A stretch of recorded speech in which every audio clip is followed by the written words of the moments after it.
7:30, only on GB News, the People's Channel, Britain's news channel. Westminster's full of talk, but out here, it's the real world. Am I allowed to talk now? No, that's it. This is where it matters, real people and real lives. That's what politics is all about. The fact has Trump made a good start? No. Straight answers, no spin, and just a couple of pints. How many fingers have I got up? About 10. So join me for Lee Anderson's Real World every Friday at 7 p.m, only on GB News. The People's Channel, Britain's news channel. From the school run to the home run, watch a new show for all of Britain. So he can say whatever he wants. A straight talking show where all voices are heard. And, you know, when are we going to stop talking about smashing the gangs and actually do it? With the stories that matter from every part of our country. There's a bit of a crash landing there for your Chancellor. Bold, fearless and standing up for you. That's me, Martin Daubney, 3 p.m. till 6 p.m, weekdays, here only on GB News. The People's Channel, Britain's news channel. In the GB Newsroom, we bring you the news as it happens. With our team of dedicated journalists across the UK. We're ready to keep you up to date with what's happening every half an hour, every single day.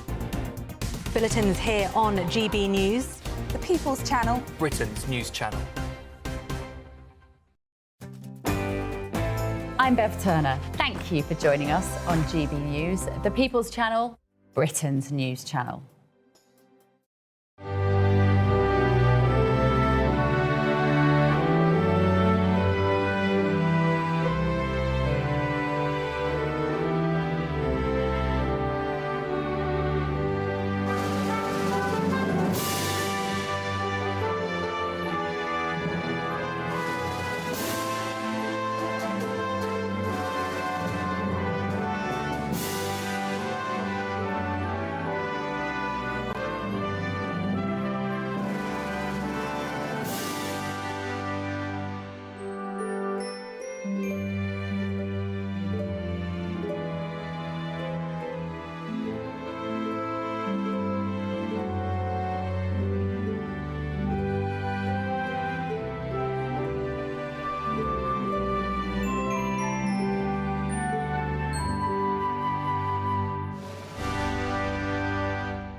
Good morning to you all and a very, very Merry Christmas. Yeah, welcome to a special GB News Christmas breakfast. Yes, right, main stories for you. Dreaming of a white Christmas. Well, sadly, you're not getting one. The Met Office has dashed those dreams with parts of the country set to be mostly dry, and we might even see spells of, what would he used to call it? Oh yeah, sunshine.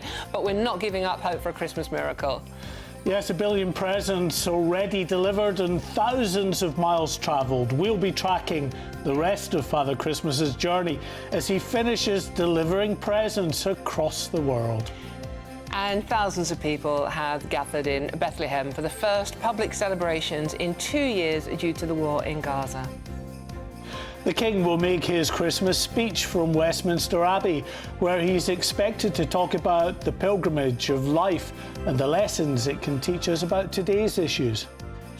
Meanwhile, the Princess of Wales and Princess Charlotte have performed a piano duet at the Together for Christmas Royal Carol service. Well, with lots of us getting together today, there's always that risk of the dreaded argument. So we'll bring you top tips on how to deal with festive disagreements. A very good morning and a very Merry Christmas from everyone here at the Sports Desk. Now, England's Ben Stokes has reflected on the most difficult spell as his captain, as his side aim to salvage some pride when the fourth test gets underway in Melbourne tonight. We'll look ahead to the festive football programme as the Boxing Day racing and the Ali Pali darts also continues. No white Christmas for most of us this year, but it is a bright Christmas. And that's got to be an improvement compared with the last few months. I'll have all the details in the forecast coming up soon. Well, it's just gone 6 o'clock on Christmas morning. I'm Dawn Neeson. And I'm Mark White, and this is GB News Christmas Breakfast.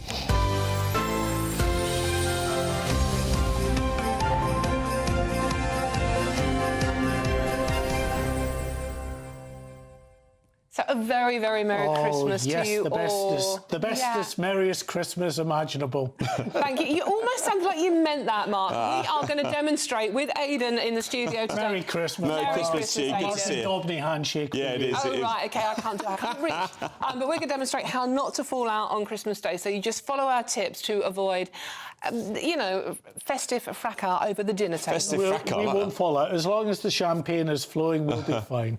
Right, I'm having tea to start off with. Thank you all so much for your company today. And obviously, we are here for you. And it's very easy to get in touch and talk about whatever you want to talk about. gbnews.com/yoursay. Let us know what you're doing, how you're spending Christmas Day. Are you out and about? Are you seeing your relatives? Or are you just sitting in front of the telly watching us, which is probably the best thing to do. As I said, gbnews.com/yoursay. Get involved in the conversation. And we especially want to talk to you if you're on your own today, if you're feeling lonely. We are here, and I will read I know I say it every week, but we will read as many out as we possibly can. Now, we have been keeping an eye on Santa, haven't we? Yes, indeed. The North American Aerospace Defence Command is celebrating the 70th anniversary of its annual Santa tracking service. Yeah, the tradition began back in 1955 when a Sears advert in Colorado Springs misprinted the phone number to Santa instead of the department store. The number quoted routed children to CONAD, the Continental Air Defense Command Operations Center. When the duty commander, that was Colonel Harry Shoup, answered a young girl's call for Santa, he didn't hang up. Instead, he instructed his staff to check the radar for signs of Santa's sleigh, beginning a military tradition that has transitioned to NORAD in 1958. And there he is. Look, where is he now, though? I can't quite see the map. Well, he must be heading to the Americas now, I would imagine. Yeah, but there's a brilliant story on the Telegraph's website today from a little girl who, she's 7 years old, and she wrote in and she said, I'm not quite sure I believe in Father Christmas anymore. Which is really sad because obviously kids are so high tech these days. So she said, I've never heard him, I've never seen him, he's never sent me a text message, all of that kind of thing. So scientists in the Telegraph today have explained how Santa manages to fit in all of those kids around the world. And they've done it scientifically. Yeah, they've done it. Could you just set that out for us now, please? Well, quantum physics is a bit early. I think we'll wait for the next hour. But it means that he travels so fast, at so many million miles an hour to get everybody in, that he vanishes. But he'll lose weight on the way, though, surely. Not personally. I'm talking about the sleigh, because he loses presents. No, certainly not. Shaming no, I'm certainly not. Certainly not while I wear his hat. Me, that's what it's... No, never, ever. I'm talking about the presents. You know, you obviously shed your load as you go along, don't you? Of course you do. Yeah, exactly. There you go. So you get faster? Yeah, you get faster, I would say. More, you know, we go to the petrol station. My brother always says to me, don't fill up the tank full because it makes the car less economical. Oh, well, they're going so fast that you disappear. Do you go that fast in your car that you disappear? No, it's not that. It's just that you're carrying more weight. If you fill up your petrol to the brim, it may seem like a sensible thing to do because you don't want to do it for the next week or so. Yeah. But my brother always said, fill it half full because if your car's pulling less weight, it'll be more economical. Oh. And I think he's quite right. You look at the miles per gallon. Maybe he contributed to the scientific survey on Santa. Yeah, he could. I could look good in a Santa's hat. Could just use a reindeer, of course. Yeah, true, yeah. But can you name all the reindeer? Yeah. Can you? Can I? Yeah. No, I certainly cannot. Oh, I bet you can. I bet after a few Christmas bucks fish you can. They're not strong enough. OK, right, obviously, Christmas is not just about reindeer and Santa. The birth of Christ is the most famous story in the world. And in Surrey, an immersive theatre production has put the audience in the middle of it. Have a look. Well, with Romans, live animals and a real baby Jesus, the Wintershall Nativity attracts thousands of visitors every year. Well, GB News' reporter has the story. Will be called the Son of God. On a cold December night in the Surrey countryside, a story begins. A journey that starts, as it did 2,000 years ago, with a long road and no room at the inn. This isn't a theatre, it's a pilgrimage, following the Nativity step by step. From Mary and Joseph's arrival in Bethlehem to a child laid in a manger. This production at Wintershall Estate has been running for over 30 years, and this year Polly King has directed the show, bringing to light the night shepherds were first told of a newborn king. This nativity performance is something that is very unique because we are in the Surrey Hills, so we start open air. So we get to have a visual treat of Mary's house to begin with, the journey up to Bethlehem, outside the inn, the shepherds in the fields, and then we have the story in the barn. I believe is really important for children and families to experience together, and it really kickstarts Christmas. The cast is made up of animals, a real baby Jesus, and around 100 volunteers, retracing the path from the hills where angels appeared with news that would change the world. Harry Babington has been part of what he calls the Wintershaw family since he was 2 years old. This year he plays Angel Michael. You get a feeling that you don't get anywhere else in the world, and I think that's what keeps everyone coming back here, really. People that watch it, people that are in it, even the volunteers behind the scenes, you know, all of them just feel such a deep sense of purpose just from being here and spreading this message. And for many, taking part has become deeply personal. We need to just focus what is Christmas, and this is the birth of Jesus. And when the innkeeper is holding the baby, she realized this is a very special baby. And special baby, and she started to crying and realized this is God's son. Anne and Peter Hutley started the production in 1989. Now, their daughter, Charlotte de Clee, has been producing the play since 2014. People have got totally sort of swept away in spending lots of money and debt. And actually, children are sort of more geared towards Father Christmas than they are about Mary and Joseph on their donkey. This is pared back to how we imagine it really was that first Christmas. There is a longing to connect us, and I mean, people come out in tears. Over 4,000 people came to watch this dramatic retelling of the story at the heart of Christmas. A nativity play like no other. Isabel Fekulak, GB News, Surrey. So that was Isabel Fekulak. Yeah. She is the latest addition to our reporting team. Yeah. A very Merry Christmas to you, Isabel. Yeah. She's fantastic. She's going to be absolutely brilliant as part of the GB News family. And we've got a very small, dedicated team of getting Christmas Day out for you all, but it is all about you. So I just want to say hello to all of you getting in touch. To Tim, to Barry, to Robert, to PW, to Wilhelmina, to Sandra, Margaret, Tony, Miles, Kevin. Please do keep them coming in. We are here to chat to you, especially if you're feeling a bit lonely. It's not a good time to be lonely. And it's amazing that, 6:10 in the morning and lots of people are still up, because probably the little tykes, if you've got a family, are down excitable and trying to rip open their presents by now. But whether you're up for that or you're just a bit of a sort of early riser, welcome along and Merry Christmas. Yeah, so it's not just Mark and I. A white Christmas, see? We've talked about the weather, but we literally have a white Christmas, and we have elves, obviously. We do, and we'll see if they remain standing throughout the programme. Not likely, to be honest with you. As I mean, not the elves. Okay, that's definitely not going to happen. OK, but keep those views coming in. I'll read them out, gbnews.com/your-say. OK, now let's cross live to Sandringham, where the royals will be gathering a little later, and speak to tourist Elizabeth Brooks. Elizabeth, good to see you. What's happening up there? It looks very dark still. Hello, yes, it's freezing. There's a few of us gathered here, and we're really excited to be here. Isabel, this is dedication above and beyond. Where have you come from for this service? We are from Fort Worth, Texas, in the United States. Wow, so when did you come over to the UK, and how long have you been there? We got into London on the 19th, and then we drove up to King's Lynn yesterday, and then we'll head back down to London today and leave on the 29th. Oh, wow. Elizabeth, have you been over to see the royals at Christmas before? Nope, this is a first and super excited. Oh, wow. And what made you do it?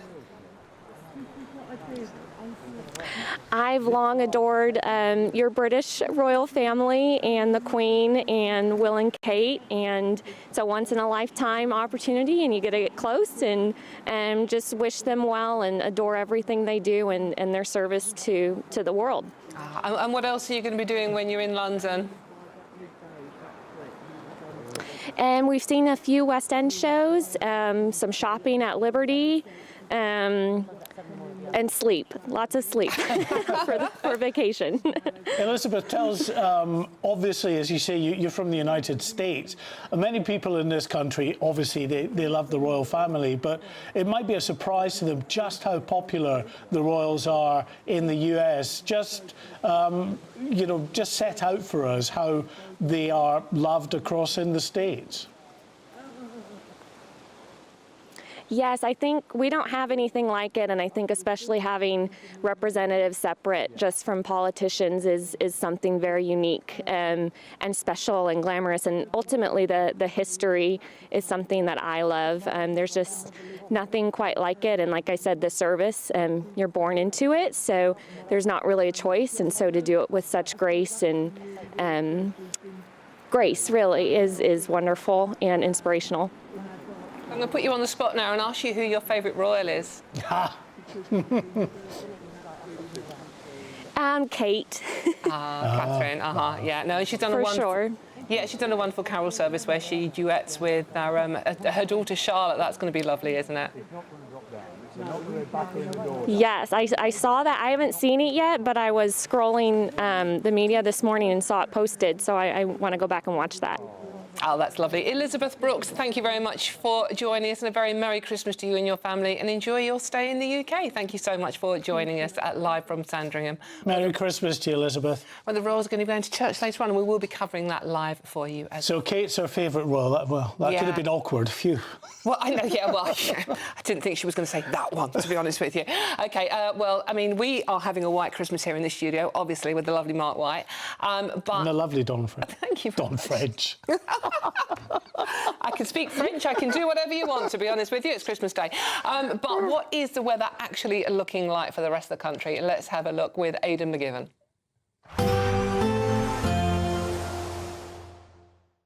Expect warm spells with the odd rude interruption. Boxed Boilers sponsors the weather on GB News.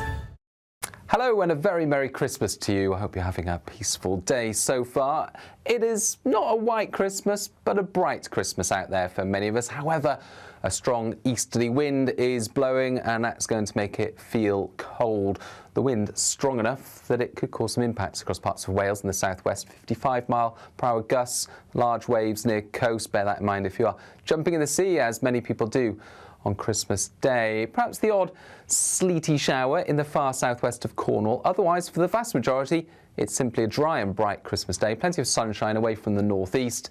Temperatures of 5 or 6 Celsius, but feeling more like -1 degrees in that strong east to northeast wind. Less windy for Scotland, and as a result, a frost forming relatively quickly as the sun goes down later on. Clear skies here, although parts of Aberdeenshire seeing some cloud. And we've got this thicker cloud into the northeast of England, but plenty of clear spells for Northern Ireland, western parts of England, Wales, and into the south. The easterly wind continuing to be brisk throughout the evening before eventually easing a touch overnight. But with clear skies for many overnight, it's a chilly one out there. Perhaps frost-free across some central and eastern parts because of the breeze and because of some cloud coming and going. But for many, it's a frosty start to Boxing Day. Temperatures close to freezing, if not a touch below, especially towards the northwest of the UK. Boxing Day, though, begins with plenty of dry and bright weather. We've still got this cold wind across the south, but it's not as windy as Christmas Day. Plenty of sunshine for many, but not for all. There are areas of cloud floating around, say, towards the southwest, as well as northeastern parts of the country. Temperatures similar to Christmas Day, 6, 7 Celsius, and it's continuing to feel cold as well. Expect warm spells with the odd rude interruption. Boxed Boilers sponsors the weather on GB News. So not too bad looking across the UK. Obviously, White Christmas, we don't have them that often, but we've got one in the studio. OK, it's still to come. We'll be looking beyond the presents to explore the real meaning of Christmas. But please keep those messages coming in. We've got loads of lovely messages. Thank you so much. We're going to read as many out as we possibly can. This is GB News at Breakfast with Dawn and Mark. We'll see you soon. Very Merry Christmas.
Exciting news. Every Friday, my Patrick Christie's Tonight Show is going to have a twist to it. We're welcoming some special guests. You.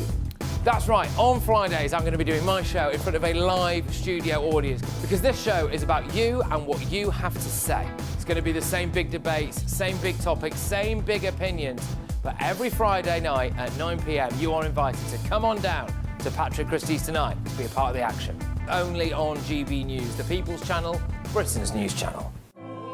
This Christmas, we're inviting you to join the GB News family for an occasion filled with joy. A chance to come together and lift our voices and celebrate what truly brings us closer at this time of year. So whether you're with friends or family or simply in the spirits of the season, we would love to share this special night of carols with you. Carols by candlelight at 7 o'clock tonight, only on GB News, the People's Channel, Britain's news channel. Britain was once the envy of the world. But look around, a nation that no longer knows what it is or where it's going. A country that's broken. How do we fix Britain? How do we bring it back? Friday night with Matt Goodwin at 8 p.m. only on GB News.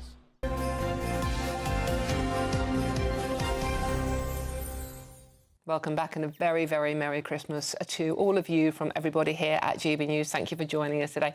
And thank you so much for your lovely messages. They're really, really nice. Yeah, I mean, it's just incredible that so many of you are up, or maybe it's not. As I say, if you've got the young'uns running around opening all of the presents. But we have from Brenda and Michael from Bolton. They say, very Merry Christmas to all at GB News. And our USA community. So they're, you know, it is a real community on that chat. Some of the times they can get into the odd argument, but hey, that's what we like. Most people debate and discussion on this channel. That's exactly what we're about, and most people are being very, very lovely on Christmas morning. Decca said it's nice to have Dawn and Mark. I'm in a grand mood already. Merry Christmas, everybody. And that is just so lovely. Thank you very much. And someone said, Michelle said, Merry Christmas to you all, and a very Merry Christmas to Baby George. Yeah, Baby George will be joining us later, by the way. Grace Hill says, well, that's made my Christmas. Mark and Dawn for the next 3.5 hours. It's a bit longer than that, actually.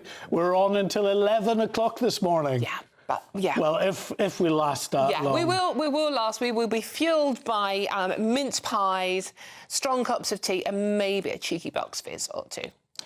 Or three. possibly the bottle. Who knows? Anyways, it's Christmas. Thank you for your company. Keep those messages coming in, gbnews.com/your say. Now, obviously, the true meaning of Christmas is important, isn't it, Mark? Yeah, when people talk about the true meaning of Christmas, many think of things like giving, love and peace. But for Christians around the world, it carries a different meaning. Yeah, schools and churches across the country traditionally mark the season with the Nativity, which tells the Bible story of Jesus' birth 2,000 years ago. But billions of Christians globally see the holiday as a celebration not just of Jesus Christ's birth, but also his life and ministry as God becoming human on earth. So let's talk now to a director of Affinity, Graham Nichols. Graham, good to see you this morning. Merry Christmas. Merry Christmas, Graham. Morning. Happy Christmas to you guys with your long shift. I hope you get paid double bubble or something for today. Well, double bubbly would be good, yeah. Yeah, well, yeah, absolutely. But I mean, obviously, we've got elves, we're talking about Christmas, we're talking about Santa and how he gets around the world. But do we, I think, sometimes these days forget about the true meaning of Christmas? Well, yeah, I mean, it is all those things as well. There's great films to watch and stuff to play and Christmas presents and visiting family and all those things. So those are all part of what's become the season. But the source of it is this amazing miracle of God becoming a human being in the birth of Jesus Christ, and what the significance of that was in terms of him coming to live and to die and to rise again, and to offer his people forgiveness and new life. So that's what we want to celebrate at the heart of all that we do over Christmas as Christians. But we enjoy all the other things as well. But at the heart of it is Jesus Christ. And actually, it's been a very fun year for churches in lots of ways, in that lots of people are coming back to the church. So it wasn't just a Christmas phenomenon with visitors coming in, although we do get loads of extras. It's been a thing for a whole year, really, of people wandering into churches with all their kind of curiosity and questions. And Graham, what do you put that resurgence and interest in the church down to? Yeah, it's difficult. I mean, sociologically, you could look at some reasons in terms of sort of economic uncertainty and relational sort of breakdowns in various ways, and sort of lack of community. But I think, in the end, people have noticed that the secular project of completely ignoring God and working out a sort of our own morality and our own way of getting on doesn't really work. It's not as though we've been highly successful by ignoring God. Whether it's right or wrong. And so I think there's that there's a sense that it's not working and that there's something more. And that's happening amongst all ages, but it's a particular phenomenon amongst young people, a lack of identity, a lack of community, and a lack of meaning and purpose. As I say, it is interesting because, I mean, I used to go to church with my nan when I was little, and one of my most treasured possessions is still the little tiny white child Bible my nan gave me when I was born. But it's interesting, Graham, isn't it, that so many young people now are discovering their faith and attending church more? Well, it is, yeah. And people are buying Bibles. There's a statistic about a massive increase in purchase of Bibles, which is just not existing Christians sort of replacing the ones they've got, but people buying Bibles because they're curious and reading them. So yeah, there's quite a change. I've been ministering in churches quite a long time, and it's an unusual time. It's not an absolute amazing revival where millions are coming in, but it is a change to what we've been used to sort of over the last few decades. So that's quite exciting. We're just seeing now live images of Bethlehem, and before that also Rome, the Vatican City, there, St. Peter's Square, where, of course, many, many thousands will be gathered later on today to hear the Christmas message from the Holy Father. And as far as Bethlehem is concerned, encouraging that, for the first time in 3 years, it's been open again to allow pilgrimage, to allow services to take place with this tentative ceasefire. That, at least, is one area of hope, Graham. It is, yeah. I was thinking about yesterday all that was going on in Bethlehem, and encouraged to hear that it sounded like it was all going off pretty peacefully.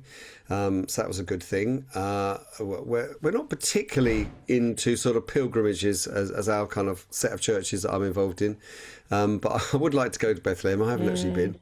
And to visit Israel generally. But in the end, we believe God is everywhere. And so whether we make it to Bethlehem or we're just in Haywards Heath in Sussex, which is where I am, that God is there and God speaks to us and we can enjoy Christmas. We don't have to be physically sort of somewhere else.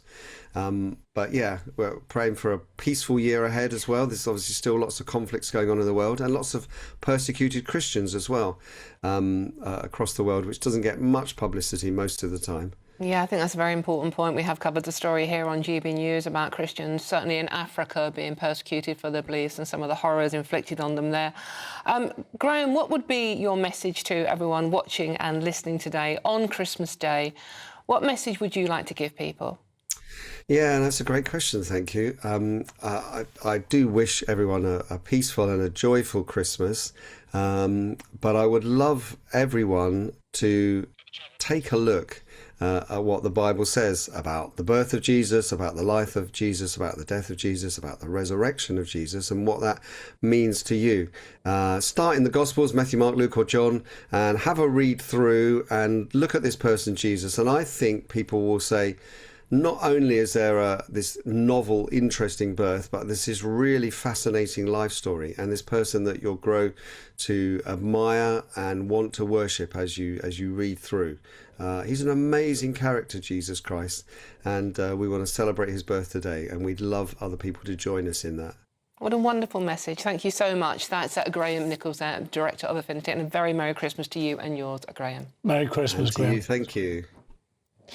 Now, if you're travelling to see friends and family today, here's your Christmas traffic and travel update. Don't forget to stay with us on digital and radio.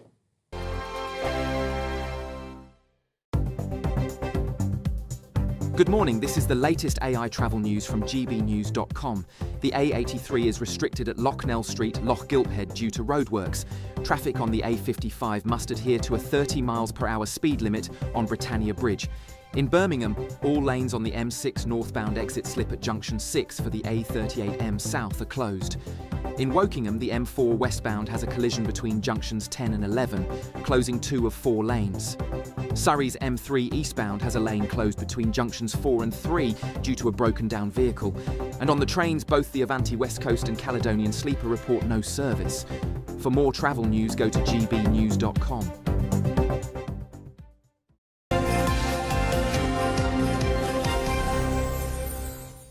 Yeah, before we get on to our daily reflection, a few more of the messages from you. We've got a nice poem. I'm not sure how nice it is, from Bill Reformite. It says, the first Noel the angels did say was to certain a poor starmer in a field as he lay. In a field where he lay, he was counting our cash so he could go off to Davos for a nice winter's bash. Ooh, that's a bit political first thing on Christmas morning. It's only 6:30. I just want to read one from Angela. It says, Merry Christmas, Mark and Dawn, and thank you for being with us this Christmas morning. GB News is a community in which you feel part of something. It's very good with the kids. Angela, thank you so much for that message. I love that. And be more Angela, get your message. Just one from Darren Williams as well. It says, Merry Christmas, team at GB News. I'm watching here in Dubai before Christmas lunch with the expat friends out in the sun at this offshore sailing club. So, well, thanks for that, Darren. We should say there are so many people now watching GB News, not just in the UK, but right around the world. I'm heading off to Turkey for a few weeks. Are you? In a couple of days' time, yeah. Wow. And where I go, in the resort there, they have GB News on most of the bars. Brilliant, yeah, and we are. And if you are travelling and driving today, good luck, by the way. We're on your radios as well, and wherever you are in the world, a very, very Merry Christmas, which is the perfect time, I think, to have our daily reflection. The GB News 12 Days of Christmas. Day 1. I'm Mike Millminer, Vicar in the Church of England, and Merry Christmas to you all. Amidst the joy of that first Christmas morning, we read these jarring words. There was no room for them. They're words that sum up the Christmas experience of many today. Christ comes into the world full of life and glory. Heaven and earth sings in adoration, but somehow he is pushed to the margins. His first night is not in a nice cot, with pride of place in a cozy room, but on a feeding trough, surrounded by the animals. I often wonder if things are much the same today. Christmas is a celebration of Christ, and yet somehow we manage to squeeze him to the margins. Our homes are full of relatives, full of turkey, full of presents, all good things. But in the busyness of our Christmas programs, does Christ become a side note? This Christmas, as we enjoy the blessings of the season, perhaps we might pause. Have we made space for Jesus? Because the greatest Christmas gift is not to be found under a tree. It is the one lying in the manger, waiting to be welcomed in.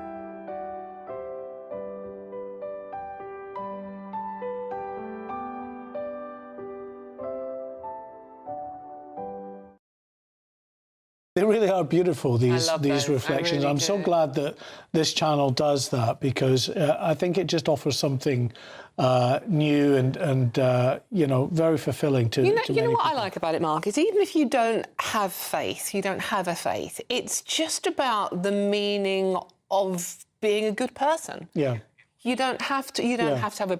Just want to read one message out. We've got loads coming in. Do keep them coming. This one's from Paul, though. This one's special. Merry Christmas, Dawn and Mark, from Bethlehem, where Jesus was born, and that's Paul Calver in Bethlehem, the Holy Land. Paul, thank you so much, and a Merry Christmas to you as well. Well, time now for the Great British Giveaway, and your chance to win our biggest cash prize to date, an incredible £85,000. Now, Hayley Sparks, she's very lucky. She's been sent on a magical trip to Lapland.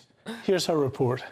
This Christmas, we're giving you the chance to win our biggest cash prize of the year. An incredible £85,000 in tax-free cash could be yours. Cash to make your new year the best yet.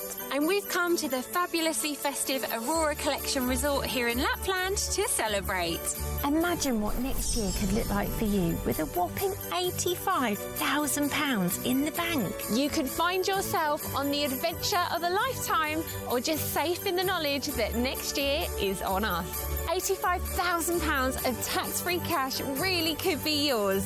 Go on, give it a go, and Merry Christmas! For another chance to win £85,000 cash, text cash to 63225. One entry costs £2.50 plus one standard network rate message. Or text bonus to 63225. 5 entries cost £5 plus one standard network rate message. Go to gbnews.com/win. Entries start at £2.50. Call 0903 686 3232. Calls cost £2.50 plus your network access charge. Or post your name and number to GB18 PO Box 8690 Derby DE1 9TT. UK only. Entrance must be 18 or over. Lines close at 4 p.m. on the 30th of January. The winner may be contacted live on GB News, week commencing the 9th of February 2026. Please check the closing time if listening or watching on demand. Good luck.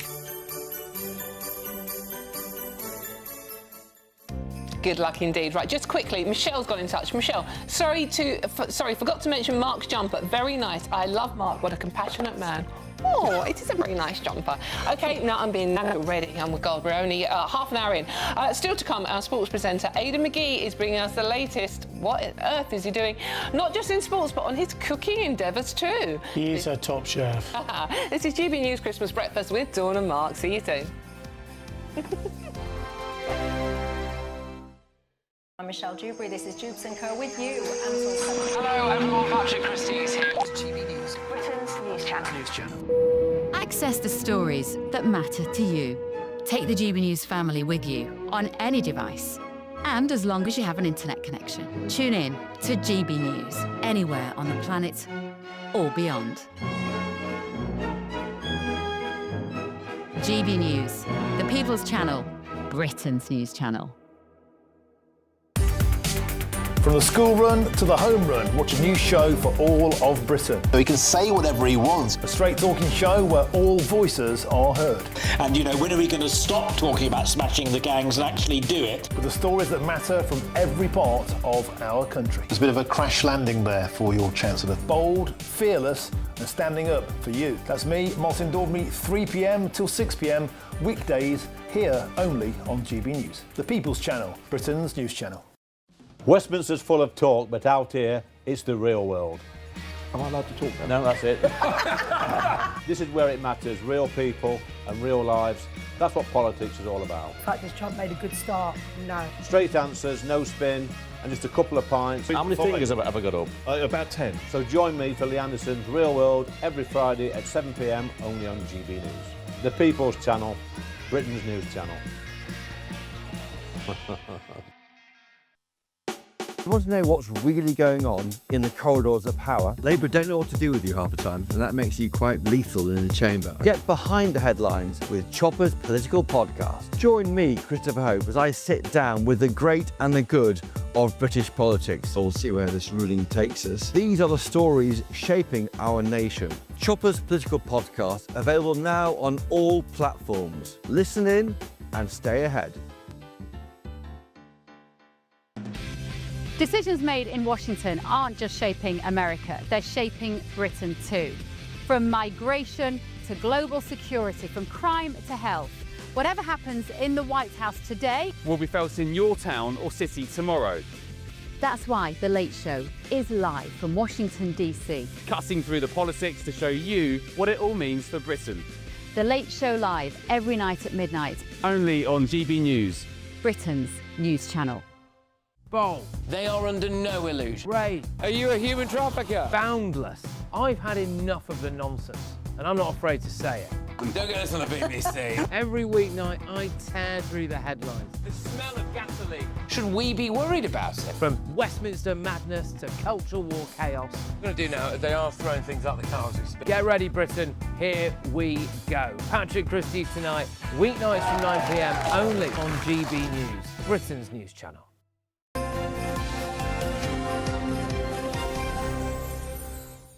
Welcome back. It is 20 to 7 on Christmas morning. Merry Christmas to you all. Not that you need a time check in any case, because you've probably been up for hours. What have we got coming up next, Mark? Yeah, very Merry Christmas to you, and Merry Christmas to the wonderful Aidan McGee. Wonderful. Ta-da! Sports Supremo. Well, I wear many hats around Christmas time. I'll be wearing a different hat later on, as you'll see. I mean, regular viewers of GB News will know exactly the hat that I'm talking about. It'll be worn later on. Yeah. Probably around about 10 o'clock, I think we're going to introduce my annual festive soup. I don't know if you've got some pictures of it here and there, but that Santa's hat really suits you because you've got your QPR top on. Yeah, I have. Yeah, I don't bring this out very often.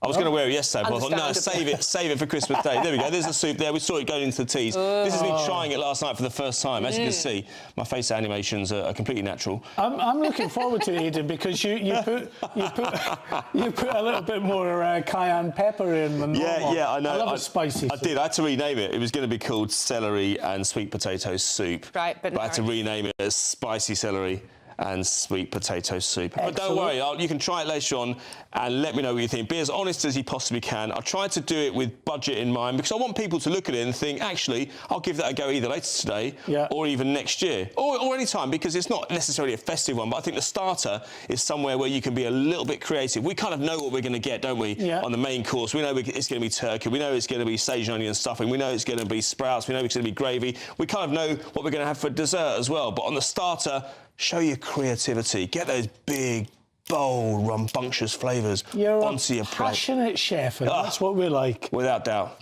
I've got an apron as well. Shall we move on to the business of sport? Yes. Quickly. Obviously, Ben Stokes is up against it big time. in terms of his selection. Just tell us about that video that came out. Yeah, I mean, look, we covered it a bit yesterday, but yeah, there was a video circulating, wasn't there, Dawn, about, it was basically Ben Duckett struggling to get home from a night out in Noosa. That's how it appeared anyway. We weren't able to contact his agent to verify them, neither was anybody, but nonetheless, everyone can see what was going on. The biggest disappointment in this, Mark, is that England are England are 3-0 down. And so the Boxing Day test, we were looking forward to it. Not only is it good fare, it's good cricket, it's good sport on Boxing Day, in the absence of the Premier League, which we'll come on to in a moment, but we were hoping that England would at least be still in the race, and now it's just a dead rubber. They're just fighting for pride. But the video circulated. It was a big shindig, well, it was called a stag do. Yeah. I mean, that's effectively what it was, although nobody was getting married. And so, effectively, the fans were getting rapidly divorced from this team. I can tell you that, because if you look at it, I don't think the timing of this event or this 4 days in Noosa was particularly good. It wasn't advisable. The optics didn't look particularly good. It's not the first time cricketers have been on the lash, is it, to be fair? It's not, but right in the middle of a series, when you're 2-0 down, when you've already, here's a question for you. How much do you think England fans spend on this tour? How much is it worth to the Australian economy? Just pluck a figure. No one's going to get it right. What, combined? Or? Combined. There's 50,000 fans there. 5 million. No, it's worth £250 million to the Australian economy. And these are areas that don't necessarily see top-class sport all the time. They rely on it. England fans, but notwithstanding that, England fans are spending an average of probably £3,000 or £4,000 each. And I think their players have a duty of care to make sure that the fans are well remunerated in terms of performance. They're not going to get their money back, but they're there to have a good time. I don't think they want to see their players out on the lash, actually. And there's one thing as well, Mark. If you're Paul Gascoigne in Euro 96 and you go to the dentist chair with Steve McManaman and Teddy Sheringham and all that, we covered all that back in the day, didn't we, Dawn? Well, they backed up with a good performance against your Scotland. And then this is more reminiscent of 2011 when the rugby happened, and we had the dwarf throwing. So, listen, we'll hear from Ben Stokes later on, but it's not a good look. And as I say, tonight they get underway at 11:30 in Melbourne, and they've got some serious performing to do just to salvage some pride. OK, there'll be more from Aidan later, not just soup as well. We'll be talking about football and why there isn't any on Boxing Day. I'm bereft. OK, thank you very much. Aidan, we'll see you more next time. OK, still to come, we'll be going through what stories are making the news with those two wonderful puppies you see on your screen, Claire Pearsall and Nigel Nelson, looking fabulous. Festive. But first, if you're in search of some holiday sun, here's the forecast for some of the top European destinations. Ready to soak up that holiday sunshine? Won't we need some cover? No worries, all sorted. All Clear Travel Insurance sponsors GB News Travel Destinations forecast. Whilst high pressure close to the UK brings plenty of dry and bright weather, we do have some heavy rain in central Mediterranean and colder than average weather pushing into parts of Iberia, just 7 degrees there in Lisbon with some showery rain expected later. Showers also moving through eastern parts of Spain, the Balearics, moving into Sardinia, Corsica, Italy, some wet weather and some gusty winds. Mostly fine in Greece and plenty of sunshine to continue into the weekend. All Clear Travel Insurance sponsors GB News Travel Destinations forecast. At GB News, we love to hear from you, our loyal community. So drop us a line at gbnews.com/yoursay. There you can talk to each other and also to the presenters live on air. gbnews.com/yoursay, because GB News is your channel, Britain's news channel. Good afternoon, Britain. Weekdays from midday. True Grinch fashion, one neighbour has written a bar humbug letter to a festive father-to-be, outraged by what he calls Dave Goodlin's cheap and tacky Christmas display outside his house. I mean, there is no such thing as cheap and tacky Christmas display. Christmas is cheap and tacky. Dave accidentally, it happens, come on, brought a 20-foot inflatable Santa, believing it was just 4 foot tall, and inflated it outside his house. Well, the neighbour's fury and Dave's giant Santa have now gone viral, and he's been left with little choice but to deflate the big man himself. Or looking at that picture, went and brought a snowman that matched. Any case, we don't know. So joining us now is the man himself, Dave Goodings. Dave, you must be a bit deflated by this story. Hello, good afternoon, guys. Yes, very deflated, because last weekend, the Sunday just gone, we decided to put up our Christmas decorations. You've got the tree behind me, and then outside the front, we've got 2 giant Christmas inflatables, one being a giant snowman and the other a Father Christmas. So people have complained? Grinches have complained about this? It's just the one complaint letter that we've had through the post. So we put them up on the Sunday, on the weekend just gone. And then I got home from work on Monday to an envelope that had been posted through the door. There's, no writing on the envelope, which I thought was a little bit weird. I opened it up and lo and behold, in the envelope was this long letter, all in capital letters. I couldn't believe it, what I was reading. And at first my heart sunk because I'm not the kind of person at all. I hate upsetting anyone. I hate any confrontation, stuff like that. But for me, I was reading it and I was like, oh, have I upset someone? But then after reading it a couple of times, it's so silly. It's a time of year where you can let your hair down, have a little bit of fun at Christmas. GB News, the People's Channel. Join me, Nana Akwe, for an informative, interactive news programme with a difference. It's fun. No, you didn't say that, Dave. I'm so surprised. I think there's an element of truth to that. Join me from 3 p.m. every weekend, only on GB News, Britain's news channel. In the GB Newsroom, we bring you the news as it happens. With our team of dedicated journalists across the UK, we're ready to keep you up to date with what's happening every half an hour, every single day. Bulletins here on GB News, the People's Channel, Britain's news channel.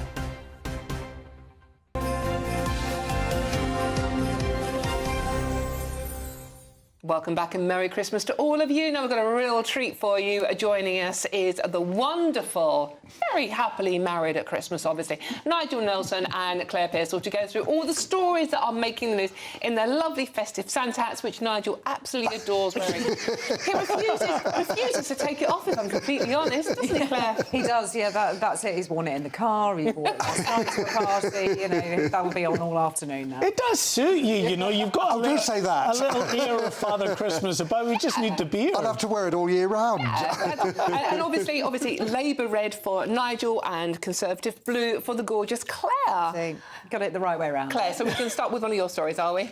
Yes, we are, and this is sacking of incompetent people in the NHS. I mean, who would have thought it, that we'd actually get rid of people that couldn't do their job? Why should the NHS be any different to any other industry going? Surely you should just be able to say, you're not doing your job, you're not up to it, off you go. But it's risen quite a bit, from 4,000 up to 7,000. Yes, it has. And the figures were first collected in 2011, which sort of begs the question why we hadn't been looking at the figures earlier, because that's a substantial amount of people not doing their job.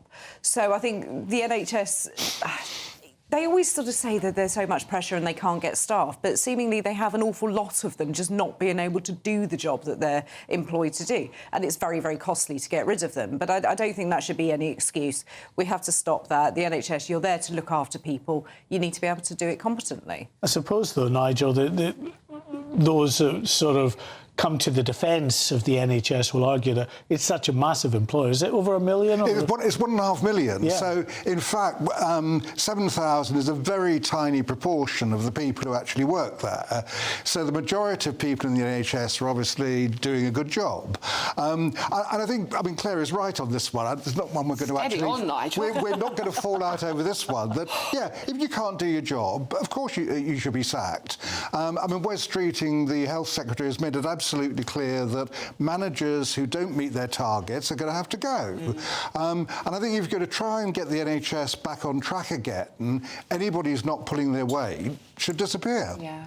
I just want to, while we're talking about the NHS, obviously, Mark and I and Claire and Nigel are the only ones working today, and we're having a lovely time sitting around Santa, but there are lots of people working today, especially in the NHS. So thank you for all you're doing today. It's not an easy job, and you're always getting slated, but thank you for what you do today, and hope you're going to have, at some point, a chance to relax and have a very Merry Christmas. OK, should we stick with you, Nigel, now, shall we? Record farm closures. Yeah, another cheer-up story. Yes. Sorry, this should be a bit more Christmassy. This is 6,270 farms have closed during the period that they announced that first inheritance tax on farmers back in in 2024 to now. It ought to be put into context there. So it's not just about the farm tax. It's about just problems businesses have. Cash flow, the weather. It could be that international markets are closing up so they can't sell. So it's not just the tax. So obviously what we've had is that now you won't get an inheritance tax on your farm if it's worth $2.5 million. If you're married, that'll be over $5 million. So farmers are obviously better off than they were. I wasn't too bothered about the tax in the first place, but there you go. I mean, the Labour government is very good at doing U-turns at the moment, and this is another one. Claire? Yeah, and I think this was an inevitability. How can you say that the inheritance tax rule on farms was fair? Without the farmers, we wouldn't be sitting down to our lovely Christmas dinner later on. You know, the potatoes, the carrots, the parsnips, all of those things. We weren't talking about abolishing farmers. The idea was... But those farms would go because it's so expensive to run a farm. Most farmers are working for such little pay at the end of it. They barely break even. Most of them are in enormous amounts of debt, but they do the most fantastic job. And I think to hit them with unfair levels of inheritance tax was just plainly wrong. Well, half the inheritance tax anybody else pays, so...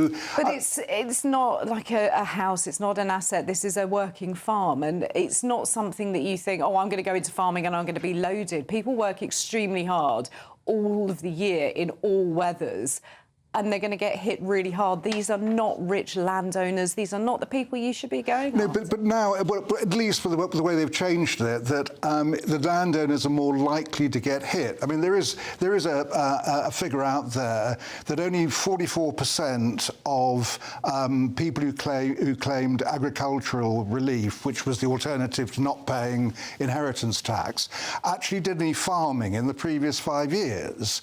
So you have got the landowners using it as a tax break, and the whole point of this policy was to try and clamp down on that. It didn't just hit them, did it? It wasn't going after those with extortionate amounts of land and not actually doing any farming. It was hitting those farms that are working, the agricultural businesses surrounding them. I mean, Labour just hates the countryside. It's certainly not perfect, but it is a vast improvement. I think most people would agree on that.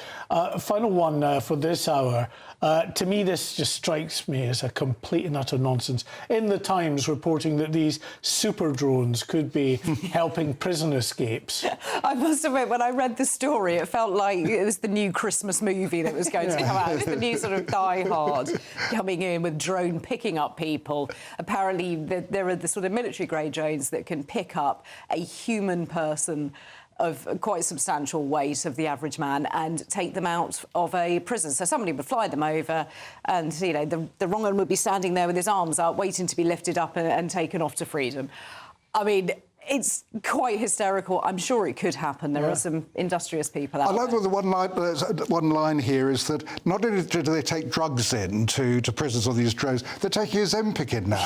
Oh, no. So they can, that is brilliant, that is brilliant. And obviously, Santa is flying around the world, but he's got nothing to do with that story whatsoever. He has reindeer, not drones. Claire and Nigel, thank you so much. We'll be seeing you next hour with some more stories. And don't forget to get your messages coming in as well for Claire and Nigel. But first, let's get the weather with Aidan McGibbon for you.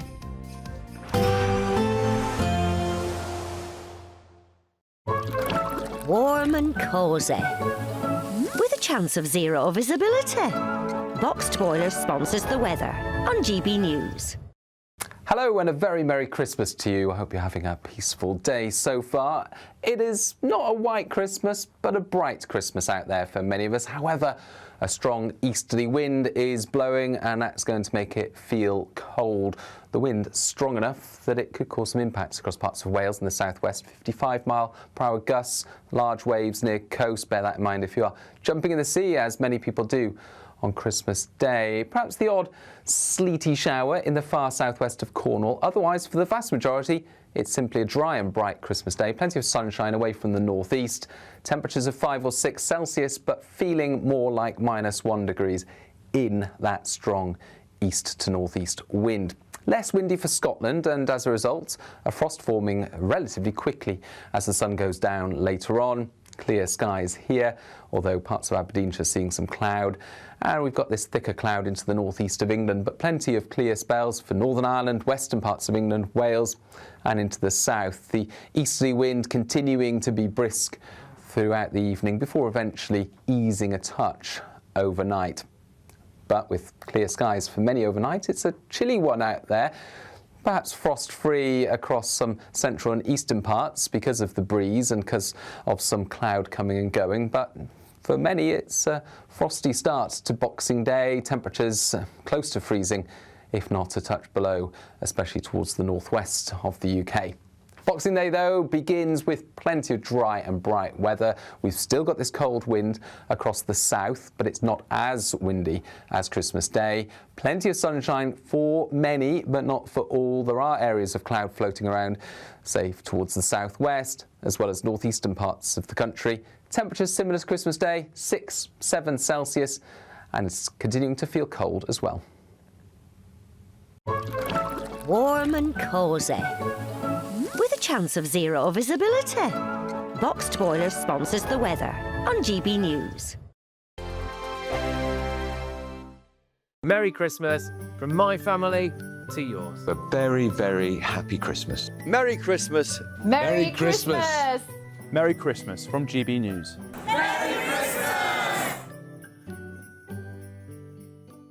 Good morning, this is the latest AI travel news from gbnews.com.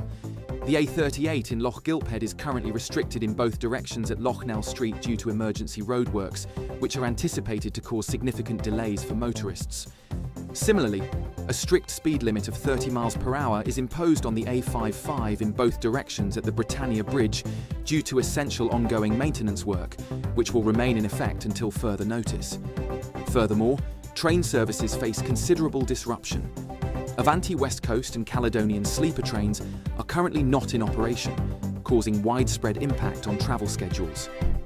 Stay updated with the latest developments at gbnews.com. For more travel news, go to gbnews.com. This Christmas, we're giving you the chance to win our biggest cash prize of the year. An incredible £85,000 in tax-free cash could be yours. And we've come to the fabulously festive Aurora Collection Resort here in Lapland to celebrate. £85,000 of tax-free cash really could be yours. For another chance to win £85,000 cash, text cash to 63225. One entry costs £2.50 plus one standard network rate message. Or text bonus to 63225. 5 entries cost £5 plus one standard network rate message. Go to gbnews.com/win. Entries start at £2.50. Call 0903 686 3232. Calls cost £2.50 plus your network access charge. Or post your name and number to GB18 PO Box 8690 Derby DE1 9TT. UK only. Entrance must be 18 or over. Lines close at 4 p.m. on the 30th of January. Please check the closing time if listening or watching on demand. Good luck. Britain was once the envy of the world. But look around. A nation that no longer knows what it is or where it's going. A country that's broken. How do we fix Britain? How do we bring it back? Friday night with Matt Goodwin at 8 p.m. only on GB News. No matter the state it's in, this is our nation. Join me, Jacob Rees-Mogg, for a genuine, honest discussion on where we have been, where we are going, and where we are with the people who set the direction. Tune in to State of the Nation every Monday to Thursday, 8 to 9 o'clock. Only on GB News. Britain deserves a newsroom that puts the facts and your voice first. Well, and that's what you get on GB News. Lively debates, lively conversations. And we're not afraid to hold power to account.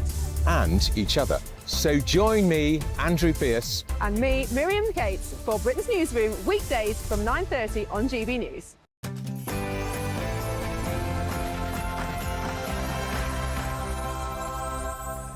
Good morning and a very, very Merry Christmas to everybody. Yes, very Merry Christmas to you. You're watching a special GB News Christmas breakfast. Yes, with Mark White. It's a white Christmas, a real white Christmas. And me, Dawn Neeson, and 2 elves on your shelf, one of which is called Tom. You can name the other one soon. We've got some cracking stories coming up for you, and the main story is not a white Christmas, dreaming of a white Christmas. Sadly, the Met Office has dashed those dreams with parts of the country set to be mostly dry, and we might even see some sunshine, but we're not giving up hope for a Christmas miracle. 1 billion presents already delivered and thousands of miles travelled. We'll be tracking the rest of Father Christmas's journey as he finishes delivering presents across the world. And thousands of people have gathered in Bethlehem for the first public celebration in 2 years due to the war in Gaza. The King will make his Christmas speech from Westminster Abbey, where he's expected to talk about the pilgrimage of life and the lessons it can teach about today's issues. And the Princess of Wales and Princess Charlotte have performed a piano duet at the Together for Christmas Royal Carol service. And with lots of us getting together today, there's always that risk of the dreaded argument. So we'll bring you the top tips on how to deal with festive disagreements. Ben Stokes has reflected on his most difficult spell as captain as England aim to salvage some pride when the fourth test gets underway in Melbourne tonight. England have, though, already lost the Ashes. We look ahead also to a festive football programme as Boxing Day racing and the Ali Pali Darts continues. No white Christmas for most of us this year, but it is a bright Christmas. And that's got to be an improvement compared with the last few months. I'll have all the details in the forecast coming up soon. It has just gone 7 o'clock on Christmas morning. I'm Dawn Neeson. And I'm Mark White. On television and on radio, this is GB News Christmas Breakfast.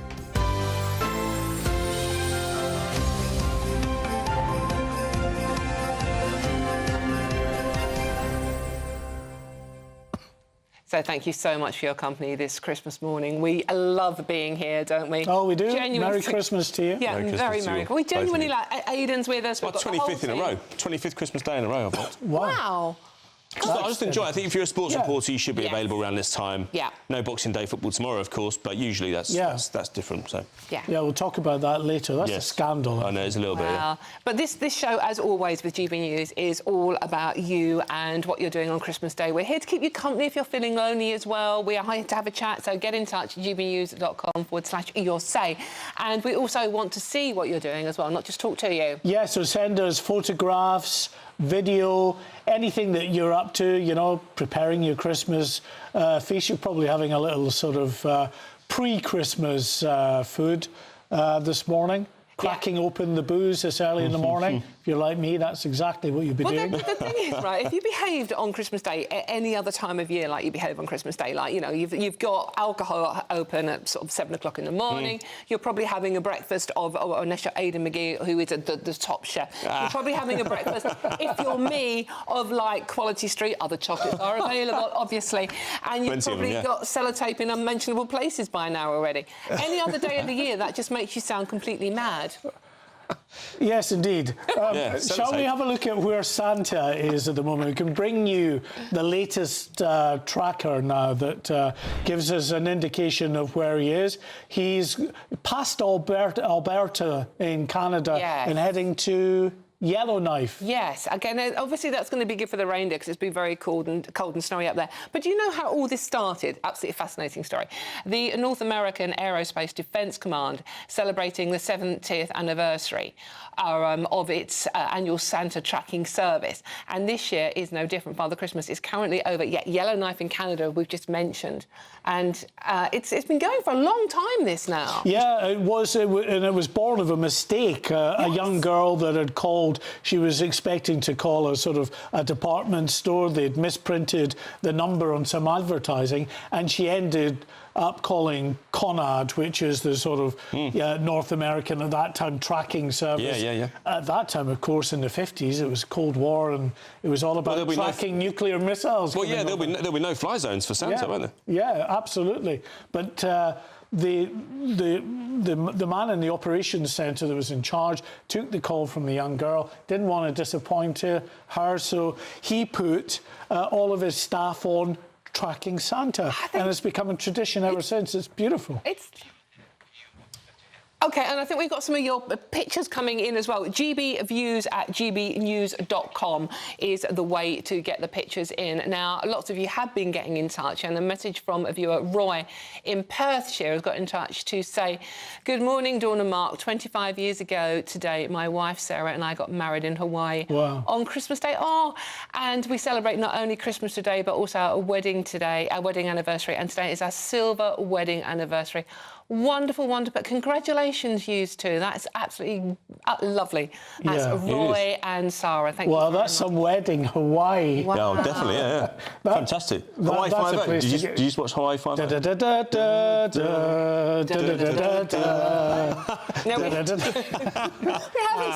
haven't even started drinking yet. I mean, what could possibly go wrong? But keep your message. That was such a lovely, happy wedding anniversary. 25 years, that's going some. Keep them coming in. The way to get your pictures in is gbviews@gbnews.com. Send them in via on that, and we will show as many as possible. You can do videos, you can do still pictures, and in particular, if you've got we've got a dog in the studio with us today. So cute. It's called Toffee. Yeah. But I'm not allowed to eat it. I'm my favourite toffee penny, Quality Street. And I'm not allowed to eat the gold one. Yeah. It's Will, the editor's dog. Yeah, I know. Yeah. She is absolutely gorgeous. She's so lovely soft fur. Yeah, no, she's lovely, and she's got a little Santa. Hopefully, we'll get her in the studio. Yes, we later. will. Yeah, she's got a little Santa cravat on, is it? Yeah, I think it's a napkin actually, but yeah. So if you've got any, if you've got any festive pet pictures, or the kids, if your kids are opening presents and you don't mind them being on telly, and the kids don't mind being on telly, then let's have a look at them as well, because it's not all about kids, though, is it? It's more about adults, to be honest with you. OK. It's about the children. Yes. Oh, is it? Oh, yes. OK, I'll shut up then. And Jesus Christ. Yeah, of course. Oh, and elves. Yeah. I called mine Tom in honour of Tom Harwood. All right, OK. What do you want to call yours? I'll call it Dawn, actually, in honour of... You kind of had to say that, didn't you? Really? No. Yeah. Tom and Dawn. Well, you are a double act. We could call it Mark for today. We could just call them Mark and Dawn. Yeah. Right, OK, so sorry, we have to do some serious stuff, evidently. Going to lower the tone now. Yeah. Ooh, I'm glad you said that bit. Now, as many of us across the country unwrap the presents, the nation's politicians, yes, they are still there, have been busy unwrapping the new year in politics, with some offering comfort and calm and others slipping a political grenade neatly among the tinsel. Yes, the Prime Minister, Sir Keir Starmer, urged people to reach out to loved ones this Christmas, speaking after the loss of his brother, who died on Boxing Day last year. I know many across Britain are still struggling with the cost of living. Helping with that is my priority. But at this time of the year, which celebrates love and abundance, loss or hardship can feel even more acute. So call round to a neighbour, check in on a friend or a relative who you haven't heard from for a while. Reach out. It can make a huge difference. That's a good message, actually. Reach out, and especially if you are feeling lonely this Christmas, we are here for you. Meanwhile, Kemi Badenoch has reflected on motherhood and tradition and thanked her supporters as she marks an end to her first full year as opposition leader. Christmas is the most special time of year. A time for making merry, of course, seeing friends. But more than anything, Christmas is about family. One of the privileges of being a mother is watching my children grow up, and it happens so quickly. So this Christmas, I'm excited to spend lots of quality time with them. With that in mind, I want to say a big thank you to everyone who has supported me during my first year as Leader of the Opposition. It's been the biggest challenge of my life, but it's also been a wonderful year.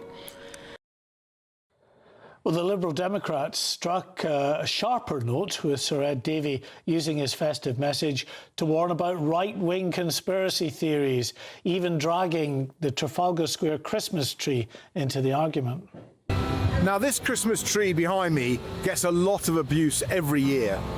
The social media trolls who spread right-wing conspiracy theories like to compare it to the tree in New York City, in Warsaw and in Budapest.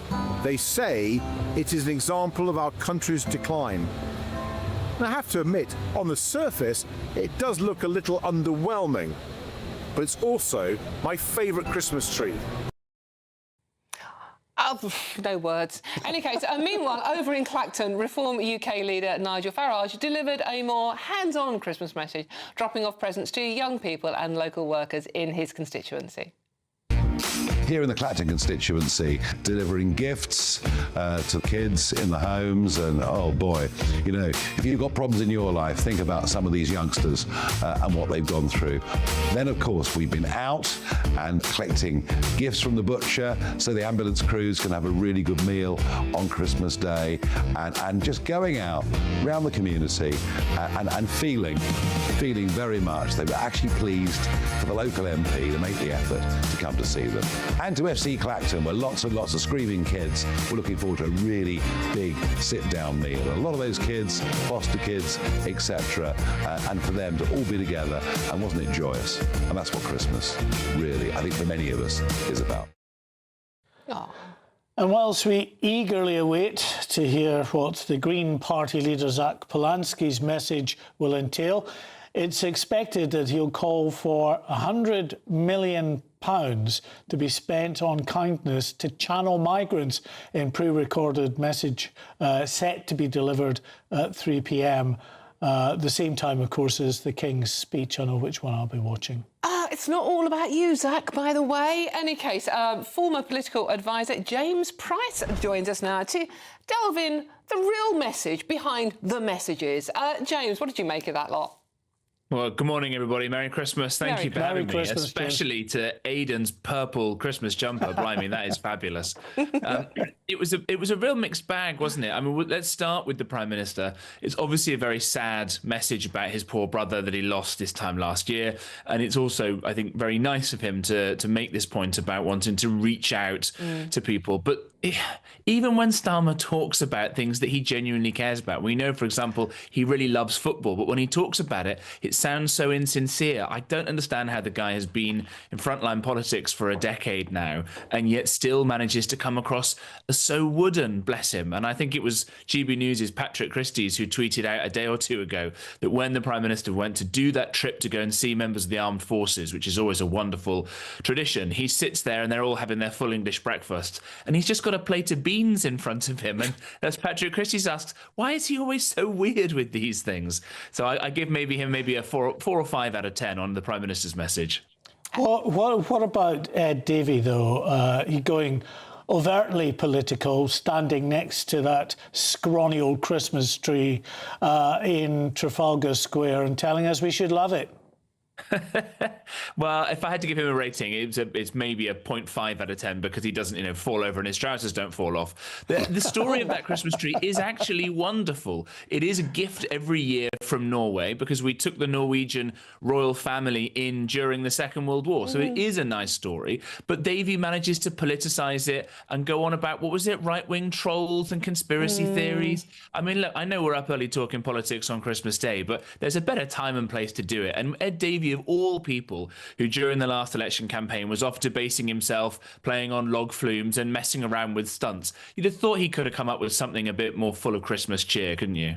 They could give us a better tree, though, surely. I think that's a traditional Norwegian, nice and tall and lean. And if we knew the story, I think it's lovely.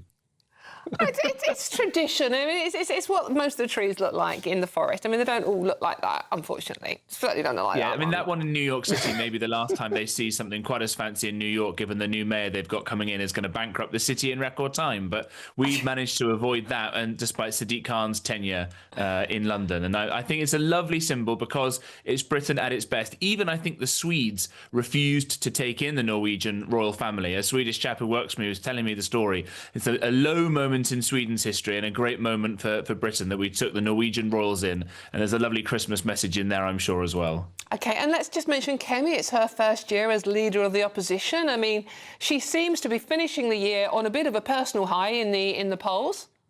Yeah, absolutely right. She seems to have sort of found her stride. And it's just both of the right of centre leaders had this genius idea, who'd have thought of it, to put some music in their Christmas videos. And automatically it just lifts the whole moment. And Kemi talks about her Christianity, which I think is a wonderful thing, talks about how she was raised as a Christian, and between her, I think, is raised as a Methodist, and her husband and kids raised as Catholics, that they're working out their own Christmas traditions, which is that lovely thing when couples get together and you work out, we open presents at this time, we eat this kind of, where we eat our sprouts or whatever, and talking about family and about traditions and about Christianity, which seems like wonderful messaging, and it's more hopeful and uplifting, as you say, after the budget response, after her conference speech, the fact that she's learned how to do PMQs, ending the year on a real high note for Kemi Badenoch.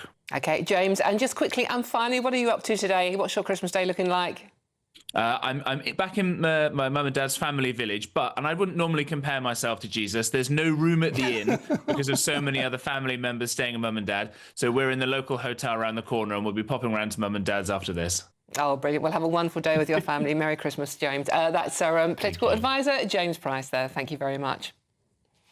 Now, how much do you know about the history of our Christmas traditions? From Christian celebrations of Jesus' birth to pagan customs like feasting, decorated trees and carolling, there are rich Roman and Germanic roots to the global holiday.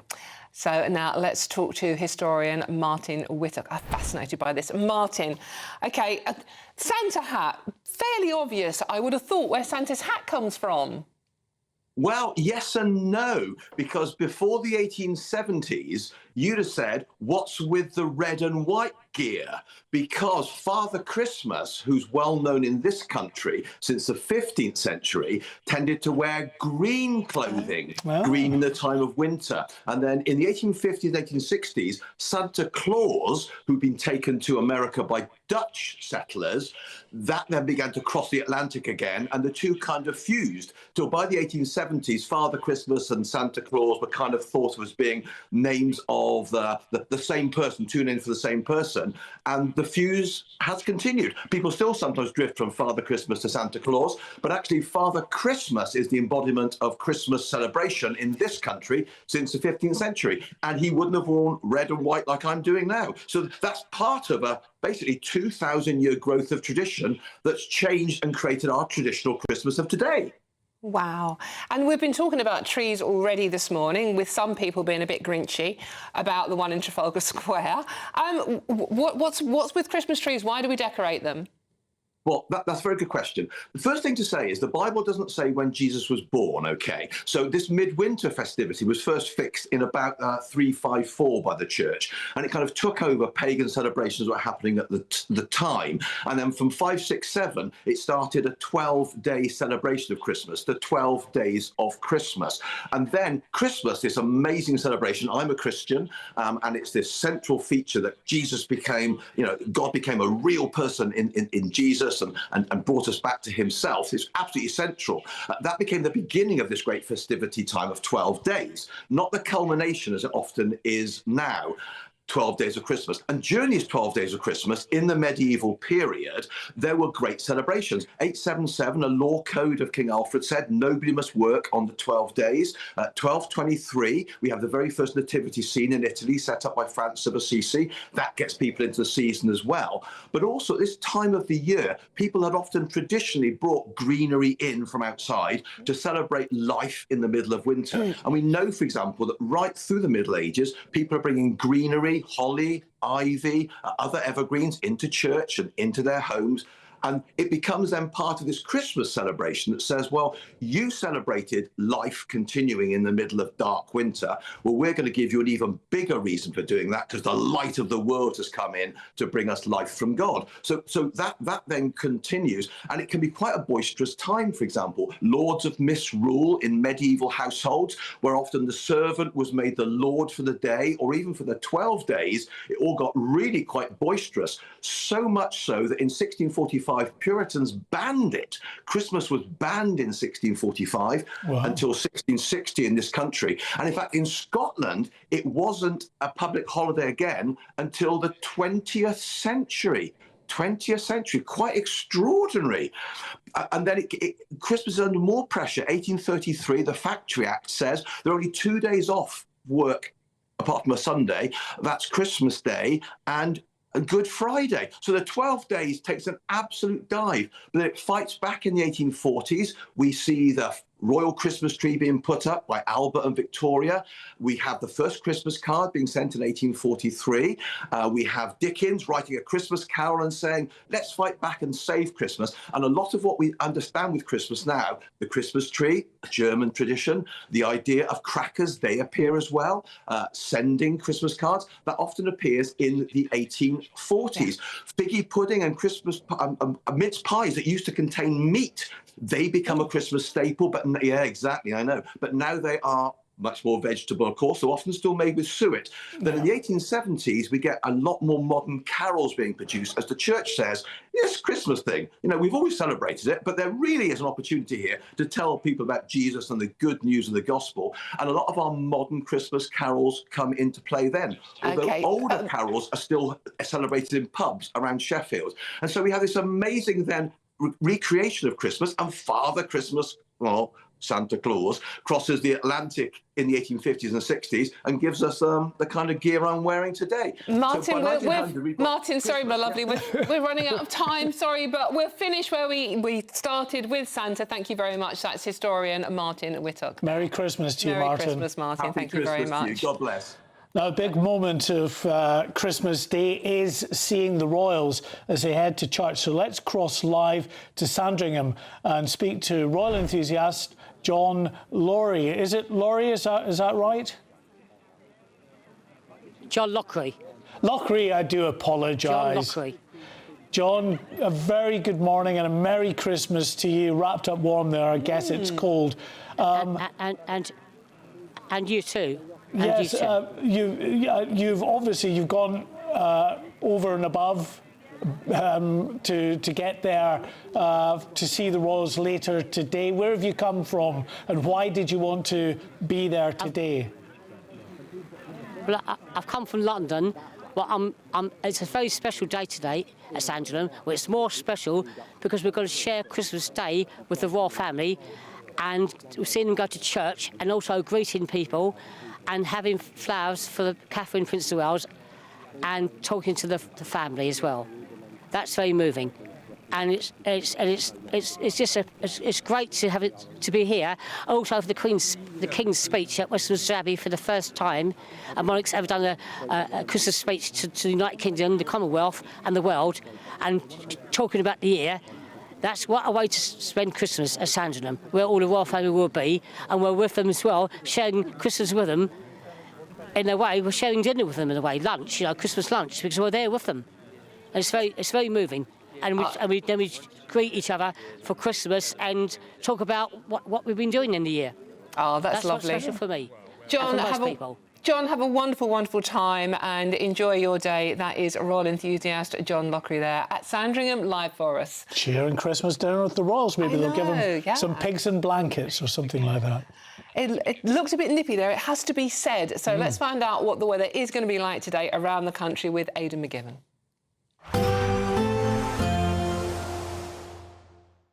Expect warm spells with the odd rude interruption.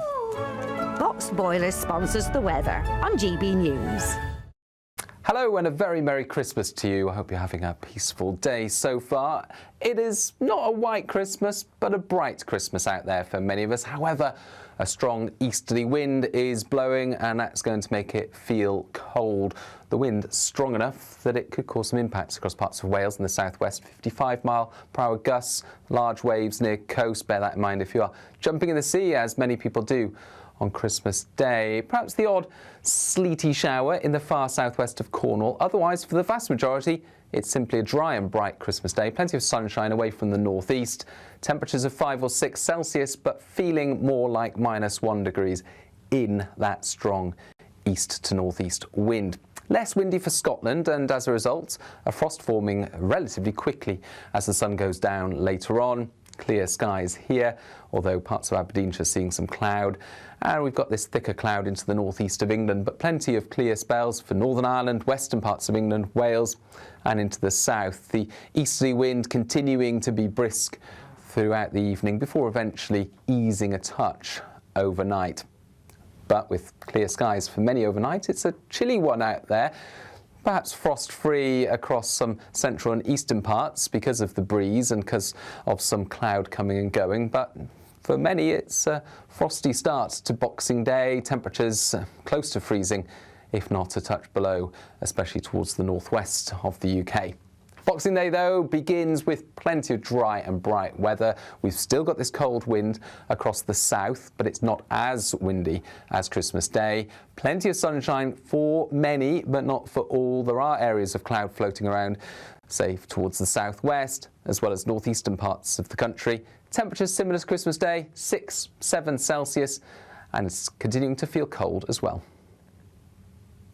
Expect warm spells with the odd rude interruption. Boxed Boilers sponsors the weather on GB News. Aidan's got a nice little jumper as well. It's nearly as lovely, nice as yeah? yours, isn't it? I just want to read a message out from Cattle Dog. Poor John at Sandringham looks freezing. GB News, thank you for including everybody. You're such a lovely channel. We will include you, gbnews.com/yoursay. Get those messages coming in. Now, it's time for the Great British Giveaway and your chance to win our biggest cash prize today. It's an incredible £85,000. Hayley Sparks had the tough job of going all the way to Lapland to meet Santa and tell us how to win it. Here she is.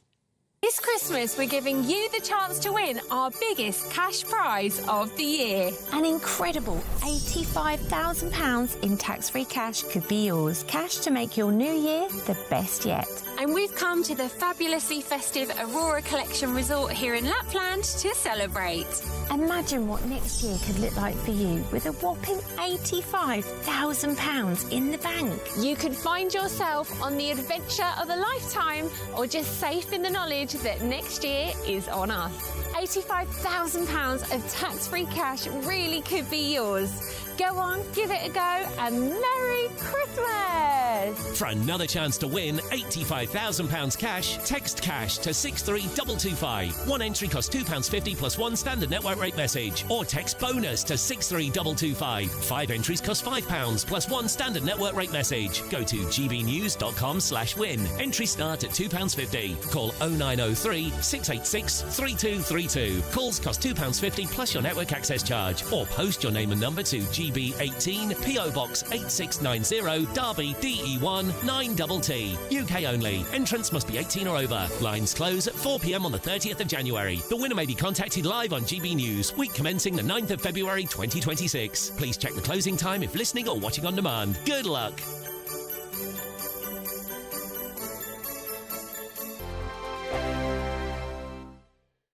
Exciting news. Every Friday, my Patrick Christie's Tonight Show is going to have a twist to it. We're welcoming some special guests. You. That's right, on Fridays I'm going to be doing my show in front of a live studio audience because this show is about you and what you have to say. It's going to be the same big debates, same big topics, same big opinions. But every Friday night at 9 p.m, you are invited to come on down to Patrick Christie's Tonight to be a part of the action. Only on GB News, the People's Channel, Britain's news channel.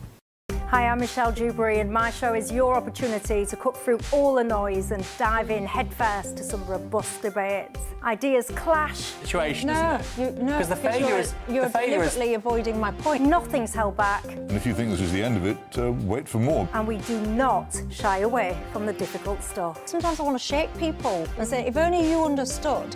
So join me on Jubes & Co weeknights at 6 p.m, only on GB News, Britain's news channel.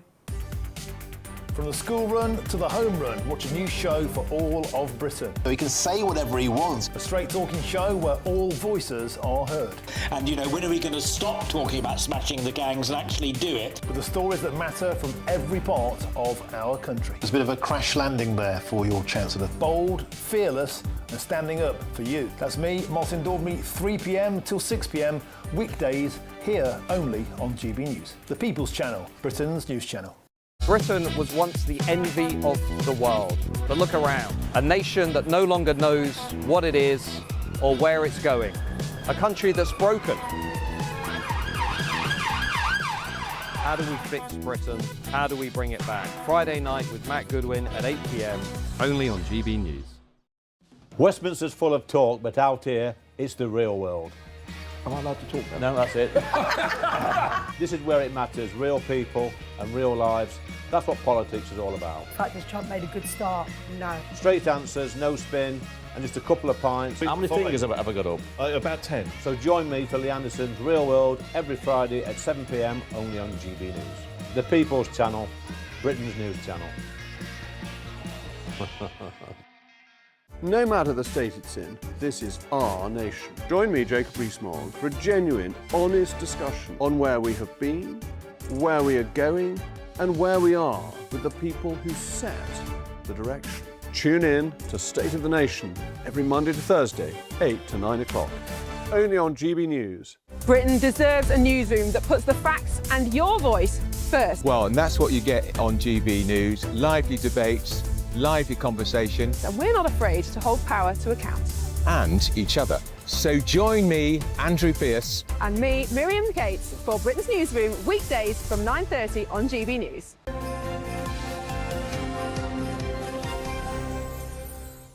Hello, welcome back. It is 7:30 already on Christmas morning. Merry Christmas, everybody. Merry Christmas. You almost woke me up then. We have our elves with us, which are, for the purpose of today, called Mark and Dawn. You can decide which one's which. They look very... The handsome one is me, obviously. Thanks, Mark. Yeah. No, the gorgeous one is Dawn. Thank you very much. OK, but do keep your messages coming in at gbnews.com/your-say. Did you find one you wanted to read? Yeah, I wanted to bring a message from John. He's actually given us a little joke. So that's great. Send your Christmas jokes, your cracker jokes especially. The cornier, the better. He says, where are we? What happened when the snow girl broke up with the snow boy? She gave him the cold shoulder. Oh, this might be what I might do to you after that little joke about the elf. It's just so rotten. That's it's a good. cracker. That's a cracker. See? Another one, giving a shout out to Steve Corkett, our cameraman down there at Sandringham, saying you have to feel sorry for the cameraman going all the way to Sandringham. Each to their own, says Joe Average. But anyway, yes, we love you, Steve Corkett. He's a great cameraman for GB News. He will go out in all weathers to bring us amazing pictures. Yeah, no, he really does. In fact, everybody here today, a very small team working not hard because we're having a lovely time because we're talking to you. So keep those messages coming in. But also you can keep your films and photos coming in as well. Very simple.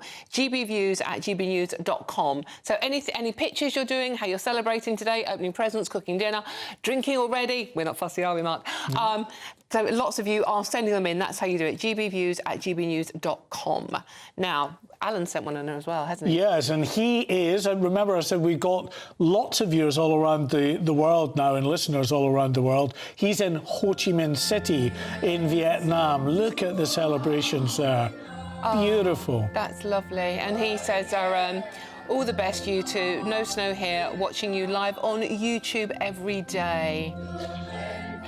Oh, so, I mean, what we can see here is we see people singing our carols and lights, and it's like a festive nativity scene. It's a beautiful choir, Dawn. Wow. I mean, that's just amazing. For those listening on radio, it's just... This whole stage area is festooned in lots of Christmas decorations, and then a choir of about 40 little angels singing away. So it really is beautiful. Oh, that is lovely. Do keep them coming in. And that one is from Alan all the way in Ho Chi Minh City. Very Merry Christmas to you over there, Alan. Wherever you are in the world, get your messages coming in. We'll read as many out as we possibly can. OK, but... Mark White, I have a question for you. Oh. Do you wish it could be Christmas every day? Certainly not. Why? Grinch? No, it's got to be, for me, it's got to be special. Just once a year is fine. And then, you know, I can get excited about it. I'd like a party and wear sequins every day, which is handy because we're talking to someone who actually does do that kind of thing. And that's Andy Park from Wiltshire, who is indeed Mr. Christmas. He's been celebrating the big day all year for the last 30 years. Andy, how are you this morning? What are you up to? This is just another day in the office for you, isn't it? Well, sort of, yeah, but I mean, another day's another day. I'm loving it, still doing it. I think I'm going to do it for another 33 years as well. Incidentally, Dawn, I got a little present for you, and I'm going to put this under the tree. So, you know, if ever you go by this way, please pop in, all right? Okay. Thank you very much. I'll be around later. Thank you very much with a glass of eggnog as well. Andy, so what do you do different today on the actual Christmas day? Well, to be honest, that door goes open all day long. The neighbours will be popping in for a mince pie, glass of sherry, have a little chat, have a bit of fun. That's about it, really. And, of course, when the day's finished, it's Boxing Day, the real Boxing Day. But to me, it's Christmas Day. And what I'll do, I'll just celebrate the whole day, you know, once again. And it's lovely. It's great fun. I really do think your watchers and yourself should try it. And you'll know what I'm saying. Do you ever get tired of mince pies, though, Andy? Never. I eat mince pies every day. The glass of sherry, I've just had a couple of mince pies and got a glass of champers here. But, you know, no, mince pies is part of Christmas. Just like a bit of Christmas cake, a full roast, watch the Queen's speech every day. It's all to do with Christmas. So what you do on Christmas Day, I do every day. Before you go, Andy, just let us into the secret, please. We're all dying to know. What on earth did you get, Dawn? What did I want? Sorry, what did I get? What did you get, Dawn? What's her present? Is that a cheeky little number? Oh, well, I can't really say on air, but I'm sure she'll tell you. It is a cheeky little number. Next time you're in the area, yeah. And, you know, I live a good life. It's not 9 o'clock yet. Andy, no. Andy, thank you very much, and a very Merry Christmas, and enjoy the rest of your day and every day. That's Andy Parker in Wiltshire there. Thank you very much. Oh. Well, that's our took an unexpected turn, it has to be said. Well, yes, indeed. Now, coming up next, of course, we've got the sports with the incredible Aidan McGee. This is GB News at Christmas Breakfast with Dawn and Mark. Thank you for your company. We'll see you very soon. Very Merry Christmas.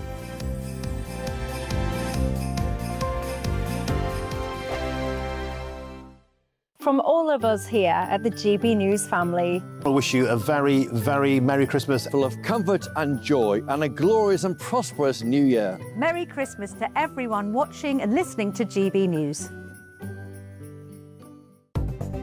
Good morning. This is the latest AI travel news from gbnews.com.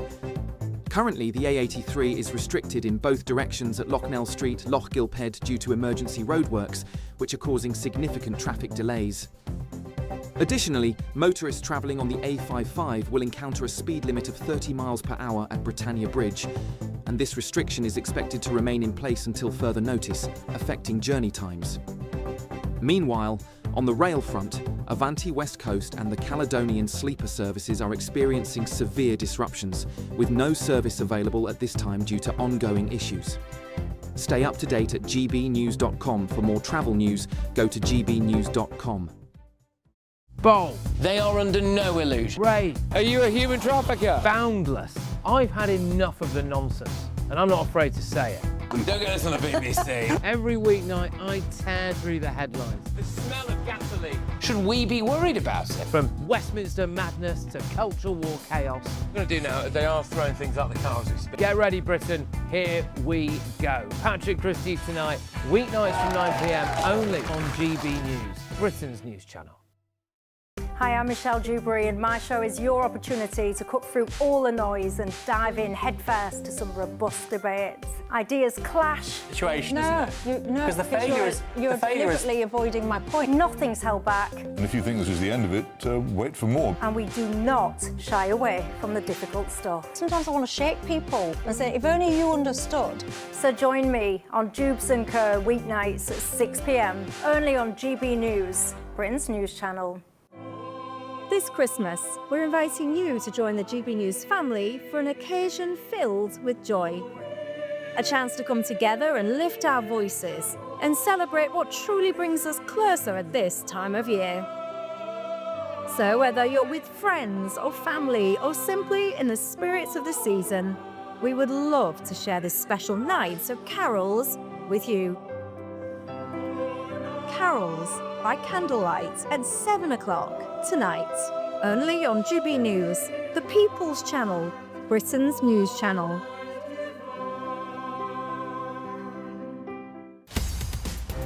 In the GB Newsroom, we bring you the news as it happens. With our team of dedicated journalists across the UK, we're ready to keep you up to date with what's happening every half an hour, every single day. Bulletins here on GB News, the People's Channel, Britain's news channel.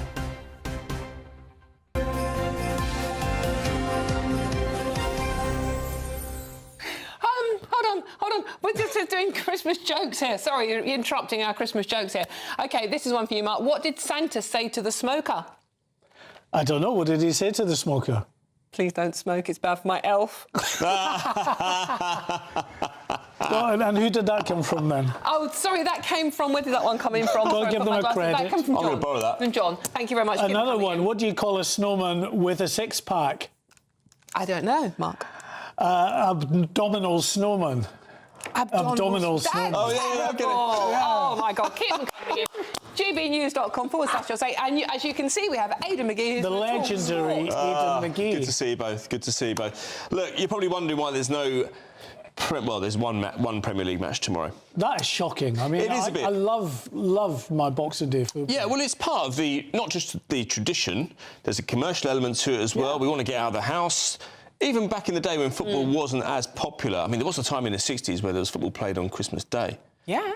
Absolutely extraordinary when you think about it. It still is in Northern Ireland. Is that right? Well, I remember as a kid, Christmas '86, QPR played on Boxing Day against Coventry, a 3-1 win, and went to Oxford the next day and won 1-0. It was a bumper Christmas, but it was 2 games in 48 hours. That was happening as recently as 1995. But there's now a commitment from the Premier League that there needs to be a 60-hour break between 2 matches. They are saying this year that because of the way that the fixtures have fallen, i.e. we're very close to a Saturday, they cannot guarantee the required or the requisite amount of rest between matches. So it means we're having to forfeit some of these matches. As I said, we are going to see one match at Old Trafford at 8 o'clock tomorrow night when Newcastle travel to Old Trafford. I doubt the Newcastle fans will be too pleased having to go all the way over there for Boxing Day, but as always, they will travel in numbers. We know that. And then we're going to see 7 matches on the 27th with another 2 on the 28th. Now, I just think there's a broader move here because the players and the management staff and the directors, they don't want to see their players tired out. There's a sports science argument behind it. That's the argument they will use to try and push the envelope and get Boxing Day football eliminated. About 10 years ago, I saw a move in the Football League hierarchy to try and get rid of midweek fixtures, but it didn't work. And I don't think they're going to succeed with Boxing Day either. I think they're putting the feelers out this year. They're saying that next year we're going to be back to normal. We're going to see Boxing Day football as normal. But I just think, Mark, you have to accept, if you're an overseas coach, player, yes, in other countries they don't necessarily play on Boxing Day. They're shut down. But each country is different. That's what makes it wonderful. It's part of the endurance test. Some areas of the world you play in extreme weather. In England, in Scotland, you play football on Boxing Day. That's just how it is. And when Mo Salah's on £25 million a year, I don't think it's too much to ask him to put his boots on Boxing Day, do you? And there's actually a competition football tournament going on in Northern Ireland today, which we are going to bring you a bit later on. Yeah, that's right. We're going to be involved. I think Doogie and the wonderful Doogie Beattie's out there for us. Yes, absolutely. I was going to say Doogie Donnelly, but he's a snooker commentator. My friends back in Scotland will certainly know. Exactly. Well, let's hear from Ruben Amorim, show me, because that match at Old Trafford tonight against Newcastle sees them take to the field without their inspirational captain Bruno Fernandes, who's out with a hamstring injury. I think it's impossible to replace Bruno, but I said that in this morning to the team. I think it's we need to take the good thing, if there is a good thing on that a lot of people need to step up. And if you see it's not just the creation, but every set piece is the guy that is organizing sometimes the team, and that is a good opportunity for everyone to step up and to understand that we cannot rely on one player for everything. So that's the Man United gaffer, Ruben Amorim, trying to bounce back from that defeat on a couple of days ago against Aston Villa when they lost their captain, of course, as I mentioned. Lots of other sport going on. We've got the Boxing Day race meets tomorrow, the King George VI Chase, Harry Redknapp's horse going in that one. And the darts continues as well over the festive period. What a huge success that's been as a sport in the last few years. And now and again, you need that stellar individual to really take the sport by the scruff of the neck and drag it into a different era. Luke Littler is definitely that man. His father, I understand, is an avid viewer of GB News. Oh, right, yes. Yeah. But it's just a way in which, of course, they've just packaged the whole event. Didn't happen overnight. It didn't happen overnight. It's kind of Americanised it in a way with cheerleaders. They prepared it all. Singing. They did as much as they can, Matchroom, in tandem with the broadcasters, but you still need that one player to come along and just lift it into a different stratosphere. And as I say, Luke Littler, in the way that Tiger Woods did for golf, he's done that for darts. And the prize money this year, £1 million compared to £500 last year. Wow. That's incredible. Aidan, thank you very much. More of Aidan coming up in the next hour. But next, I'm going to rename them Claire and Nigel. We'll be going through the papers with the grown-up size Claire and Nigel. That's Claire Pearsall and Nigel Nelson with your news stories coming up next. But first, if you are in search of some holiday sun or even snow, by the way, here's the forecast for those top European destinations. Can't wait to get in that sea. Lovely and warm. Just like the feeling of having great travel insurance. All Clear Travel Insurance sponsors GB News Travel Destinations forecast. Whilst high pressure close to the UK brings plenty of dry and bright weather, we do have some heavy rain in central Mediterranean and colder than average weather pushing into parts of Iberia, just 7 degrees there in Lisbon with some showery rain expected later. Showers also moving through eastern parts of Spain, the Balearics, moving into Sardinia, Corsica, Italy, some wet weather and some gusty winds. Mostly fine in Greece and plenty of sunshine to continue into the weekend. All Clear Travel Insurance sponsors GB News Travel Destinations forecast.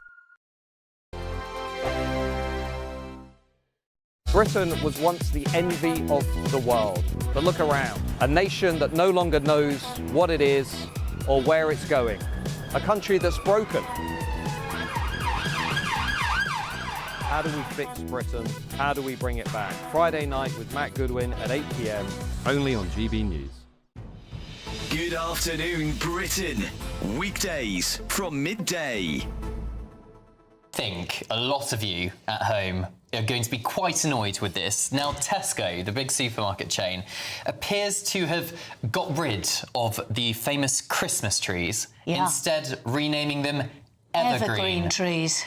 Evergreen There's trees. the evergreen tree. Here we are. So if you're listening on the radio, these are pictures of their boxes of artificial Christmas trees without the word Christmas on them at all, instead calling them evergreen trees. There are still a number of Christmas trees available called Christmas trees. Christmas trees, but I think it has clearly annoyed quite a lot of people. Why do you call them evergreen trees? Can't you just call them Christmas? Just call them Christmas trees. I call them Christmas trees even outside of the time of Christmas. If they look like a Christmas tree, I call them a Christmas tree, don't you? Yeah, I do. And the Conservative leader of the London Assembly, Susan Hall, she's told The Telegraph, it's Christmas. It's a Christmas tree. People don't tend to put up green plastic fir trees for any other reason. It's all stupid nonsense about offending other people and other religions. Well, below that, this is supposed to be a Christian country. We have Christmas. Let's celebrate it, says Susan Hall. Actually, other religions are not offended by the celebration of Christmas in a Christian country. You speak to Hindus and Buddhists and the vast majority of Muslims, they're not in the slightest bit bothered and actually will join in those celebrations as well. It doesn't offend them. But what you've got are marketing divisions within these big companies where you've got Tarquin and Tabitha who feel that we must, you know, do what we can do to not offend the great British public. And the great British public are the ones that are actually buying the product and they're not in the slightest bit offended. Can I just say it offends me that we've got Christmas already and it's not December. GB News, the People's Channel. No matter the state it's in, this is our nation. Join me, Jacob Rees-Mogg, for a genuine, honest discussion on where we have been, where we are going, and where we are with the people who set the direction. Tune in to State of the Nation every Monday to Thursday, 8 to 9 o'clock. Only on GB News. Britain deserves a newsroom that puts the facts and your voice first. Well, and that's what you get on GB News. Lively debates, lively conversation. And we're not afraid to hold power to account. and each other. So join me, Andrew Pierce. And me, Miriam Gates, for Britain's Newsroom, weekdays from 9:30 on GB News. Oh, God, no idea. Welcome back. It is 10 to 8, possibly on Christmas morning. Merry Christmas to you. We're going through all your Christmas cracker jokes. Have you got one there? Yeah, we've got a couple of jokes to bring you, and it's not Claire and Nigel. I love you both. I really do. Right, Barry Malabone has asked Claire, what do you get if you cross Santa with a duck? I don't know. A Christmas quacker. Oh. I've got a really good joke for you, though, people. You'll like this one, particularly Claire and Nigel, considering what he's just said. Lisa said, fabulous team this morning, Dawn and Mark. Please get Mark presented more. He's awesome. That was the joke part. You can laugh at that. No, I'll be straight back out on the road after this. That didn't make me laugh. In any case, we are going through the papers. There are no papers today. Obviously, it's Christmas Day. We're going through all the news stories that are on the websites because obviously journalists are working hard over the Christmas period. So, what story are we starting with? Who's got a story? Nigel, I think you can tell us about President Trump. I could indeed, yes. What Trump is doing is he's tracking Santa along with the rest of the world, and he's said that he's telling children that we don't want a bad Santa for this Christmas. Well, absolutely right. So presumably what Trump wants is a kind of MAGA Santa, and if not, then he'll just take his visa away. That's not very nice, is it? But it is nice because, I mean, the president does sit down with the First Lady and they do talk to kids, don't they? I mean, that's part of the tradition. They are talking to kids. This is the whole point about we don't want a bad Santa. So that's the Trump line. But they're also tracking Santa, the American Defense Command doing the tracking, and so President Trump is doing the same thing. I think that's lovely. I mean, can you imagine if our Prime Minister did that, Claire? Well, that's what I was about to say. So when you look at what Trump was doing, and he was chatting to kids, and you do sort of slightly cringe a little bit when he's saying, you know, do you still believe in Santa? And it's like, well, of course, because he's real. Yes. But Keir Starmer would just be the most wooden person. You know, what do you want for Christmas? And you just you want to hide. I'm not sure how many children would phone in really from the UK. I mean, probably Nigel and Claire, the elves would be more animated than the Prime Minister on Christmas Day. But I mean, it's a year on since he lost his brother, so we shouldn't be mean, and that was part of his Christmas message. Shall we talk about Zach Polanski now, the Green Party leader? Yeah. Before you start throwing your Christmas presents at your television screen or your radio, he's saying give hundreds of millions of pounds more as a Christmas present to the migrants. He is 400 million. He thinks that we should be nice and spend it on kindness to channel migrants, and he has put his Christmas message to be broadcast at the same time as the King addresses the nation. So that tells you how much Zach Polanski thinks of Zach Polanski. He thinks he should have the headline slot. Well, I'm not sure if he's realised that it's not a good idea to suggest that you'd encourage migrants to come over here without leave and to sort of hang around. And this is a man who wishes his party to be in government, and he wants to spend all of the money that we don't have on people that have no right to be here. I was going to say, did he explain where this money was coming from, Nigel? Yes, he did. Yeah, what he says is that this is money that the Tories used for paying for French police to patrol the beaches, paying for a detention centre in France to keep them there, and he says the money would be better spent on kindness. Now, there's nothing wrong with actually treating migrants in a humanitarian way. I mean, that's absolutely right. So the four-star hotels we give migrants, the 40 to 50 pounds allowance a week, all of the wraparound healthcare services, the gyms, the shuttle buses. that's not quite enough. Well, not according to Zach Polanski, it's not. But I mean, I think that those are the things that we've got to provide. I mean, £40 a week is not exactly a huge amount of money, and that wouldn't. Well, it is if you're getting all your meals for free and everything else. You get under a tenner if you're getting all your meals paid in a hotel. So the 40 quid is if you're able to go and stay with friends, and that's the extra that you're given, which again is not a lot of money, but stuck in a hotel, it's £9 something. So there's very little you could buy for that. But obviously we've got to accommodate them. We've got to actually accommodate them in a humane way. I don't agree with Zach Polanski that you need to spend 400 million being overly kind. OK, well, let us know what you think about that one. gbnews.com/your say. Claire and Nigel back in the next hour. We're back with you very soon after the weather.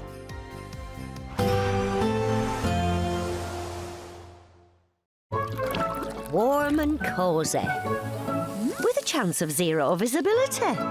Boxed Boilers sponsors the weather on GB News.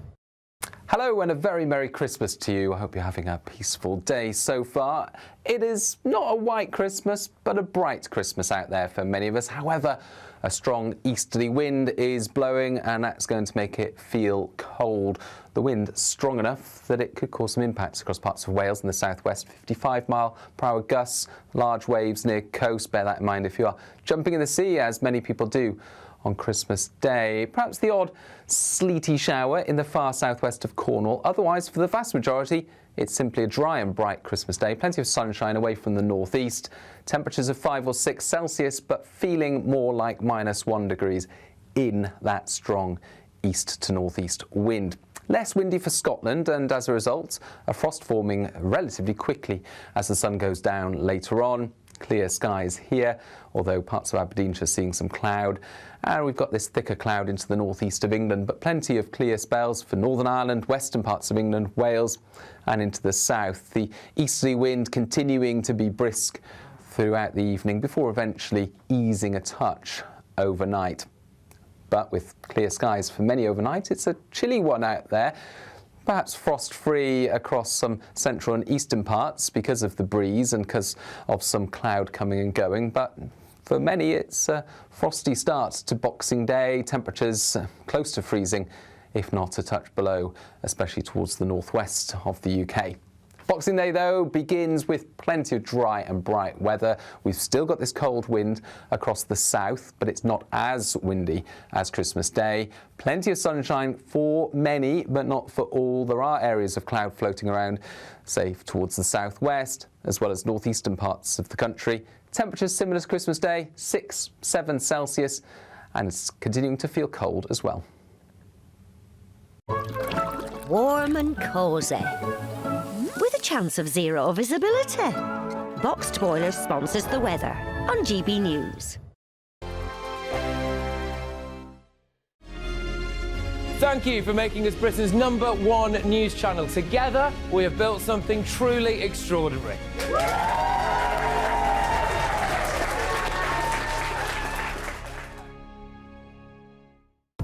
Good morning, this is the latest AI travel news from gbnews.com. The A83 is currently restricted in both directions at Loughnell Street, Loch Gilphead due to emergency roadworks. The A55 has a speed limit of 30 miles per hour at Britannia Bridge until further notice.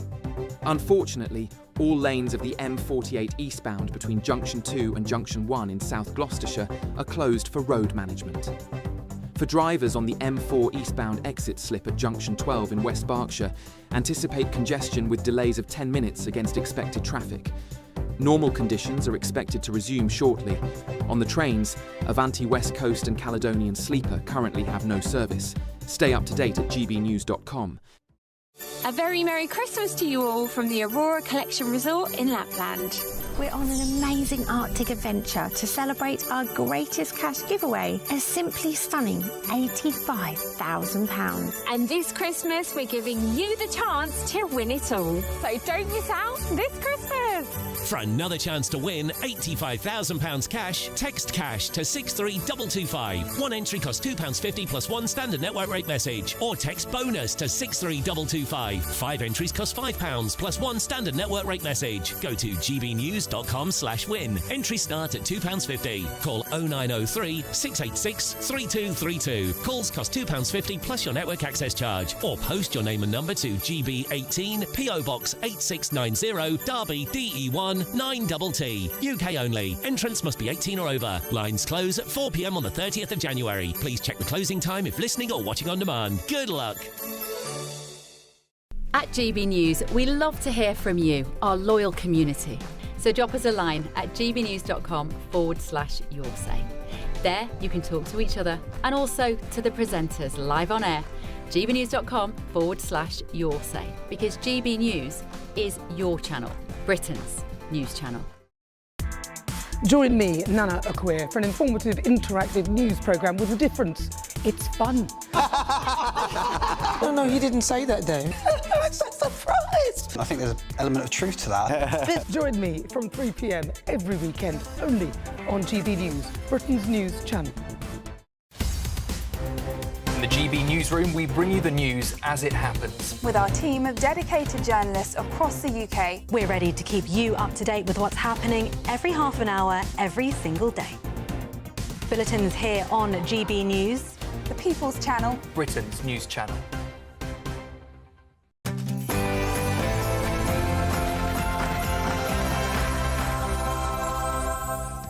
Good morning and a very, very Merry Christmas to you all. Very Merry Christmas to you. This is a special GB News Christmas breakfast. And we've got some cracking stories for you. Dreaming of a white Christmas? Well, this is Mark White, so you are. Sadly, the Met Office has dashed those dreams, with parts of the country set to be mostly dry, and we might even see spells of sunshine. But we're not giving up on a Christmas miracle for you. 1 billion presents already delivered and thousands of miles travelled. We'll be tracking the rest of Father Christmas's journey as he finishes delivering presents across the world. And thousands of people have gathered in Bethlehem for the first public celebrations in 2 years due to the war in Gaza. The King will make his Christmas speech from Westminster Abbey, where he's expected to talk about the pilgrimage of life and the lessons it can teach about today's issues. And the Princess of Wales and Princess Charlotte have performed a piano duet at the Together for Christmas Royal Carol service. With lots of us getting together today, there's always that risk of the dreaded argument, not between Dawn and me, of course. So we'll bring you top tips on how to deal with festive disagreements. Ben Stokes has reflected on his most difficult spell as captain, as England aim to salvage some pride when the fourth test gets underway in Melbourne tonight. England have already lost the Ashes, of course. We'll look ahead to the festive football programme as the Ali Pali darts and the Boxing Day racing continues unabated. No white Christmas for most of us this year, but it is a bright Christmas. And that's got to be an improvement compared with the last few months. I'll have all the details in the forecast coming up soon. It's just gone 8 o'clock on Christmas morning. A very Merry Christmas to you all. I'm Dawn Neeson. And I'm Mark White, and this is GB News Christmas Breakfast.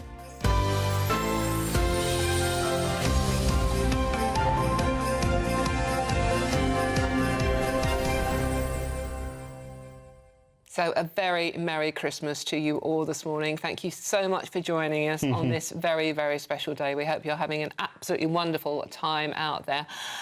We've got Aidan McGee in the studio as well with us, looking very, very festive. So from everybody here at the GB News family, we're just hoping you're having a wonderful day. And we're going to taste Aidan's soup a little later, which we're really looking forward to. Oh, as a Scot, we love soup, so... I was going to say, you mentioned Christmas Day breakfast.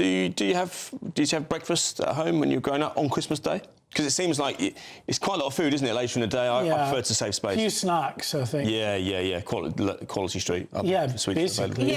Basically chocolate and champagne, to be honest with you. Well, chocolates are available, of course.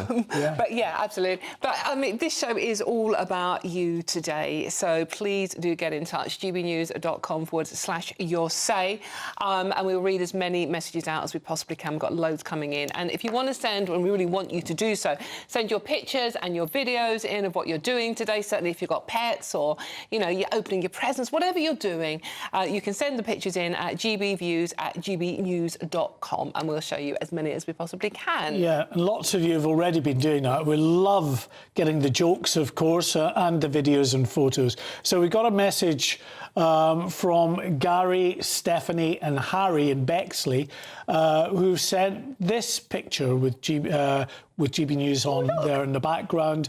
That's next to their Christmas tree. Very lovely Christmas tree, that. I love the lighting as well. They've done a good job there. Yeah, they have, indeed. I think that's lovely. And this is a guaranteed way, by the way, people, to get your picture on screen is to include Mark, I and Aidan in it. Yes. Because, hey, you know, we're going to go for it, to be honest with you. Nice, better than the Trafalgar Square Christmas tree. That is, and it's round at a fire as well, so thank you very much for that. And they say thank you for keeping us entertained throughout the year, all at GB News, and we love doing it. That's what we're here for. And we've also got one coming from Jenny as well in Basildon. Oh, that's a nice tree, Jenny, I like that one. Oh. Who says she's currently enjoying a quiet coffee, watching GB News before the house wakes up. Yeah, make the most of it, Jenny. I've been with you on that one, and I bet you've done everything as well. You've wrapped up, you've done the ironing, you've got the dinner on the go already, and everyone else will get up and go, oh, it's all done. How marvellous. It's always the women that do that. Sorry, Yep. I've been saying that. Unless, of course, you're Aidan McGee, who does everything as well, because he is a wonderful chef. I like that coffee table, don't you? Yeah, it's really big. Nice. You have a big old game of chess on that. Look, I love that one, see? And Bruce has also sent a photo from his house in... Oh, wow, Bruce, that looks gorgeous. That's his house in Somerset with some bright and colourful Christmas decorations in the living room. That is lovely. And again, we're on the telly. Love it. Keep them coming in. Thank you so much. That's lovely, isn't it? That looks like a barn. That was beautiful. Oh, yeah, it was potentially a thatched roof above that, you think? Yeah. Really lovely. And don't forget the jokes. Keep the jokes coming. Loving the jokes. And we've got messages coming in from Dubai and the Middle East and Thailand. And Vietnam. Vietnam, yeah, absolutely. We've been, you know, thank you so much. But it's really, really lovely to be with you on Christmas morning. I'm actually having a really lovely time. Yes, no, it's great. And, you know, one of the amazing things I think about working for GB News is all those we work with, we consider a family, but the audience out there, you are absolutely a family. We see it every time when we go out and about. People come up, tell us how much the channel means to Never experienced that in my previous jobs, I have to say. I've been in broadcasting for about 4 decades now, and honestly, they used to come in my previous place, but that was usually to tell me how much they hated Rupert Murdoch. Yeah. But honestly, people are so lovely. It's clear that the channel means so much to people, and we're so glad that you've been able to devote some of your time, at least, to watching and listening to us. I used to get it at football grounds. Yeah. Now it can be absolutely anywhere. Yeah. No, absolutely anywhere. We've got a very loyal viewer base as well. And listeners. Absolutely, we're not forgetting on the radio, and if you are travelling to see your family today, we are on the radio, and I think the roads will be quite quiet, so good luck with that one. And a special message to everybody who is working today. It's not just us, obviously, here. We're sitting in a nice, warm studio, having some fun chatting to you, but there are lots of people who are working today, certainly if you're working for the NHS, the emergency services, or keeping the country running, to be honest with you, doing, you know, the hard job. In the utilities, all of the utility services, they never get a shout-out, but, you know, they keep the electricity and the gas and the water flowing. Yeah, absolutely. Talking to people keeping the country running. Yeah, many of us across the country, as we're unwrapping our presents, the nation's politicians have been busy unwrapping the year in politics, with some offering comfort and calm and others slipping a little political grenade neatly among the tinsel. The Prime Minister, Sir Keir Starmer, urged people to reach out to loved ones this Christmas. It's a nice message, actually, speaking after the loss of his brother, who died on Boxing Day last year. I know many across Britain are still struggling with the cost of living. Helping with that is my priority. But at this time of the year, which celebrates love and abundance, loss or hardship can feel even more acute. So call round to a neighbour, check in on a friend or a relative who you haven't heard from for a while. Reach out. It can make a huge difference.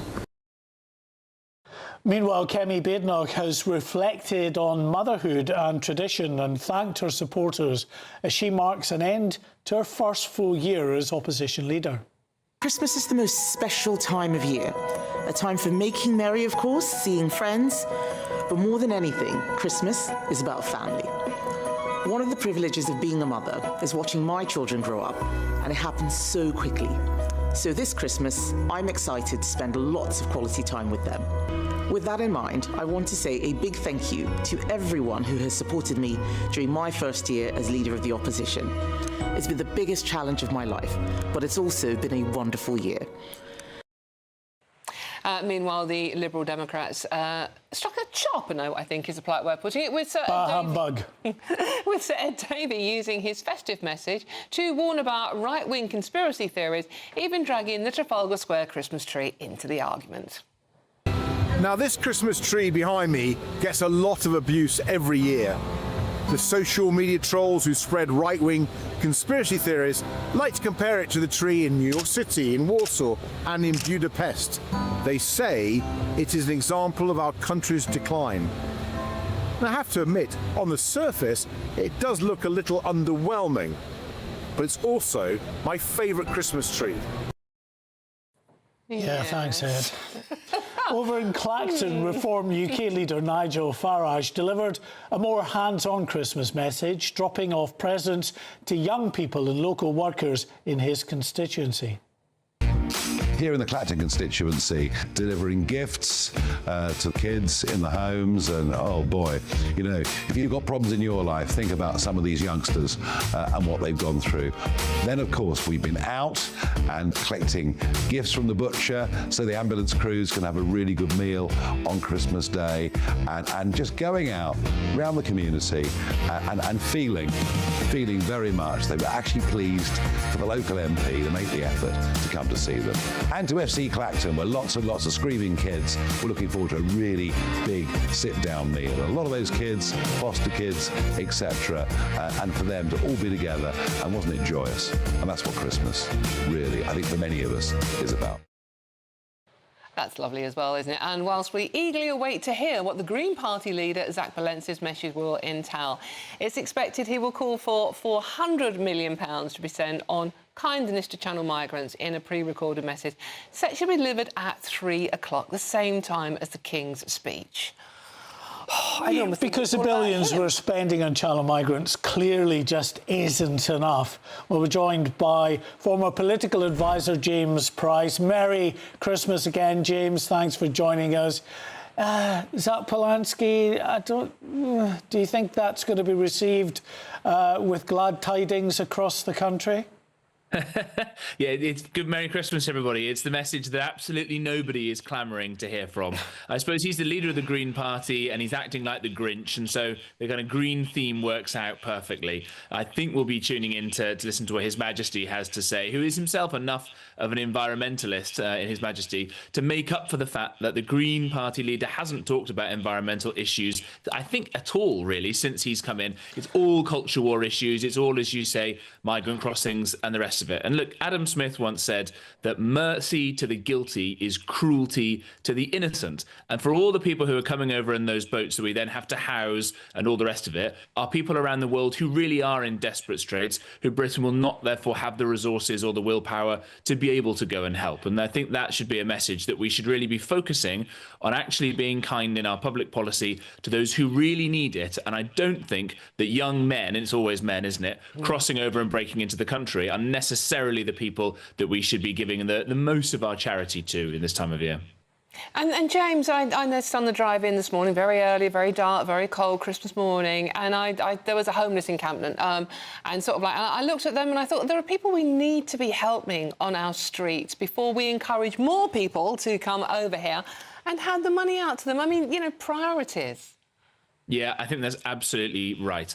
There's no moral obligation to do things that you can't do, right? There's no moral obligation to do things you cannot do.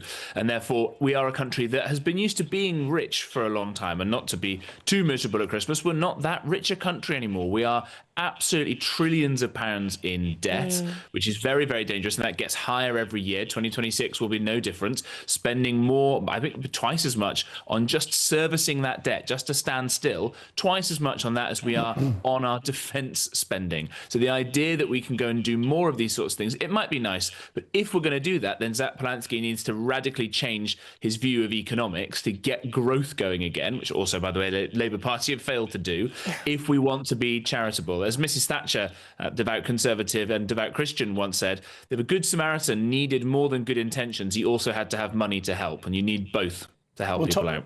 Talking about Grinch-like messages, clearly for many of the Christmas messages from our senior politicians, they've been really heartfelt and emotional. But Ed Davey, what's going on there that he has to get a dig in to the far right? Really? Honestly, for someone that doesn't seem to do a huge amount of actual policy work, you'd think he could take this one day off. Mark, I heard you earlier on when GB News contributors were putting some of their wonderful photographs of their trees and watching the channel this morning. You had a bit of a dig at this wonderful Trafalgar Square tree.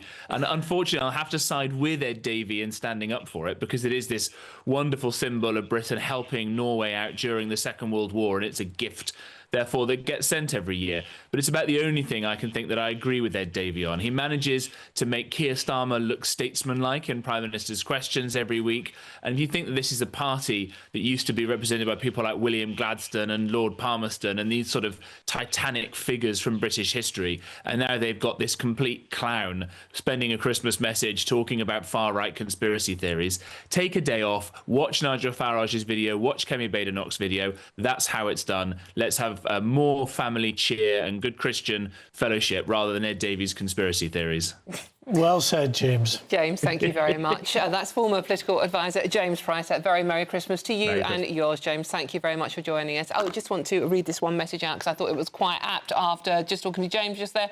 This is from Grace Hill. Says, it's a cracker. What's the difference between Santa and a politician? I don't know. Santa actually delivers what he promises. Keep them coming. We love, you know, the more rubbish, the better. This is exactly what we need at this time of the year. Christmas cracker jokers. It is Christmas Day. Jokes. It really is. So we're loving your company, gbnews.com/your say. Now, how does your day start then, Mark? I mean, we're having a nice cup of tea here in the studio, but it could start with a glass of bubbly or even going for a run. Well, certainly not a run, but we'll be opening the bubbly a little later in the show. But how do yours go? I mean, do you open the presents first? Do you do some sort of fitness, or do you get cracking on the dinner? Every family does tend to have a routine for December the 25th, but traditions can vary greatly between households. Now, the UK's most popular Christmas Day traditions have been revealed, as our reporter Anna Riley found out when she went to York Christmas Market.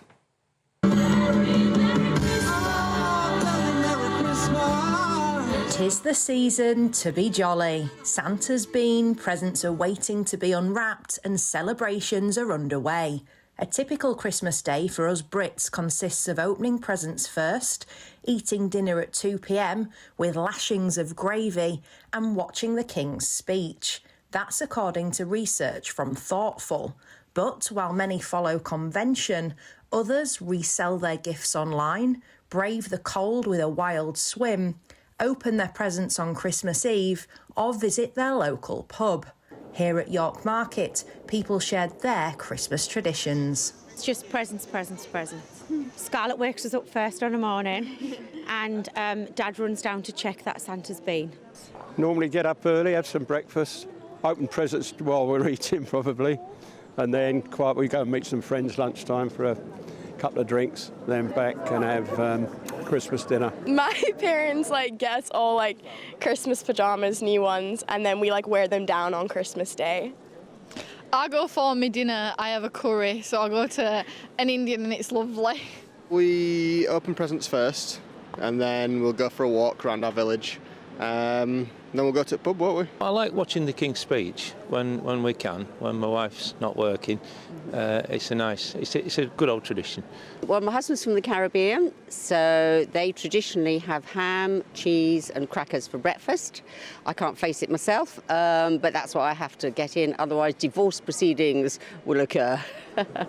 It's also been one of the busiest months for retailers, and workers here are ready to put their feet up for the day after a busy trading period. Well, now I work on the Christmas markets. We get home and we just collapse into an armchair. All Christmas Day, I sit there, the glass of port, telly on. Does me. Christmas dinner and just watch some films and just have a real chill, actually, especially after a long, few weeks doing the Christmas markets. We all need a nice chill after that. Because we work in football, we've always got a game on Boxing Day, so always an early bed for me, I'm afraid. So whether it's spending time with family or tucking into a festive feast, whatever you're doing today, have a very Merry Christmas. Anna Riley, GB News. Merry Christmas to you, Anna Riley. We love you. What a lovely report. Up there in Yorkshire. She does a cracking job. In fact, all the reporters out in Yeah. the field do a cracking job. They really do. So Merry Christmas, all of them. OK, but what shocked me about Anna's report is that only 12% go to the pub on Christmas Day. Now, not that I'm obsessed with alcohol on Christmas Day. Possibly not. But we need to support our pubs. Yeah, but a lot of pubs aren't really open, or they're open for very short hours. Just for a couple of hours, but get down there. I can't go to the pub for a couple of hours. No, but the pubs are open for a couple of hours. You don't have to stay there the whole time, Mark. Oh, OK. Although, if you're buying them there. No, I mean, I can't go for that shorter period of time. Oh, right. You're there for the full 12 hours. Yeah. But even if, I used to be a barmaid, and even if you don't drink, just going and it's just a social occasion, it's getting out and seeing people, especially if you're own on Christmas Day. OK, so if you are going out in the pub, you can also ask the pub to put the TV on in the corner and watch Mark and I, because we're going to be here for you the next couple of hours, that's for sure. I didn't know you used to be a barmaid. Oh, yeah, best job I ever had. Apart from sitting next to you, obviously. Make mine a double. I will do, darling, don't worry. OK, let's get... Did I just say that out loud? I did. OK, so let's get the weather update with Aidan McGivern, shall we?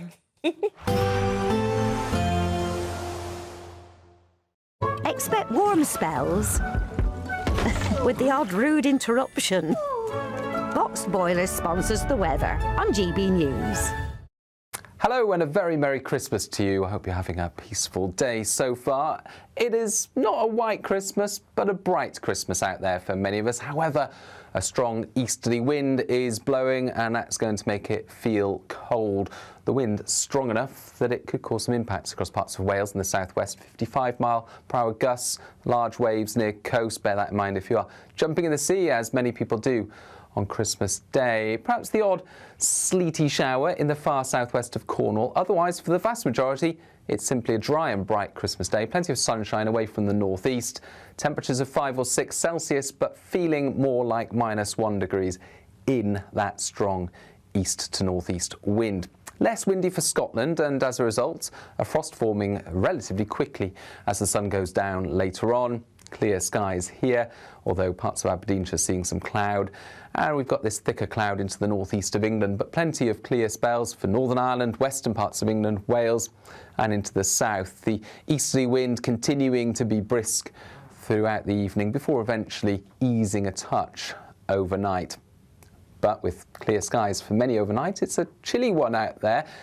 Perhaps frost-free across some central and eastern parts because of the breeze and because of some cloud coming and going. But for many, it's a frosty start to Boxing Day. Temperatures close to freezing, if not a touch below, especially towards the northwest of the UK.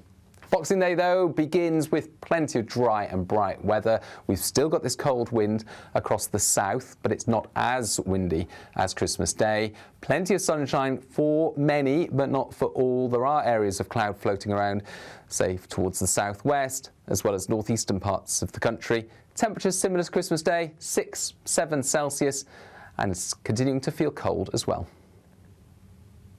Expect warm spells with the odd rude interruption. Boxed Boilers sponsors the weather on GB News. Thank you, Aidan. Right, we've been obviously urging you to get in touch today. You have been doing that in very significant numbers. We're trying to read out as many of them as we can. AM, same but different, has messaged in saying, "Morning, everyone, and most wonderful Christmas to one and all. Enjoy your day. Dawn, love the jacket. Thank you. Most brilliant shade of red." And the lips just too, my yeah. eyes, to be honest. Mark, so nice to see you presenting on this special day. Christmas, a great jumper. Oh. And not forgetting Aidan having a blue Christmas. So all the very best to an ever-growing GB News family, which is true. And that's the numbers have just gone through the roof. It is incredible. Yeah. So Britain's #1 news channel. We are. Keep it up for the year ahead. Absolutely. We are here for you. If you want to have a chat, gbnews.com/you'll-say, or send any pictures in at gbviews@gbnews.com, and we'll show as many on screen as we possibly can. Especially if you've got any cute cat. You've got cats, haven't you? Cute cats or dogs or any of those. Keep them coming in. But we are going to give away money now, so that means you can have a wonderful New Year. How do they do that? What happens? Well, the British giveaway is our chance for you to win the biggest cash prize to date, an incredible £85,000 in cash. Hayley Sparks has been on a magical trip to Lapland and has all the details you need for a chance to make it yours. This Christmas, we're giving you the chance to win our biggest cash prize of the year. An incredible £85,000 in tax-free cash could be yours. Cash to make your new year the best yet.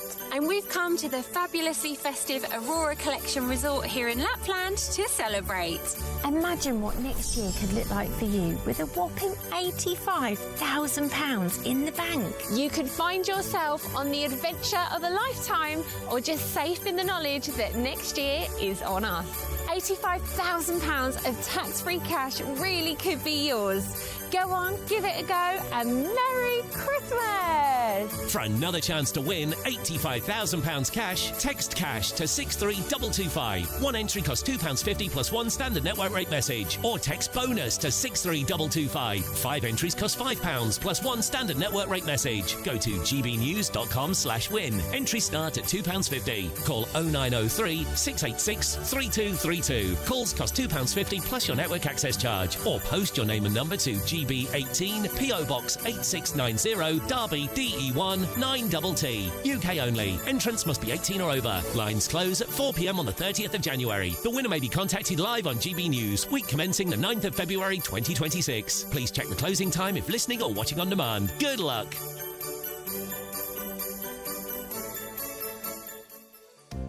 Good luck indeed. Now, still to come, as the average British family faces 5 arguments today. No, they don't.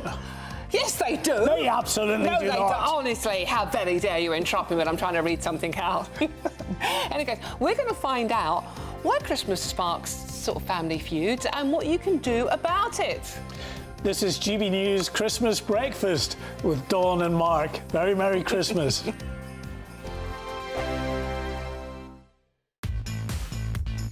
5 hosts, 5 opinions, 5 fearless debates, 5 unfiltered takes on the day's news. 5 reasons not to be anywhere else on Saturday night. This is the Saturday 5. You got me good there. Britain's biggest Saturday night TV show. It's not a bad brand. Yeah. Uncensored. Very, very, very easy tonight. On the unpredictable. What does she say? Can you translate it for us? And always entertaining. And how can a country go from being led by William Wallace Saturday nights from 6 p.m. only on GB News, the People's Channel. Britain's news channel. You're going to want to stay tuned, trust me. Martin Daubney, weekdays from 3 p.m. I think it's just good, honest, humble food. And yeah, as people get away from the ultra-processed stuff and get back to their roots, and what's better than a good jacket potato? Do you know what? Sales of jacket spuds have gone through the roof. The big potatoes at Waitrose. There's been a 178% increase in people looking at recipes. And I just think it's wholesome, it's affordable, it's comfortable, you know, it makes you feel good, it's back to basics. That, I think, at the moment, sums up the nation. I think very much it being affordable as well. With the climate we're living in at the moment, it definitely helps knowing, you know, you're putting food on the table for a reasonable price, and people appreciate that. And it's good, honest food. You can feed your kids, and kids are seeing it on social media, and they're getting excited about it as well. So they're not like, you know, obviously everyone sees all the big brands, and now there's all these, you know, jacket potato people out there, and we're giving them something that's healthy, and they want to eat it. And I think the parents appreciate that. And Ben, I've seen your videos. They queue around the block to get to you. If people are in the mood to cook a potato tonight, of course, we don't want to affect your sales. What is your sort of top of the pop spud recipe? Give it to us. Oh, it's all about variety. It's picking the right potato is really important. Get a nice melody or a cara or culture or something like that. Nice and big. In the oven, if you can. Hour and 20. Get a nice crispy skin on there. Loads of butter, loads of cheese, and a nice curry on top or something. That's my go-to. Ooh. Now that was a final little curveball there you threw at the last minute there, Ben. GB News, the People's Channel. No matter the state it's in, this is our nation. Join me, Jacob Rees-Mogg, for a genuine, honest discussion on where we have been, where we are going, and where we are with the people who set the direction. Tune in to State of the Nation every Monday to Thursday, 8 to 9 o'clock. Only on GB News.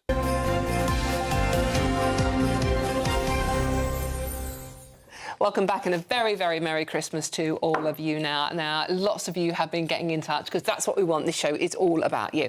And you've been getting in touch with what you're doing on Christmas Day and particularly with your pets, which I love these. Debbie has sent this one in saying, Merry Christmas from William the Shetland Pony. Oh, beautiful. Wow.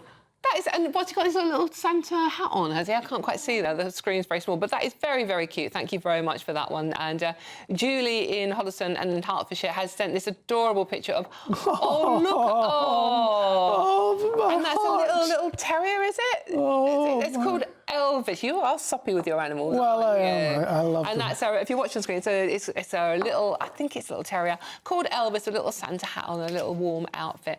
And one from Tina, who sent a picture of some of her spaniels. Oh, wow, Tina, that's gorgeous. Saying, I wish you all a very Merry Christmas. Sadly, I lost my last 2 girls of these 6 in November. Oh. So no paws in the home for the first time ever. But in the new year, I start fostering spaniels. So paws will once again fill the home. Oh, my God, that's such a sad but lovely message, you know what I mean? That's what Christmas is about, though. It's just so emotional. May everyone have a good Christmas and a better year than last. Thank you so much for those. Please do keep them coming in. Our gbnews.com/yoursay is the way to get in touch. Mark's particularly keen on your Santa jokes. He's reading them out and chuckling away to himself. Yes, I am. And I'm going to get a couple of pictures of my cats, Leo and Oscar, so we'll show you them. Yeah. Leo did make an appearance earlier in the year when I was live on the Martin Daubney show, and there was a bit of meowing, and I had to reach down and grab him and hold him up to the camera, so created a bit of a stir. So that's brilliant. Yeah, well, I'll show you the lovely Leo and Oscar. Yeah, they're coming up. If you want to get more pictures in, gbviews@gbnews.com is the way to send your pictures in, and some videos as well. Anything you're up to on Christmas Day. OK, now, this is the scene where we don't have a row. No, we never row. Just picture the scene, though. The kitchen's a mess, the turkey's on the brink of burning, wrapping paper is all over the floor, and suddenly someone snaps. Yeah, family arguments over the festive period can seem inevitable. It's a pressure cooker environment in so many ways, isn't it? The average UK family gets into at least 5 disputes on Christmas Day alone. But is there a way of preventing things from reaching boiling point? Well, etiquette expert Liz Brewer joins us now with her top tips on how to keep things merry this Christmas and how to have the perfect Christmas day in general. Liz, looking absolutely fabulous as always. Merry Christmas. Merry Christmas. I'm surprised you haven't got your hat on. Well, we're waiting for the appropriate moment. The appropriate moment is now. When we open the bubbly later. No. You know, Are you starting an argument with us? Yes, I am. How do you avoid that pressure cooking environment on Christmas Day? You know, what happens when, like with me, we are a huge family and we all get together and everybody participates. I am hopeless at cooking, so I stick to doing the decorations and the tables, etc. Everybody else is brilliant, but they all have their specific sort of, as it were, job. But what you have to avoid is conversations which are going to spark an argument. You know, try and avoid politics. People say, oh, we have adult, conversation about everything. Don't. Stay away from politics. Stay away, if you can, from money. Stay away from things which antagonise. Don't play a game like Monopoly, because it's banned, actually. We don't play that any longer. So you just have to keep everything merry and bright. This year, I've actually made my own Christmas crackers. Wow. This one actually is for you, Dawn. Oh, thank you. I don't think it would be appropriate for you. For me to and pull your cracker. literally, I collected all the lavatory, the cardboard inners. Yes. I sent off for the snapper. You've even got a riddle in there, and I do know what's in it, and it's very appropriate. So you two can Brilliant. I'll have that. Well, you can pull my You can pull it, Thank you. Hope he doesn't win it, because it wouldn't be appropriate. It's not lingerie, is it? It might be. Oh. It might be. And you know what I discovered, which was really funny? To go online to try and get... I went onto that chat app to try and get riddles.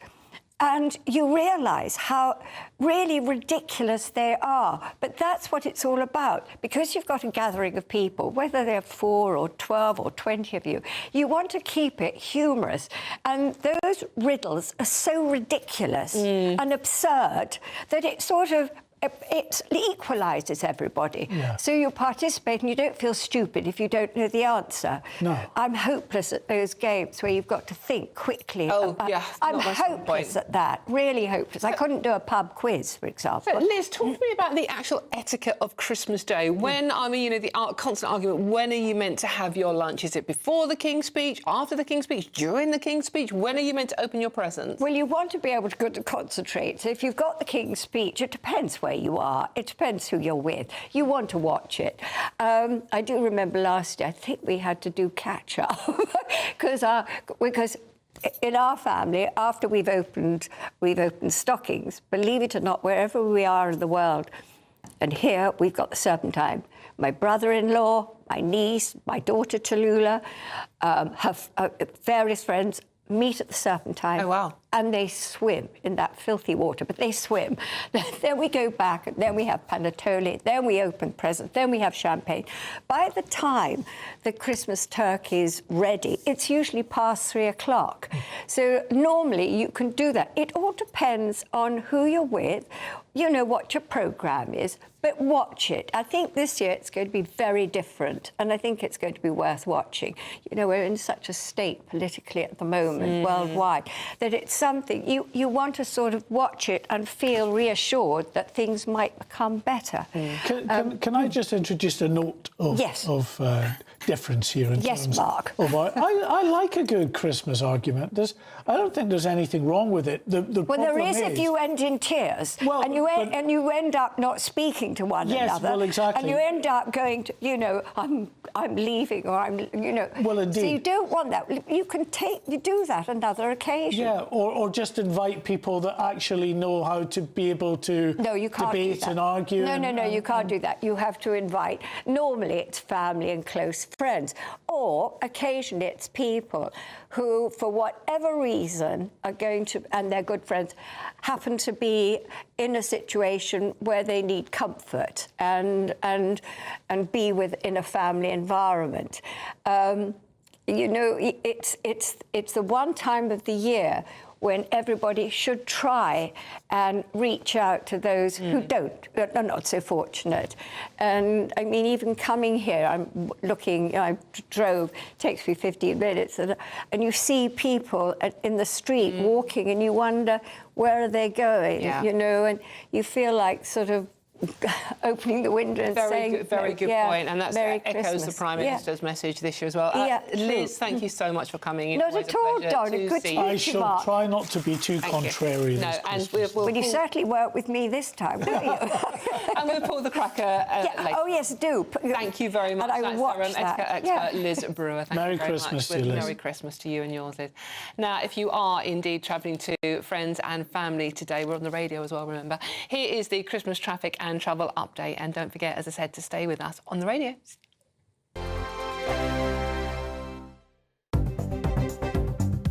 Good morning, this is the latest AI travel news from gbnews.com. The A83 in both directions at Locknell Street, Loch Gilphead is currently facing restrictions due to emergency roadworks. The A55 in both directions at Britannia Bridge has a speed limit of 30 miles per hour until further notice. In Thurrock, a broken down vehicle on the M25 anti-clockwise is causing lane closures between junction 1A and junction 31. Normal traffic conditions are anticipated between 8:30 and 8:45 this morning. On the trains, Avanti West Coast and Caledonian Sleeper report no service at present. Stay up to date at gbnews.com.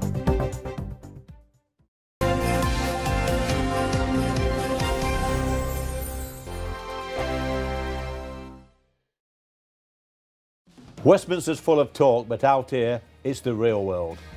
Am I allowed to talk then? No, that's it. This is where it matters, real people and real lives.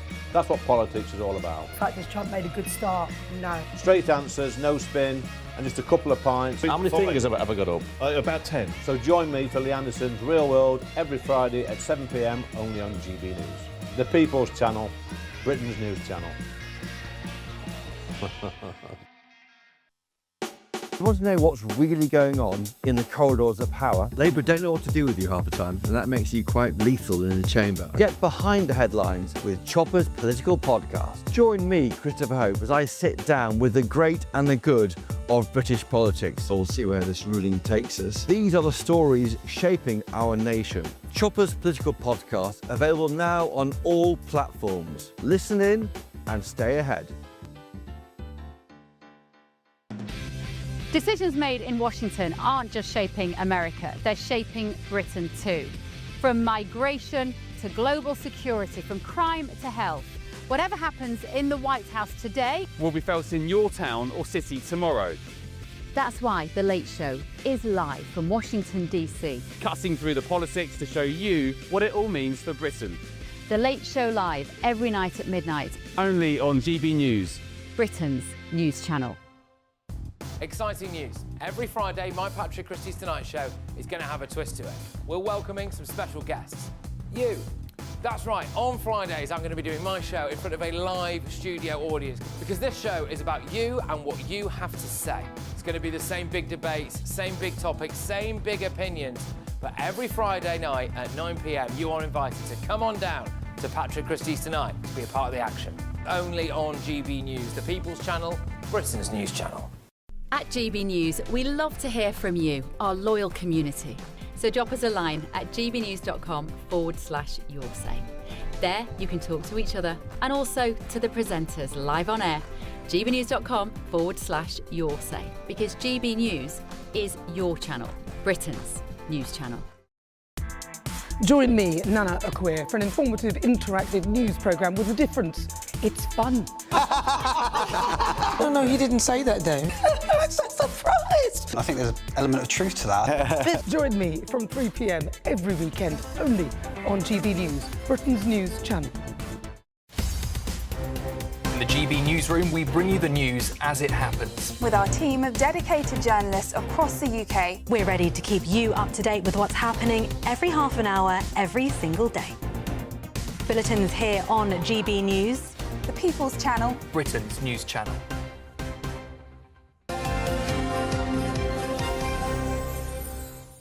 Welcome back. Merry Christmas. We've been urging you, of course, to get in touch throughout the morning, and you have been doing in significant numbers. Yeah, and from all around the world, which Yeah. is absolutely lovely. This is from Ian Brackstone. A very happy Christmas to all at GB News from a Brit now living in Newfoundland, Canada. A white Christmas for you indeed there. And Sharon, Dawny, Mark and the whole of the GB News, happy Christmas.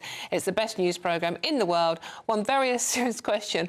Do you have a makeup artist? Because you girls and the boys always look so fabulous. We have a brilliant team of makeup artists here, I have to say. They really do. They are very good. They can even make me look vaguely human. Eleni, who's in today on Christmas Day. Eleni, yeah, absolutely. She's going home to spend time with her little girl now. And as you probably heard, ATV is in the house for us. Before we get to Jackie Briggs, she said, have a wonderful Christmas day. It's almost 9:30 p.m. here in New Zealand. Wow. So nearly over. Wow. All the way in New Zealand. Brilliant. So it really just shows you, as I say, we have got viewers all around the world. Now, we've been asking you to send in pictures and videos as well of what you're up to at Christmas and also of your pets. I can show you my two cats. This is Leo. He's a Bengal. He made that appearance a little earlier in the year when there was a meow as I was doing it down the line from home, doing a live into Martin Dobney's show. And I remember that. I grabbed him, but it wasn't actually Leo that was doing all the meowing. No, it was this next little lad. It's a noisy little boy. This is Oscar, a Russian blue, who is just adorable. But I thought you were going to say it was Martin Daubney doing the but you know, he's a noisy wee lad as well. Fabulous picture, though. Were you lying on the floor when you took that? That's him lying on the windowsill. He loves to lie there and get the sun coming in there. So Leo and Oscar, Merry Christmas to you, Daddy. Merry Christmas. Daddy will be home a little later with your dreamies. Daddy's driving home for Christmas. OK, gbviews@gbnews.com is the way to get your animal pictures sent in as well. Please do, because we are loving them, making us feel very festive. Meanwhile, Aidan... Talking of our favourite little pets. A little bit less furry. Only a little bit. So, yeah, exactly. But no, as you can see, I'm joined by a very special guest, an inanimate object, as you can see. Doesn't talk very much, I have to say, not very furry either, but some fabulous golden nectar inside there. This is the soup urn. Wow. I've been guarding it with my life. Just look at this camera there, camera 7, can we see it? Look, there we go, just lower it down there. No label on it today, because I was still guessing at the name of it, because I put a bit extra cayenne pepper, so I had to change the name of it, as we discussed earlier on, but...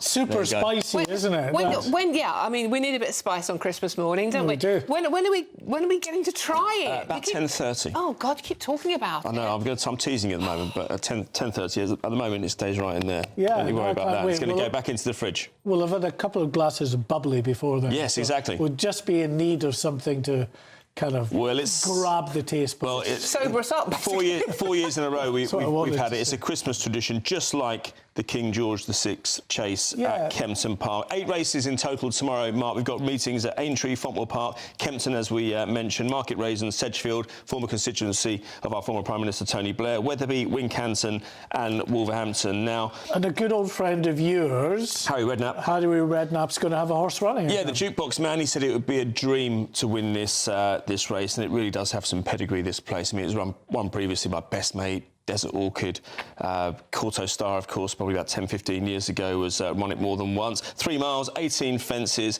and it's been run most years at Kempton Park since 1937. In fact, Dawn, this is interesting because it was actually used to house prisoners of war back in the Second World War between 39 and 45, and a couple of years there. But as I mentioned to you during the race or during the break, there is some question marks over the future, and I'll cover that later on, of Kempton Park, sorry, yeah. And let's hope it's preserved. We do know Harry's a fan of the show as well. He is indeed.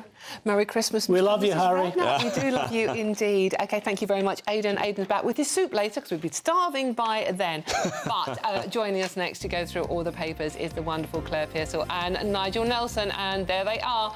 They've got Toffee the dog. And Toffee. Will, our editor's dog, Toffee, is just gorgeous. Yeah. It's made our morning. Yeah, and very, very good. We'll be seeing them all next very soon. After, if you are in search of some holiday sun, all of that coming up after this forecast for where you should go.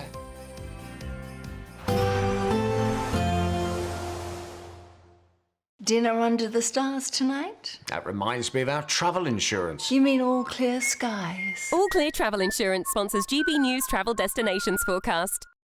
Whilst high pressure close to the UK brings plenty of dry and bright weather, we do have some heavy rain in central Mediterranean and colder than average weather pushing into parts of Iberia, just 7 degrees there in Lisbon, with some showery rain expected later. Showers also moving through eastern parts of Spain, the Balearics, moving into Sardinia, Corsica, Italy, some wet weather and some gusty winds. Mostly fine in Greece and plenty of sunshine to continue into the weekend. All Clear Travel Insurance sponsors GB News Travel Destinations Forecast. This Christmas, we're inviting you to join the GB News family for an occasion filled with joy. A chance to come together and lift our voices and celebrate what truly brings us closer at this time of year. So whether you're with friends or family or simply in the spirits of the season, we would love to share this special night of carols with you. Carols by candlelight at 7 o'clock tonight, only on GB News, the People's Channel, Britain's news channel. This is GB News, Britain's news channel. Well, here at Holbrook Animal Rescue, they're being forced to relocate, and if they can't find a suitable alternative, they'll even be at risk of closing. And I've seen the amazing work that they've done here. Just earlier we met a dog called Essie who has just found her almost possible forever home literally in the time that we were here. She only came here a couple of days ago, so it's really great work that they do for all animals. Like this one here, this is Torn, he's just a puppy, and I'm also joined by Laura Santini, who runs the shelter. Tell us a bit about Torn here. So this is just a little fellow that came in, no fault of his own. The people just couldn't cope with him. So he's lively and he's a half shepherd, half Labrador. What kind of impact would the possible relocation or even closure have on dogs like this one and all the other animals you have here? Well, simply that we wouldn't be able to take them. So if the next one comes up like this and we've got nowhere to go, then we just can't take them, obviously. So what happens to them at that point, I don't know, because we don't just take beautiful pups like this. We take the old and the sick and the dogs that other people don't necessarily want to take. So I can't imagine what would happen to some of them. So I don't know. It's sad. It's just a sad situation. And you've had quite a lot of support from the community here in trying to relocate. What's been there for you in terms of support? They're absolutely incredible. They've sent 1,000 letters into the council to try and support us and help us and let everyone see the light that, you know, you do actually need animal sanctuaries around. You can't shut them all down. We're always getting phone calls saying how much people like what we do and hope we get our planning appeal when it goes through and things like that. GB News, the People's Channel. Britain deserves a newsroom that puts the facts and your voice first. Well, and that's what you get on GB News. Lively debates, lively conversation. And we're not afraid to hold power to account. And each other. So join me, Andrew Pierce. And me, Miriam Gates, for Britain's Newsroom, weekdays from 9:30 on GB News.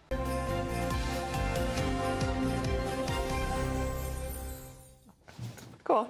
Well, welcome back.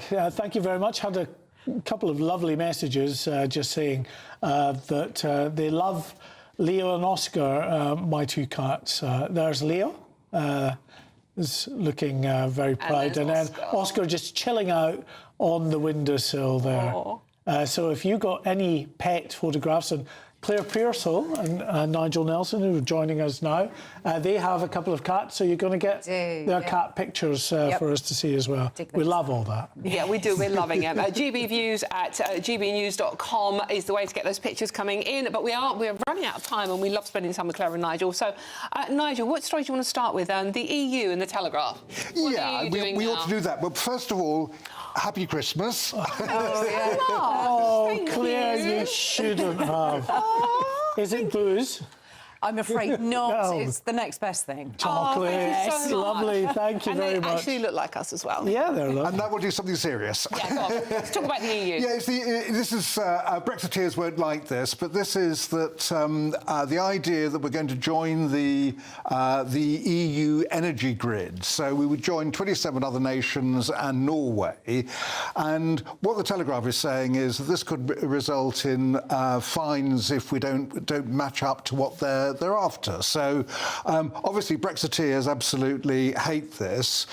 The point about this is that it could lead eventually to lower prices. I mean, just because of the economics of scale, that if we can actually amalgamate with the EU energy market, could do us all good. Claire, can we not get rid of these pesky European Union types? I thought you were just saying, can we not get rid of Nigel? Well, I think the only thing that it's going to bring us is closer to rejoining the EU, which is clearly what the Labour Party want, isn't it? I mean, talk about having discussions over Christmas at the Christmas dinner table, EU, Brexit, that's going to kill any romance going.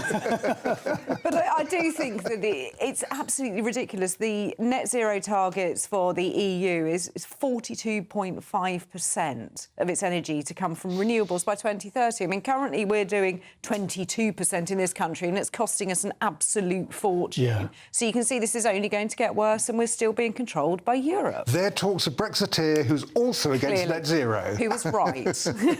OK, I just want to mention this other story before we leave you, because I think this one might be relevant for you later on today, Nigel. Claire, this is your story. Top tips for how to spend Christmas alone.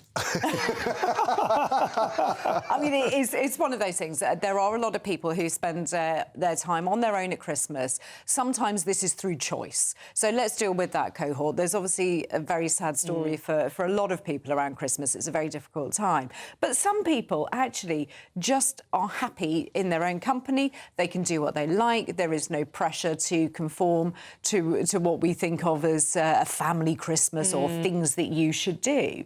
And actually, it's much nicer to be able to get up, to please yourself, to eat what you want, when you want, do whatever you like, and have a really lovely time. And I think, do you know what? Fair play if people do that, and if they're happy being on their own, sitting in front of the telly, listening to the radio, watching GB News, then all power to you. And your therapist's advice here is that you would help yourself by helping others, that actually to go out and volunteer. An awful lot of people do that on Christmas Day. I mean, man soup kitchens and so on. All that is great stuff. And apparently what the therapists say is it makes you feel better about yourself as well. Yeah, no, absolutely. And lots of people will be doing that today.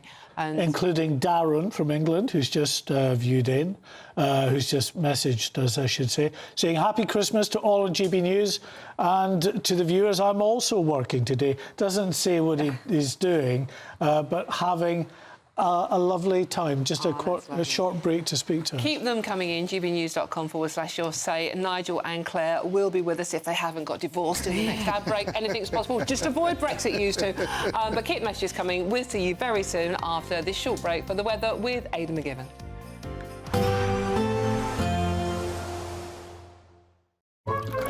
Warm and cosy, with a chance of zero visibility. Boxed Boilers sponsors the weather on GB News. Hello and a very Merry Christmas to you. I hope you're having a peaceful day so far.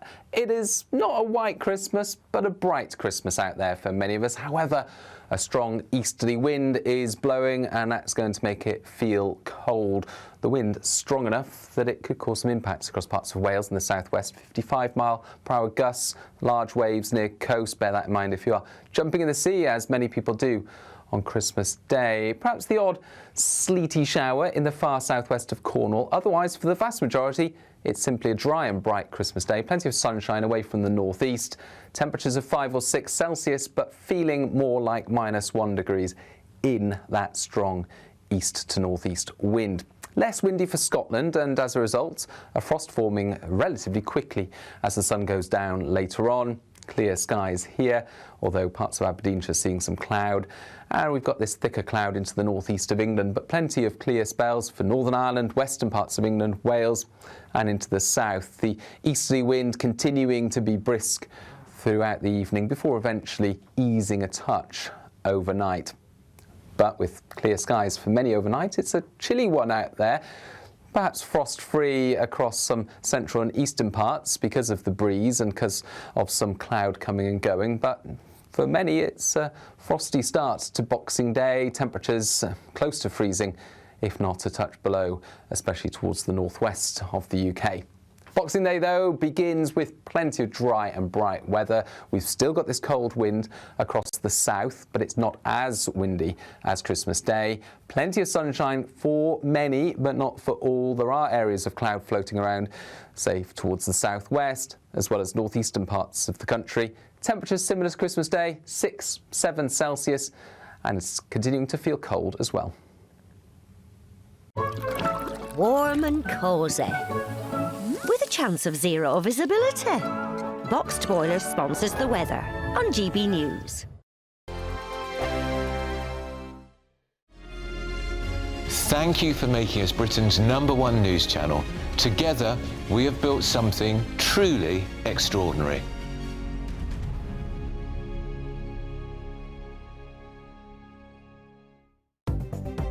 Good morning, this is the latest AI travel news from gbnews.com. Emergency roadworks on the A83 at Locknell Street in Loch Gilphead are causing serious disruptions in both directions. On the A55, Britannia Bridge has instituted a reduced speed limit of 30 miles per hour until further notice, significantly impacting traffic flow. In Nottinghamshire, all lanes on the M1 northbound entry slip at junction 27 are closed due to essential road management, with normal traffic expected to resume by 9:45 this morning. On the railways, Avanti West Coast and Caledonian Sleeper are experiencing no service today. For more travel news, go to gbnews.com. This Christmas, we're giving you the chance to win our biggest cash prize of the year. An incredible £85,000 in tax-free cash could be yours. And we've come to the fabulously festive Aurora Collection Resort here in Lapland to celebrate. £85,000 of tax-free cash really could be yours. For another chance to win £85,000 cash, text cash to 63225. One entry costs £2.50 plus one standard network rate message. Or text bonus to 63225. 5 entries cost £5 plus one standard network rate message. Go to gbnews.com/win. Entries start at £2.50. Call 0903 686 3232. Calls cost £2.50 plus your network access charge. Or post your name and number to GB18 PO Box 8690 Derby DE1 9TT. UK only. Entrance must be 18 or over. Lines close at 4 p.m. on the 30th of January. Please check the closing time if listening or watching on demand. Good luck. Westminster's full of talk, but out here, it's the real world. Am I allowed to talk then? No, that's it. This is where it matters. Real people and real lives. That's what politics is all about. The fact has Trump made a good start? No. Straight answers, no spin, and just a couple of pints. How many fingers have I got up? About 10. So join me for Lee Anderson's Real World every Friday at 7 p.m. only on GB News. The People's Channel, Britain's news channel. You want to know what's really going on in the corridors of power? Labour don't know what to do with you half the time, and that makes you quite lethal in the chamber. Get behind the headlines with Chopper's Political Podcast. Join me, Christopher Hope, as I sit down with the great and the good of British politics. We'll see where this ruling takes us. These are the stories shaping our nation. Chopper's Political Podcast, available now on all platforms. Listen in and stay ahead.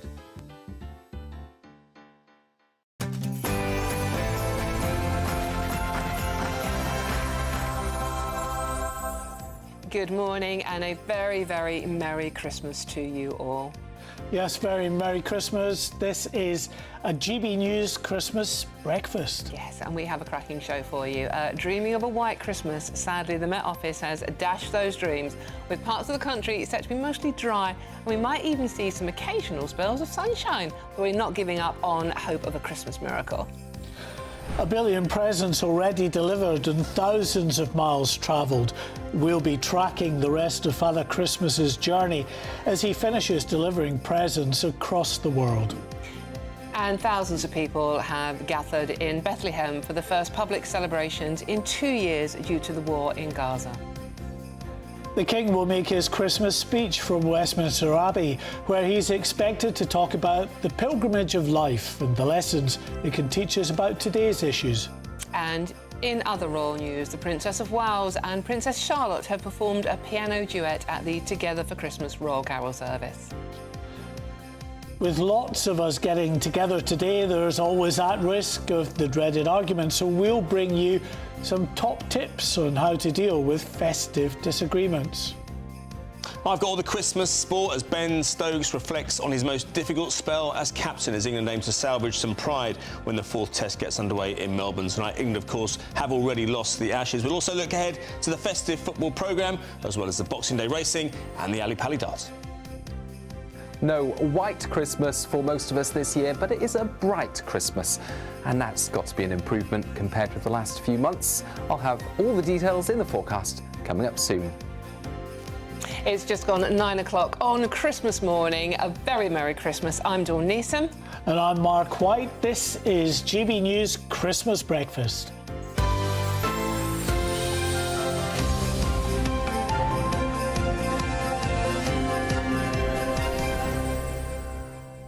We are going to go straight to some live pictures from Hyde Park in central London, where members of the Serpentine Swimming Club will take part in the Peter Pan Cup race held every Christmas Day.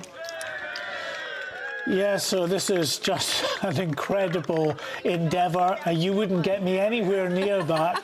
I can imagine that that water is not exactly temperate. That's going to be pretty chilly. But and bravely, if you are listening on radio, there's a group of them lined up on the jetty about to jump in there, and they are actually wearing proper swimming suits. They're not wearing wetsuits or anything, and most of them have got Santa hats on as well. And it looks, oh, there's one gone in there. That's brave. Was that a bit too soon? Maybe, I'm not sure. But they've all got their Santa hats on as well, which aren't going to last long in that water. But it does look sunny, at least in London at the moment. But I'm not sure it's going to be that warm, to be honest with you. Well, those that I speak to, and there aren't many, but, you know, some people that do go in for this endeavour of going into cold water environments, either, you know, taking cold showers or going for sort of swims in natural environments like rivers or indeed the sea in this country, not obviously in hotter climes where it's a bit warmer there. They say actually it's so good for you. It's very invigorating. It gets all of the senses tingling, your heart a-pumping, and you lose a lot of weight as well. So maybe I should take it up. Don't be so daft. I should imagine it is actually quite invigorating, and you can, and actually, because it's a race, so I guess they're waiting to jump off the jetty to sort of do their laps before.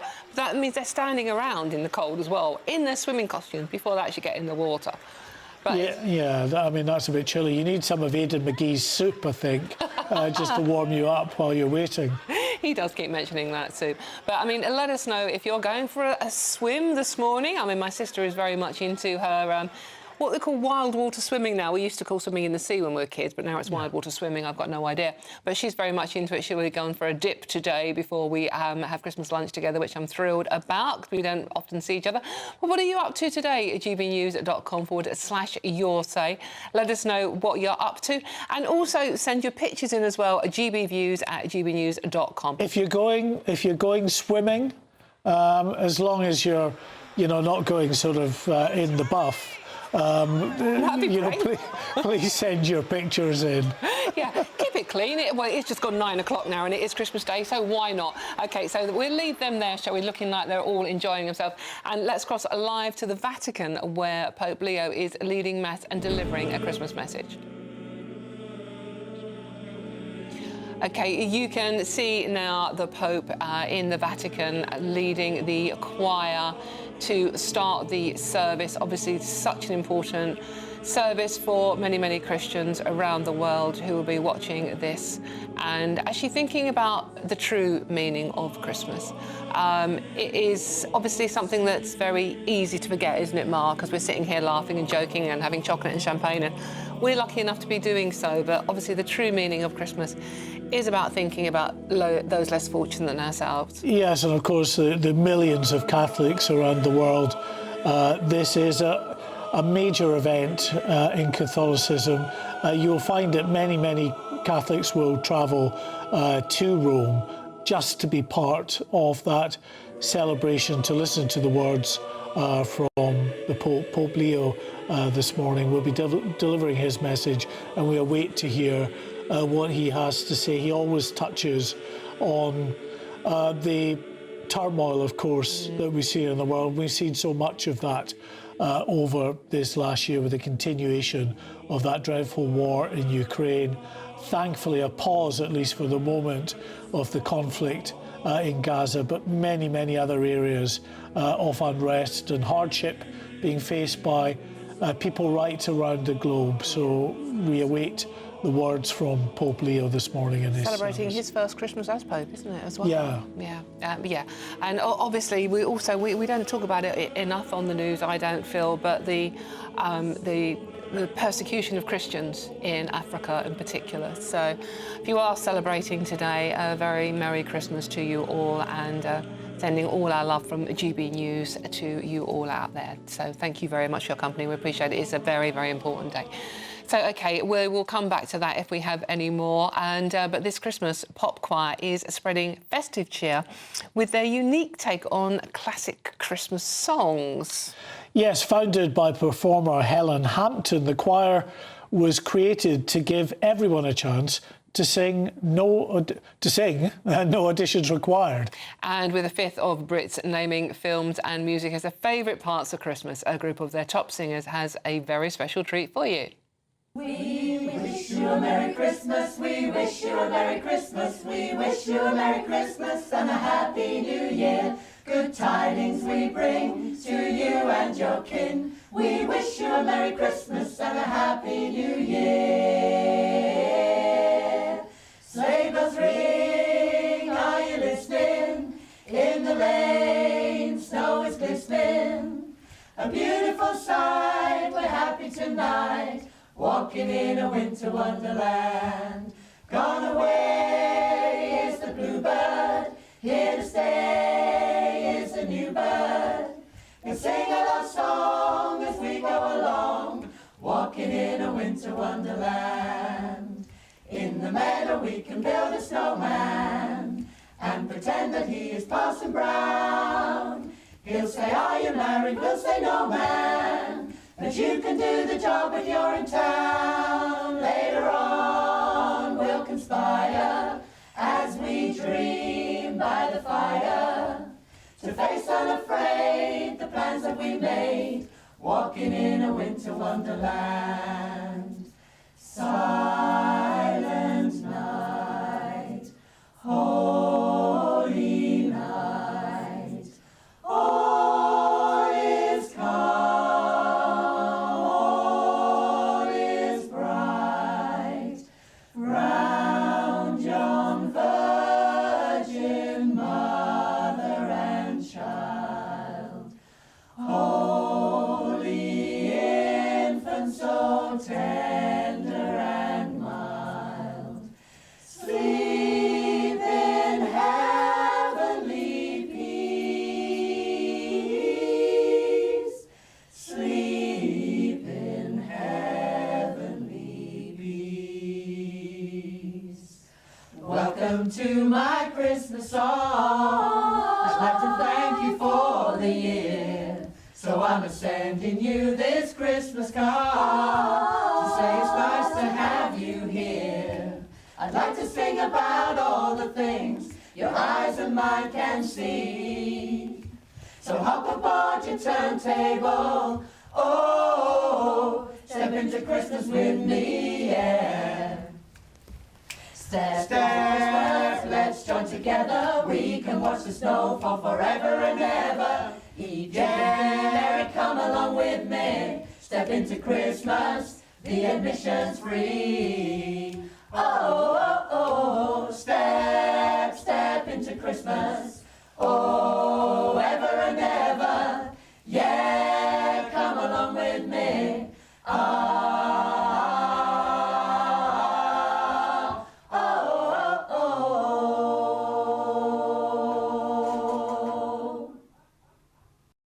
That was lovely. Wasn't it lovely? I do like a carol on a Christmas day, and that was the Pop Choir with our Helen Hampton, and they were created to give everyone a chance to sing, no auditions required, which is quite handy in my case. I can't sing a note, can you? A little bit, you know, the old Frank Sinatra. Oh, we'll have some crooning later on then. OK. Now, let's talk about food, shall we? Yeah, in millions of households across the country, people will be tucking into their Christmas dinner. But will it be turkey or beef? Roast potatoes or sprouts? Well, our national reporter Jack Carson has been finding out what we're piling on our plates today. It's the best and for many the most stressful roast of the year. Today, millions across the UK are preparing their Christmas dinner. But it's not all about traditions. A recent YouGov survey found some more modern twists are also making their way onto our plates. Roast potatoes are king, with 81% of us having them this year, with carrots, stuffing, pigs in blankets and even sprouts all scoring highly. 27% of Brits will have cauliflower cheese and 5% are having potato dauphinoise. But when it comes to what meat we have, turkey still rules the roost, with 57% of Brits eating it for lunch today. In Birmingham city centre, what are people having? Right, turkey, definitely. Brussels sprouts, definitely. Other vegetables, potatoes, Yorkshire puddings, throw them in, very nice to eat. And stuffing, of course. My mum makes the best stuffing in the world. You cannot tell me otherwise. Are you a sprout man? Oh, yeah, definitely. I'm hoping for some roast beef. Going to my sister-in-law, so fingers crossed. Prawn roast and vegetables. Yeah. My husband does turkey and beef usually. So you're a two meats? Yes, indeed, yeah, and all the vegetables, as many vegetables as we can. Sprouts, peas, cauliflower. For dessert, Christmas pudding still wins the popular vote, with 41% having it today, if there's any room left. Anything in the house, really, but Christmas pudding's obviously the one there, yeah. Traditional Christmas pudding with brandy sauce. Brandy sauce. Normally I can't fit dessert because I'm not a sweet, I'm a savoury person, but yes, there'll probably be a trifle. We do like a trifle on Christmas Day. From sprouts to parsnips and stuffing to pigs in blankets, we'll be piling our plates high once again this Christmas. Jack Carson, GB News, Birmingham. Yummy, yummy, yummy, yummy. Starving already, are you? Yeah, indeed. Really looking forward to Christmas dinner, I have to say. Well, let us know what you're having. Are you? You know, some people are actually having curry on Christmas Day for lunch. What do you make of that one? I had the curry last night, actually. Shall we find out what the wonderful Stephen Dixon is having for a lunch? Oh, a treat for you, a Christmas treat. There he is. Stephen, Merry Christmas. Found him in my stocking. Merry Christmas, you see. How's it going from an early start on Christmas morning? We're having a wonderful time in the studio. It's always a joy being able to talk to all the lovely viewers and listeners. And even more of a joy now we're talking to you. Where are you? What are you up to today? You old charmer, Dawn. I'm up in the Lake District. I'm back at the old family ranch at the minute. So it's always, because Christmas for me is all about family. It's all about seeing family. So we've got my brother and sister-in-law and niece and nephew and husband and mum and dad and mother-in-law, and we're all gathered round together. So it's going to be a really lovely family day. Oh, and that's what it's about, isn't it? And do you have Rex and Timmy with you as well? Have you left them at home? No. Rex is currently in front of the fire. Daddy will grab Timmy for me. Get the better half to... because the cat is just asleep on the sofa next to me. Here we go. Come and say hello, darling, because he's 19 now, is Timmy? Oh, wow. Oh, hello, Timmy. Oh, bless him. Well, at least we think he was a rescue. We got him when he was about 4. Didn't we, darling? Oh, so he's just gorgeous. spending most of his time having a nice little sleep, and just you'll have a bit of turkey later, won't you? Eh? Yes, you will. Oh. And there we go. Stephen, obviously I'm a Borders boy as well, so that part of the world is just utterly breathtaking. I take it you'll be going out for a nice, beautiful walk around the Lake District, will you? Yeah, Rex didn't want to be left out, as you can see. Yes, we'll get out. Not today, but we'll get out tomorrow and have a lovely walk round because it's beautiful here. It's a shame I've had to pull the blinds down because the view out the back here, because I'm in a little village in the lakes, it's really beautiful. But it's so bright today. It's such a lovely, bright day. And I mean, it's very cold, but cold and crisp. So that's really lovely, actually. And it's this is a beautiful part of the country to be in. It will always be home. What did Santa bring you then for Christmas, Stephen? Anything exciting? Well, I don't know yet. We haven't opened anything yet. Oh, wow. Needless to say, the rest of the family are all hiding in the kitchen because they're terrified of television. So we haven't actually got around to it. I haven't seen anybody else yet. So it's, nothing. I haven't opened a single present. So as soon as I get rid of you lot, the wrapping paper will be flying. What are you hoping to find under the tree, Mr. Dixon? No, that's not the kind of question you should be asking Stephen Dixon. It really isn't. It really is. I do know I'm getting a nice pair of very comfortable trainers, which would be very nice. Very lovely. Stephen, thank you. You could laugh, Dawn. I'm not. No, Stephen, I've seen your footwear. I sit next to you enough. I know exactly what kind of footwear you wear.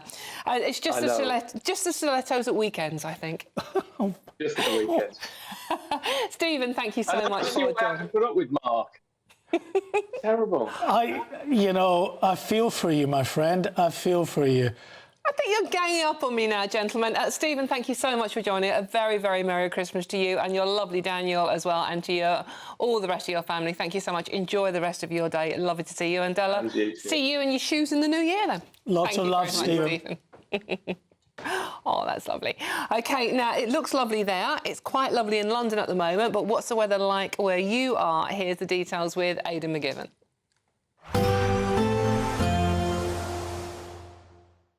Expect warm spells with the odd rude interruption. Boxed Boilers sponsors the weather on GB News.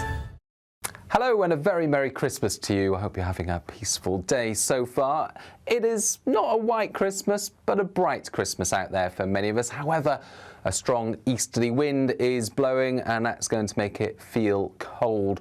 The wind strong enough that it could cause some impacts across parts of Wales and the southwest. 55-mile-per-hour gusts, large waves near coast. Bear that in mind if you are jumping in the sea, as many people do on Christmas Day. Perhaps the odd sleety shower in the far southwest of Cornwall. Otherwise, for the vast majority, it's simply a dry and bright Christmas day. Plenty of sunshine away from the northeast. Temperatures of 5 or 6 Celsius, but feeling more like -1 degrees in that strong east to northeast wind. Less windy for Scotland, and as a result, a frost forming relatively quickly as the sun goes down later on. Clear skies here, although parts of Aberdeenshire seeing some cloud. And we've got this thicker cloud into the northeast of England, but plenty of clear spells for Northern Ireland, western parts of England, Wales, and into the south. The easterly wind continuing to be brisk throughout the evening before eventually easing a touch overnight. But with clear skies for many overnight, it's a chilly one out there. Perhaps frost-free across some central and eastern parts because of the breeze and because of some cloud coming and going. But for many, it's a frosty start to Boxing Day. Temperatures close to freezing, if not a touch below, especially towards the northwest of the UK. Boxing Day, though, begins with plenty of dry and bright weather. We've still got this cold wind across the south, but it's not as windy as Christmas Day. Plenty of sunshine for many, but not for all. There are areas of cloud floating around, say, towards the southwest, as well as northeastern parts of the country. Temperatures similar to Christmas Day, 6, 7 Celsius, and it's continuing to feel cold as well. Expect warm spells with the odd rude interruption. Boxed Boilers sponsors the weather on GB News. Well, time now for the Great British Giveaway and your chance to win the biggest cash prize to date, an incredible £85,000. Hayley Sparks, lucky girl, has been on a magical trip to Lapland and has all the details you need for a chance to make it yours. This Christmas, we're giving you the chance to win our biggest cash prize of the year. An incredible £85,000 in tax-free cash could be yours. Cash to make your new year the best yet. And we've come to the fabulously festive Aurora Collection Resort here in Lapland to celebrate. Imagine what next year could look like for you with a whopping £85,000 in the bank. You could find yourself on the adventure of a lifetime or just safe in the knowledge that next year is on us. £85,000 of tax-free cash really could be yours. Go on, give it a go, and Merry Christmas! For another chance to win £85,000 cash, text cash to 63225. One entry costs £2.50 plus one standard network rate message. Or text bonus to 63225. 5 entries cost £5 plus one standard network rate message. Go to gbnews.com/win. Entries start at £2.50. Call 0903 686 3233. Calls cost £2.50 plus your network access charge, or post your name and number to GB18 PO Box 8690 Derby DE1 9TT. UK only. Entrance must be 18 or over. Lines close at 4 p.m. on the 30th of January. The winner may be contacted live on GB News, week commencing the 9th of February 2026. Please check the closing time if listening or watching on demand. Good luck.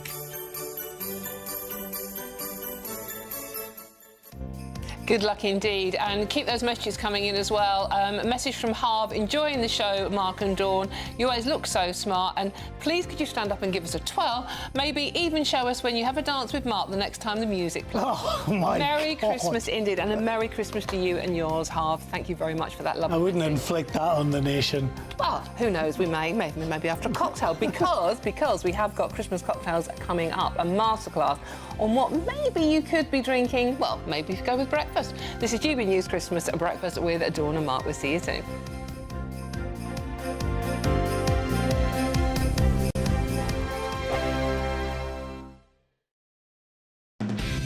Decisions made in Washington aren't just shaping America, they're shaping Britain too. From migration to global security, from crime to health. Whatever happens in the White House today will be felt in your town or city tomorrow.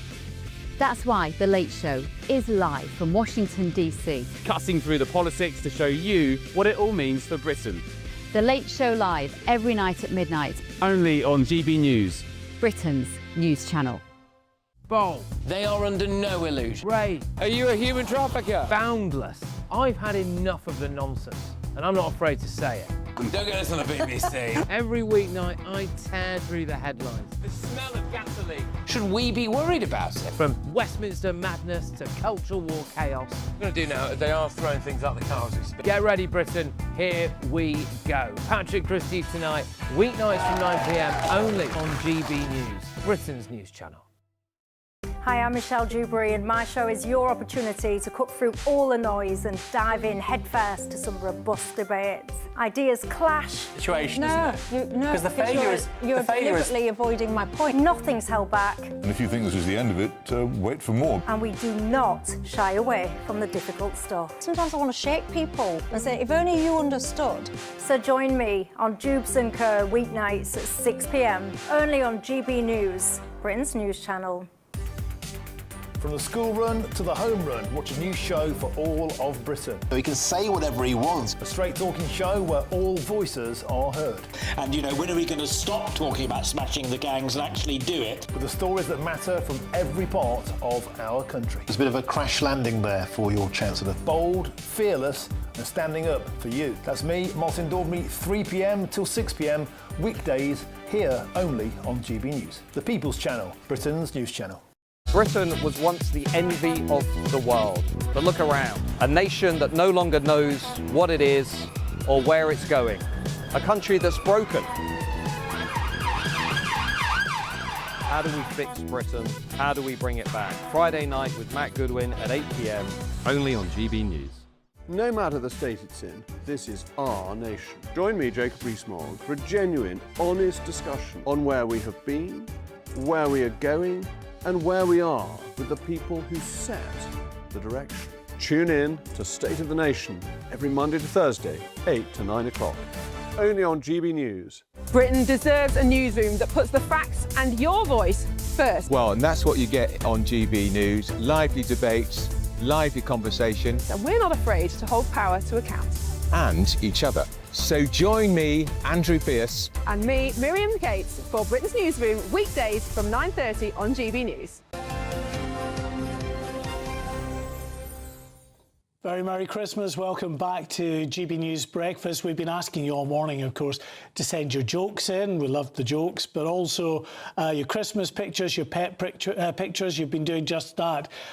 This one from Brian and oh, my heart. In Colchester, about their daughter's angelic-looking cat, Macy. Don't be fooled, she bites and scratches, though. It kind of ruined the festive image of a Well, cute she cat is Santa angelic, hat. yeah. And Father Christmas meets Ted. That's from Graham, that. Oh, what a lovely old boy. And take a look at this from Michael in Eccles near Leeds, so we don't actually have the pictures, but he sent pictures of a donkey, I think. Okay. So we'll endeavour to bring that to you a bit later. Right. Does Definitely make me worry. want to see that. OK, maybe he's been drinking already. Yes. Not the donkey, obviously. That's just wrong. Don't give alcohol to donkeys. It's bad. OK.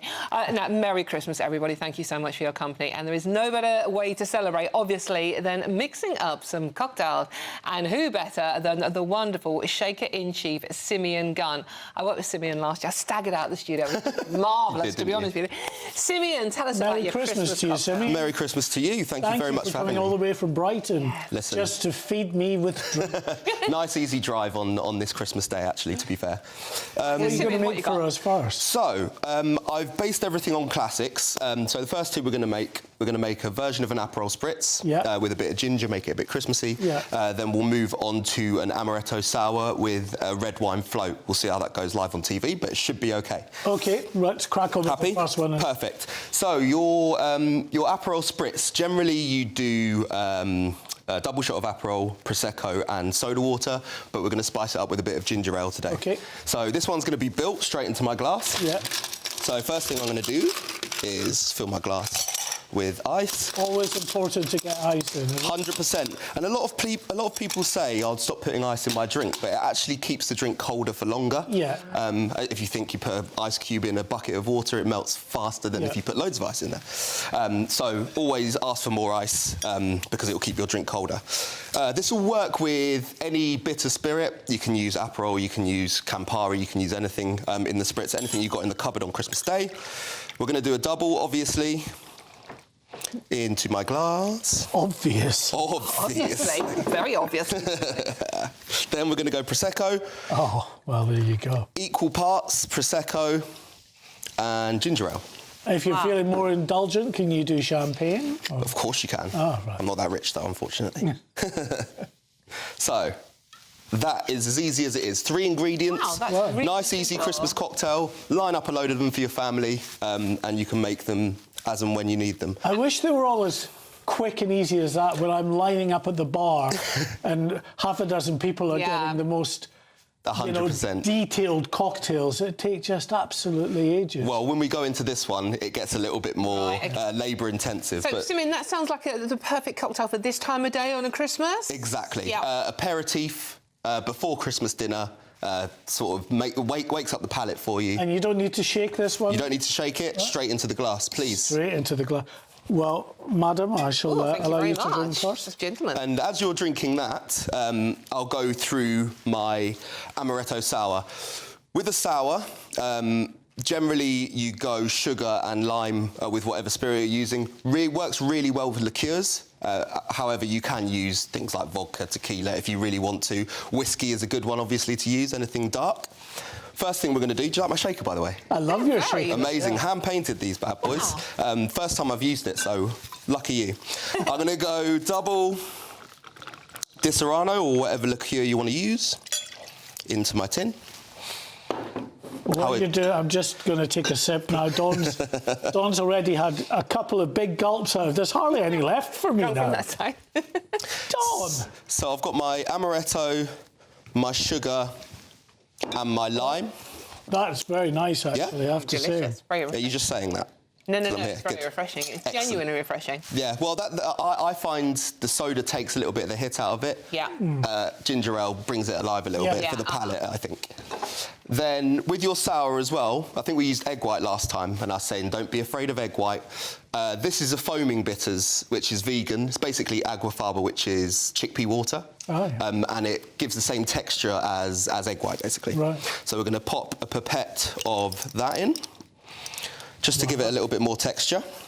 You are a scientist. But I try and be. Well, part of this is actually knowing and understanding how the elements work together. Yeah, exactly. Absolutely. All I'd say, if you're making cocktails, everything's based in the classics. And then it sort of extends from there. So as long as you've got a good knowledge of the classics, you'll be good on making cocktails. Simeon, can I just say, Dawn's taken another gulp of my cocktail.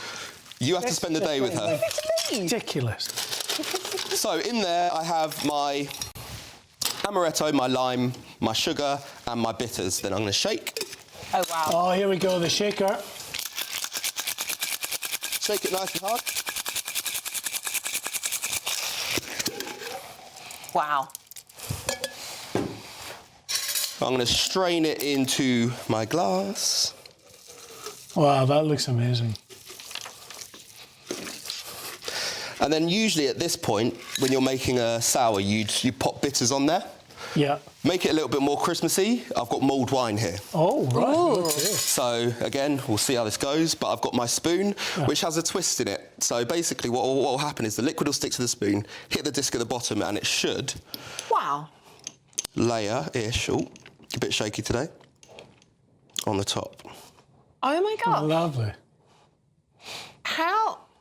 Simeon, if you haven't got a curly spoon like you've got, is that possible to do it with a teaspoon? You can, yes. As long as you've got a surface to put it on, you're absolutely fine. And then I'm going to pop my maraschino cherries on the top. Yeah?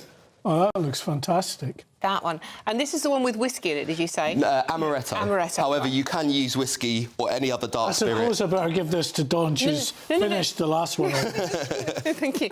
So, and when would be a good time to have this one on Christmas Day? So that's more of a dessert cocktail. Right. So that's the way I've structured them. I've got my sort of aperitif before dinner, and then I've got my dessert cocktails. So a little bit sweeter, a little bit sort of more complex in structure as well. That is like Christmas cake in a glass. Yeah. Right? Yeah, really. Because it's all marzipan-y, red wine-y type. Yeah, that is really nice. I'd rather have that than Christmas cake, to be honest with you. Yeah, it's very nice. Now, the thing I wanted to ask Simeon, people always overcomplicate cocktails, but you've made it. I mean, obviously, you've got all the ingredients, all the equipment there. Mm-hmm.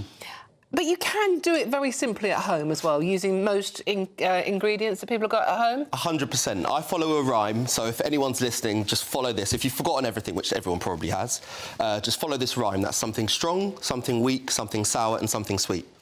As long as you know basic flavour combinations, strong, weak, sour, sweet, pop them together, and then you'll always get a good cocktail. And, well, one of the best things you can do, of course, is go to your website where you give instruction on that site. Tell us your website. So, soulstirrer.co.uk, also Soul Stirrer Bar on Instagram. Feel free to send me a DM. Any cocktail you want to know over Christmas, I'll put the recipe on there for you. That is brilliant, Simeon. Thank you very much. Always. Thank you so much for coming. Thank you very much. Merry Appreciate Christmas. it. Thank you very much. That's Simeon Gunn there, Shake It in Chief. And you heard what he said about the website. Go and check it out, to be honest with you. Now, someone who likes her booze, just like me, is the lovely Michelle Dewberry. A Merry Christmas. Oh, look at you. Bless. Merry Christmas, Mark and Dawn. And yes, I do like my booze, and I've been patiently. Didn't we just know you'd have one already poured? Obviously. I mean, what time is it right now? What, 9:30? It would be rude not to. I was just watching that guy then, and I was licking my lips with that cocktail. And when he said, oh, yeah, it's a dessert one, I was thinking, what? I would have that for my breakfast. You could actually. It tastes so lovely. It doesn't offend the palate at all. It is really lovely. Well, you guys are doing such a good job of keeping the nation entertained and giving company this morning. So well done. And I love your Christmas jumper, Mark. Well, thank you very much. I've just moved the laptop out of the way. He does look gorgeous. Yeah, So what's your Christmas day looking like, Michelle? So my Christmas day, I've just escaped, actually, to my sister's because the Christmas day is very hectic. It's full of children. I'm in, I'm almost at the emergency table setting. I don't know if you can see if I get out of my way. So we've got 15 people for lunch today. Lots and lots of children. It'll be absolute carnage, which is why, of course, this is needed. But yeah, nice and festive. You've got to get into the Christmas spirit, haven't you? And I've got to tell you as well, I watched Carols, the Carol concert last night on GB News. Wasn't it nice? Beautiful. It is absolutely lovely, yeah. Really. I particularly liked your reading. It was very good. Let me tell you something about me, right? It's very rare I get nervous. I do like what we do for a living. We have the privilege of talking to people, but there is something about doing a Bible reading in kind of old, more old traditional language. It's not the way I normally speak. I was so nervous, guys. I can't even tell you. So there were a few points when I looked at myself and my mum was saying, what are you doing? Why don't you know the words to Once in Royal David City? And I was like, Mum, I do know the words, but my hands were sweating. I was clammy because I knew that I was doing the first reading. And I don't know if you noticed, Mark, mine was very, very long. Everybody else got off with doing a paragraph or two. Yeah, no, it was. It was long, but it was great. I really enjoyed it. Now, I had the pleasure of meeting your wee boy just a couple of days ago there. Is he? I mean, he must be so excited today. Has Santa been good to him?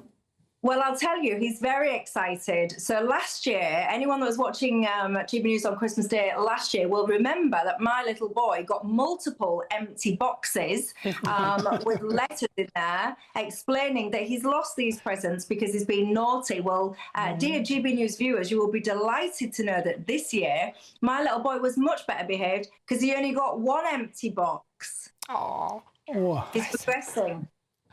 Michelle, thank you so much for joining us today. A very Merry Christmas to you and yours, and I hope that lunch goes well. Merry Christmas, Mark. Get that cocktail down your leg. Go on, cheers. I can't. She's been gulping it down like nobody's Enough business. trade secrets. I Michelle, don't blame her. Look at how glamorous you look as well, by the way, Dawn. Thank you very much. And before I go, can I just say the merriest and happiest of Christmases, of course, to you guys in the studio and behind the scenes. They're working today, but also to each and every single one of the GB News viewers. We say it all the time, but we absolutely appreciate you so much. If you're on your own today, don't you worry about it. We've got a whole schedule. We've got a Christmas special, actually, Mark. You pop up on it tonight, don't you? Oh, yes, I do. Indeed. We've got a packed show for you all, so Merry Christmas to each and every one of you, and God bless. Merry Christmas, Michelle, and God bless you as well. Thank you very much for joining us on a very special day. And if you want to watch the carol service that Michelle was talking about, it's on at 7 o'clock tonight, and Michelle does a brilliant reading, very emotional, beautiful, beautiful church in South London, absolutely lovely. OK, still to come, we'll be bringing you all the latest sports news with Ada McGee. This is GB News Christmas Breakfast with Dawn and Mark.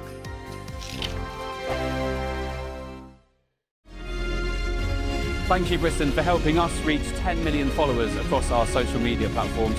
We're truly honoured to have your trust, one follower at a time.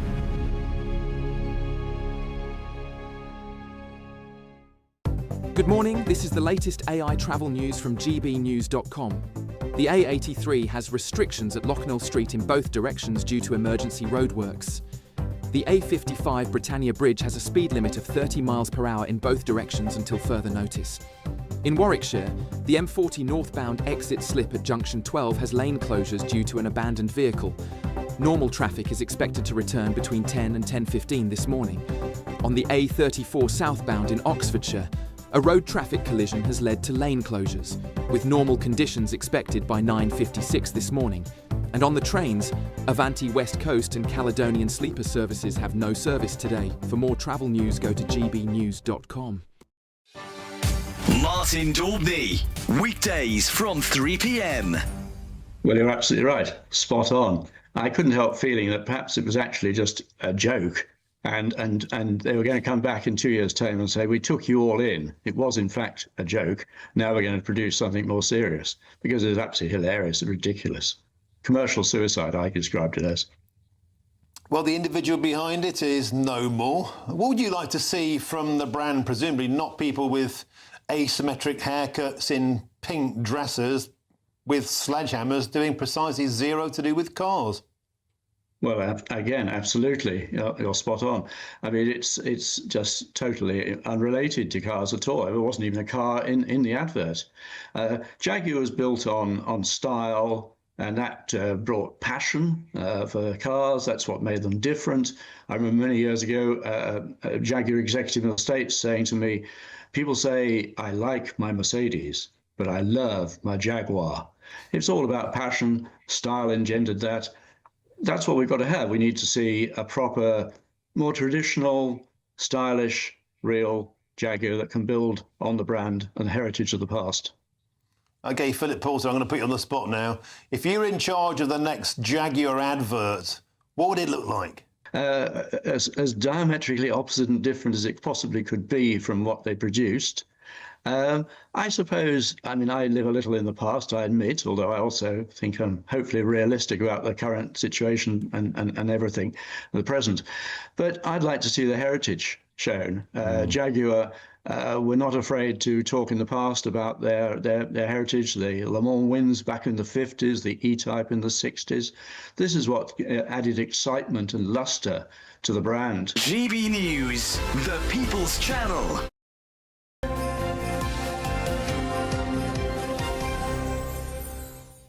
Welcome back. Merry Christmas to you all. Thank you so much for your company. And now we are going to talk all things sport with the wonderful Aidan McGee.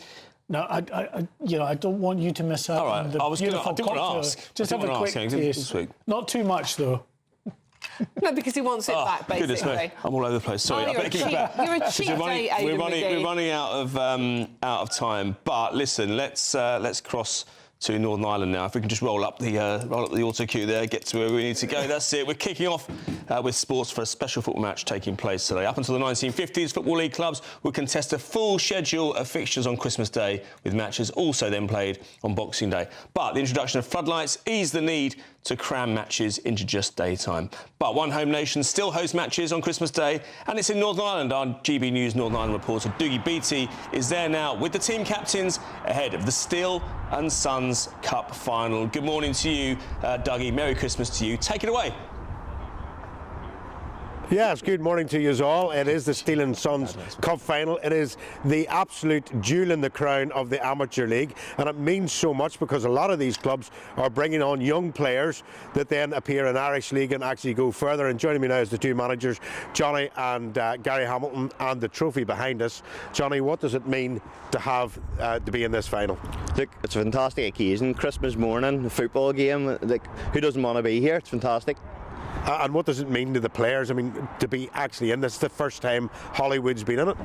I suppose from the semi-final we've had a wee bit of time to mull it over, so like they're in great spirits this morning. I mean, they're honoured to be here. It's a momentous occasion for us being in our first ever senior final, but like, I mean, the guys are up for it and they're in good spirits this morning.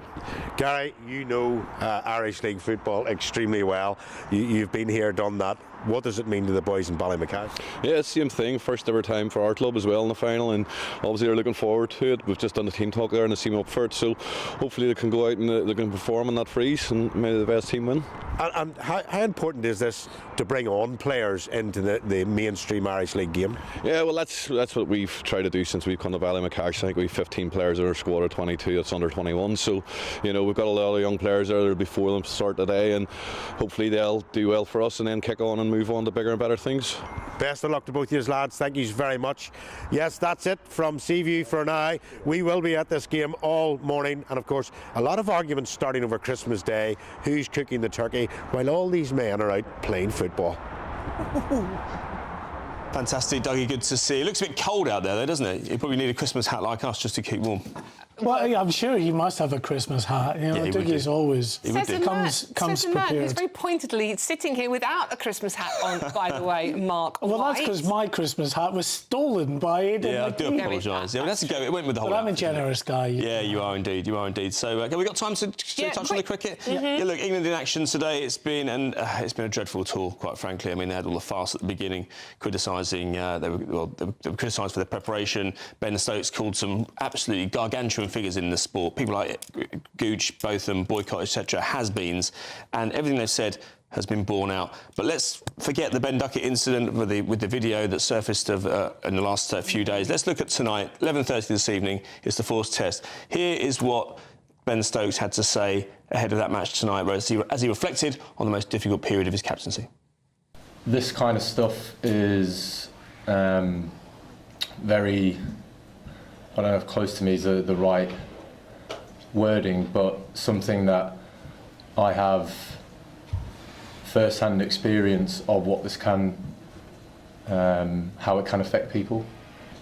Looking after my players is one of the main things that I need to get out of this, because we need to go out there and win 2 games of cricket. And I know how this kind of stuff can affect people, and as I said, I will always protect my players as much as I possibly can. Absolutely astonishing, isn't it, that he reflects on that period. England fans have spent 200, or will have spent £250 million in Australia by the end of this tour. I think they deserved more than to see their players going out on the lash. Yeah, indeed. Aidan McGee, thank you very much. We'll see more of you, I think, in the next hour. Absolutely. Soup next hour, Superman. is it? Superman. Wonderful. Yeah, soup to come. Meanwhile, what's to come next after this short break is Claire Pearsall and Nigel Nelson with the stories that are making your website today. Obviously, no newspapers, but before that, if you are in search of some holiday sun, here's the forecast for those top European destinations. Dinner under the stars tonight? That reminds me of our travel insurance. You mean All Clear Skies? All Clear Travel Insurance sponsors GB News Travel Destinations forecast. Whilst high pressure close to the UK brings plenty of dry and bright weather, we do have some heavy rain in central Mediterranean and colder than average weather pushing into parts of Iberia, just 7 degrees there in Lisbon with some showery rain expected later. Showers also moving through eastern parts of Spain, the Balearics, moving into Sardinia, Corsica, Italy, some wet weather and some gusty winds. Mostly fine in Greece and plenty of sunshine to continue into the weekend. All Clear Travel Insurance sponsors GB News Travel Destinations forecast. Exciting news. Every Friday, my Patrick Christie's Tonight Show is going to have a twist to it. We're welcoming some special guests. You. That's right, on Fridays I'm going to be doing my show in front of a live studio audience because this show is about you and what you have to say. It's going to be the same big debates, same big topics, same big opinions. But every Friday night at 9 p.m, you are invited to come on down to Patrick Christie's Tonight to be a part of the action. Only on GB News, the People's Channel, Britain's news channel. Martin Daubney, weekdays from 3 p.m. Yeah, so when I was 5 years old, one of my family members, friends, was looking after me one day, like babysitting me. And then on that day, it was a well-trusted friend of our family, was babysitting me and took me upstairs and he raped and abused me. So from then on, I've suffered and suffered. One of the things that he did say to me was that he would kill me or hurt me in my sleep. So ever since then, I've always suffered with PTSD, night terrors. It never goes away. It took 20 years for you to face it to 20 this. years, yeah, to ever come out about what had ever happened to me. My parents didn't know. I didn't tell them anything. Because a lot of men in your position, a lot of boys in position, they'd rather just take the burden of shame on. That comes at a great, can come at a great cost. Yeah, lots of friends and family. And I was just scared to tell them, you know, because obviously as well, if I did ever say anything about it, he was going to come and get me. So I managed to find an organisation, which is charity run, called Arch Teesside, which is near where I live. And I went to go see them. And my therapy at the time, the guy was called Dave Taylor. And he was a big guy, full of tattoos. And, you know, when you see somebody, you think, how am I going to open up to somebody, this man, you know? And I hit it off, like, straight away. And I've always told him, this is what I love doing. I love going to the gym. I want to step on stage by the time I'm 40. And then that's what I went and did. And look at you there, mate. I mean, what modelling shots, yeah. You said in your book there, hold your book up, people want to get a copy of this book. Tell them what it's called, mate. Buy the book. What's the book called, mate? Tell them. It's called Breaking the Silence, A Champion's Journey. And this is it. And your message that you say, if you help one other person out there to channel their pain into purpose, mission accomplished, mate. GB News, the People's Channel. Hi, I'm Michelle Dewberry, and my show is your opportunity to cut through all the noise and dive in headfirst to some robust debates. Ideas clash. Situation, no, isn't it? No, Because the failure is... You're the failure is... deliberately avoiding my point. Nothing's held back. And if you think this is the end of it, wait for more. And we do not shy away from the difficult stuff. Sometimes I want to shake people and say, if only you understood. So join me on Jubes & Co. weeknights at 6 p.m, only on GB News, Britain's news channel.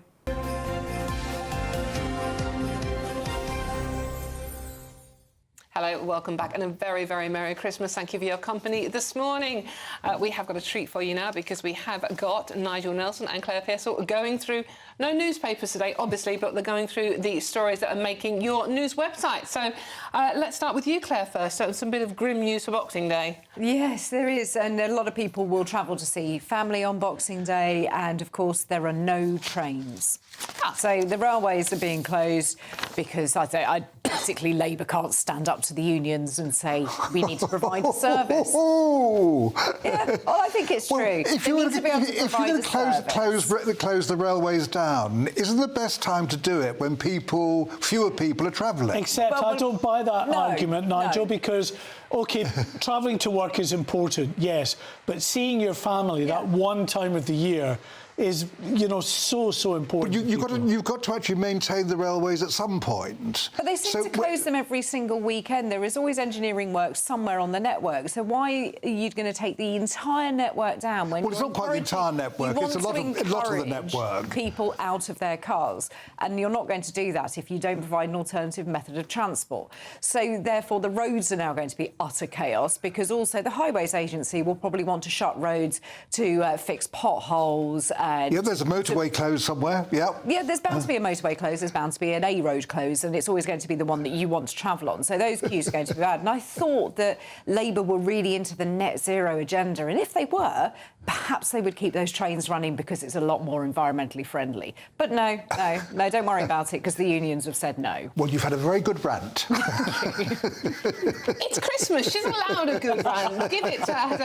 OK, right. OK, just in case you need to be earning some more money to pay for the divorce bill after just saying that to your lovely wife, how to get rich quick at Christmas. What you do is you write a Christmas song. Oh, this is the way to do it. So Jonah Louie, who is now 78, he wrote Stop the Cavalry, which we hear every Christmas. That was 45 years ago he did that. Never intended to be a Christmas song.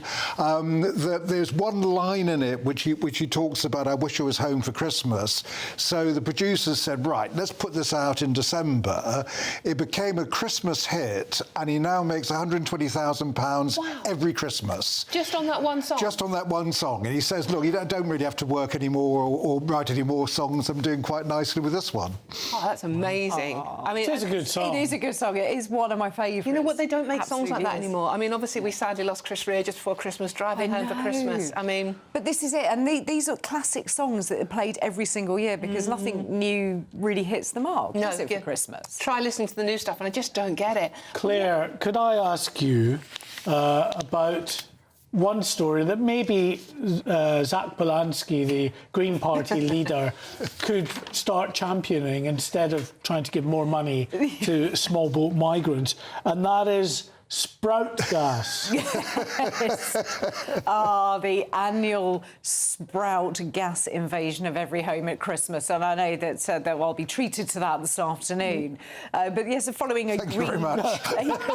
Nigel, I think that was definitely pointed in your direction. No, I know, but you don't eat Brussels sprouts. I couldn't possibly comment. It's Christmas. I wouldn't do that. But so Brussels sprouts, apparently, the ones that are thrown away could be used to heat our homes because sprouts always seems like a really good idea, right up until the point that you have to eat them.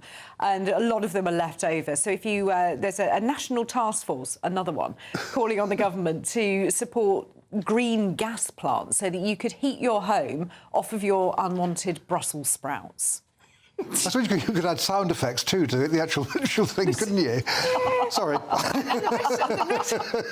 rest of the year, I guess we could do it with baked beans or something as well, couldn't we? Oh, I'm sure, absolutely. Or some curry, maybe leftover curry. You could use that. OK, so we'll have more hot wind from Nigel and Claire in the next hour. But before we go there, let's get the weather with Aidan McGibbon.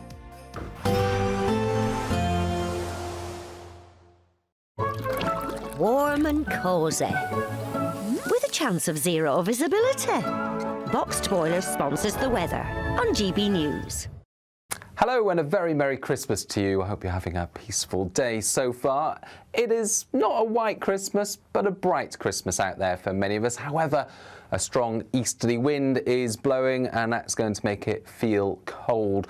The wind strong enough that it could cause some impacts across parts of Wales and the southwest. 55-mile-per-hour gusts, large waves near coast. Bear that in mind if you are jumping in the sea, as many people do on Christmas Day. Perhaps the odd sleety shower in the far southwest of Cornwall. Otherwise, for the vast majority, it's simply a dry and bright Christmas day. Plenty of sunshine away from the northeast. Temperatures of 5 or 6 Celsius, but feeling more like -1 degrees in that strong east to northeast wind. Less windy for Scotland, and as a result, a frost forming relatively quickly as the sun goes down later on. clear skies here, although parts of Aberdeenshire seeing some cloud. And we've got this thicker cloud into the northeast of England, but plenty of clear spells for Northern Ireland, western parts of England, Wales, and into the south. The easterly wind continuing to be brisk throughout the evening before eventually easing a touch overnight. But with clear skies for many overnight, it's a chilly one out there. Perhaps frost-free across some central and eastern parts because of the breeze and because of some cloud coming and going. But for many, it's a frosty start to Boxing Day. Temperatures close to freezing, if not a touch below, especially towards the northwest of the UK. Boxing Day, though, begins with plenty of dry and bright weather. We've still got this cold wind across the south, but it's not as windy as Christmas Day. Plenty of sunshine for many, but not for all. There are areas of cloud floating around, say, towards the southwest, as well as northeastern parts of the country. Temperatures similar to Christmas Day, 6, 7 Celsius, and it's continuing to feel cold as well. Warm and cosy, with a chance of zero visibility. Boxed Boilers sponsors the weather on GB News. Thank you to our global community for watching and listening to GB News. We're not only the #1 news channel in Britain, we're chosen by you around the world. Good morning. This is the latest AI travel news from gbnews.com. The A83 is facing restrictions in both directions at Loughnell Street, Loch Gilphead, due to emergency roadworks. On the A55, a speed limit of 30 miles per hour is in place at the Britannia Bridge until further notice. In Staffordshire, a collision on the M6 southbound between junctions 13 and 12 has closed one of 4 lanes. Expect normal conditions around 10:30 this morning. Oxfordshire's A34 southbound is experiencing lane closures due to a traffic incident between the junctions with the A4183 south of Kennington and the A415. For more travel news, go to gbnews.com. A very Merry Christmas to you all from the Aurora Collection Resort in Lapland. We're on an amazing Arctic adventure to celebrate our greatest cash giveaway, a simply stunning £85,000. And this Christmas, we're giving you the chance to win it all. So don't miss out this Christmas. For another chance to win £85,000 cash, text cash to 63225. One entry costs £2.50 plus one standard network rate message. Or text bonus to 63225. 5 entries cost £5 plus one standard network rate message. Go to gbnews.com/win. Entry start at £2.50. Call 0903 686 3232. Calls cost £2.50 plus your network access charge. Or post your name and number to GB18 PO Box 8690 Derby DE1 9TT. UK only. Entrance must be 18 or over. Lines close at 4 p.m. on the 30th of January. Please check the closing time if listening or watching on demand. Good luck. This Christmas, we're inviting you to join the GB News family for an occasion filled with joy. A chance to come together and lift our voices and celebrate what truly brings us closer at this time of year. So whether you're with friends or family or simply in the spirits of the season, we would love to share this special night of carols with you. Carols by candlelight at 7 o'clock tonight, only on GB News, the People's Channel, Britain's news channel. At GB News, we love to hear from you, our loyal community. So drop us a line at gbnews.com/yoursay. There you can talk to each other and also to the presenters live on air. gbnews.com/yoursay, because GB News is your channel, Britain's news channel.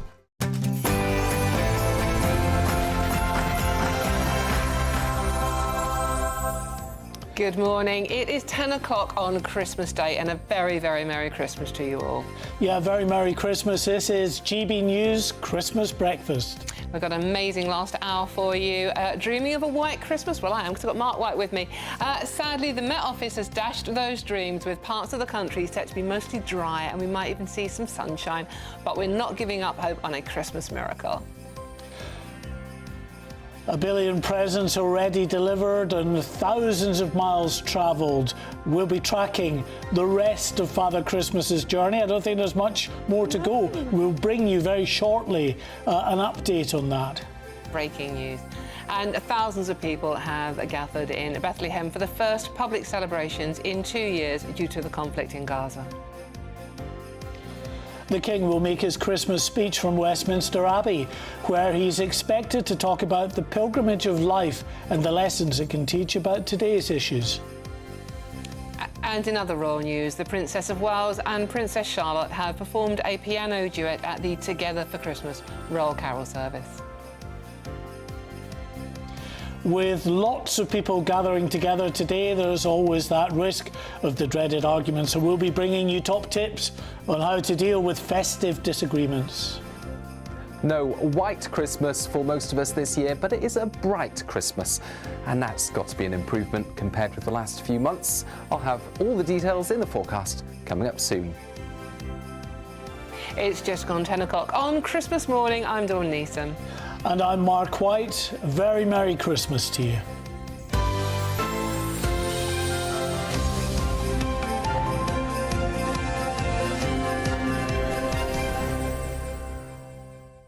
And we're going to go straight live to Blackroot Pool in Sutton Park in Birmingham, where some, frankly, quite mad people are going swimming for the traditional festive dip. Yes, we saw a little earlier in the Serpentine, of course, here in the capital, that lots of people were jumping in there for a competition. Well, here the swimmers are out as well. They say that it's invigorating, that you feel all your senses come alive. I think I would feel all my senses slowly die, but there you go. Each to their own. It's not too bad. It looks fairly sunny, but it is a bit chilly out there today. But I mean, it is meant to be the best way to start your Christmas day off. It is, as you say, invigorating. And that one there is actually swimming with antlers on, or is that actually a deer? No, it's not a real deer. That is a person swimming with antlers on, if you're listening in the radio, and they look like they're having a whale of a time. So good for them, and a Merry Christmas to them, and a Merry Christmas to all of you as well.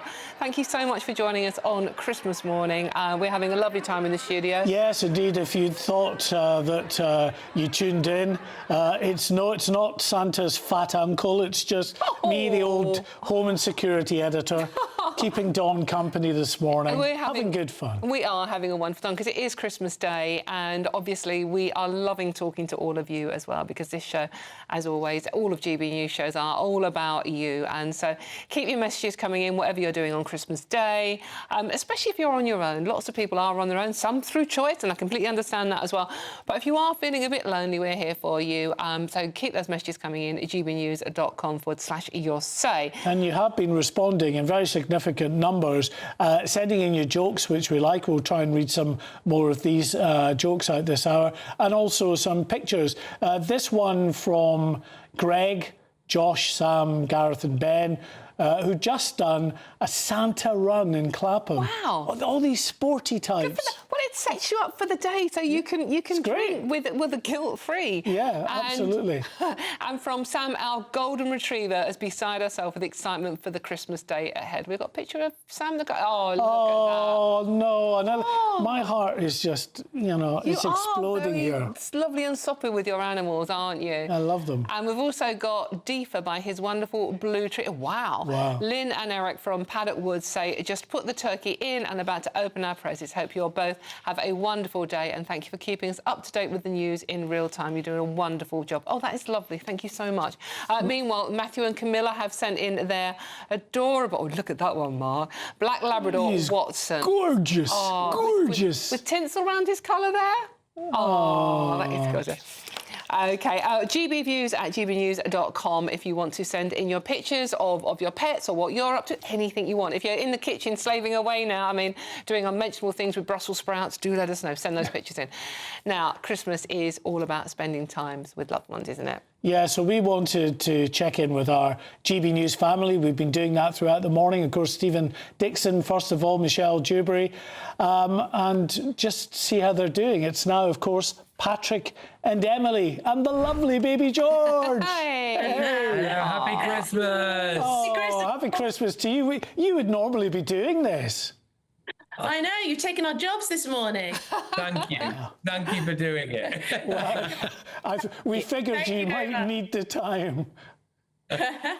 We've actually been watching you all morning because, as Emily's about to tell you, little George is a bit of a performer. So. If you saw little George during the GB News carol service, but he was very impeccably behaved, wasn't he? Impeccably well behaved. But it's all about appearances, clearly, for George, because last night he was suffering a little bit and woke me up, sometimes, Patrick, up every 45 minutes. So there you go. He's a little sweetheart now, and he's having his little mid-morning nap while we're on air. So I brought him downstairs so he could watch both of you lighting up our Christmas morning. So he's actually been tuned into GB News for the last few hours. So and you wonder how he's unsettled, putting him in front of us.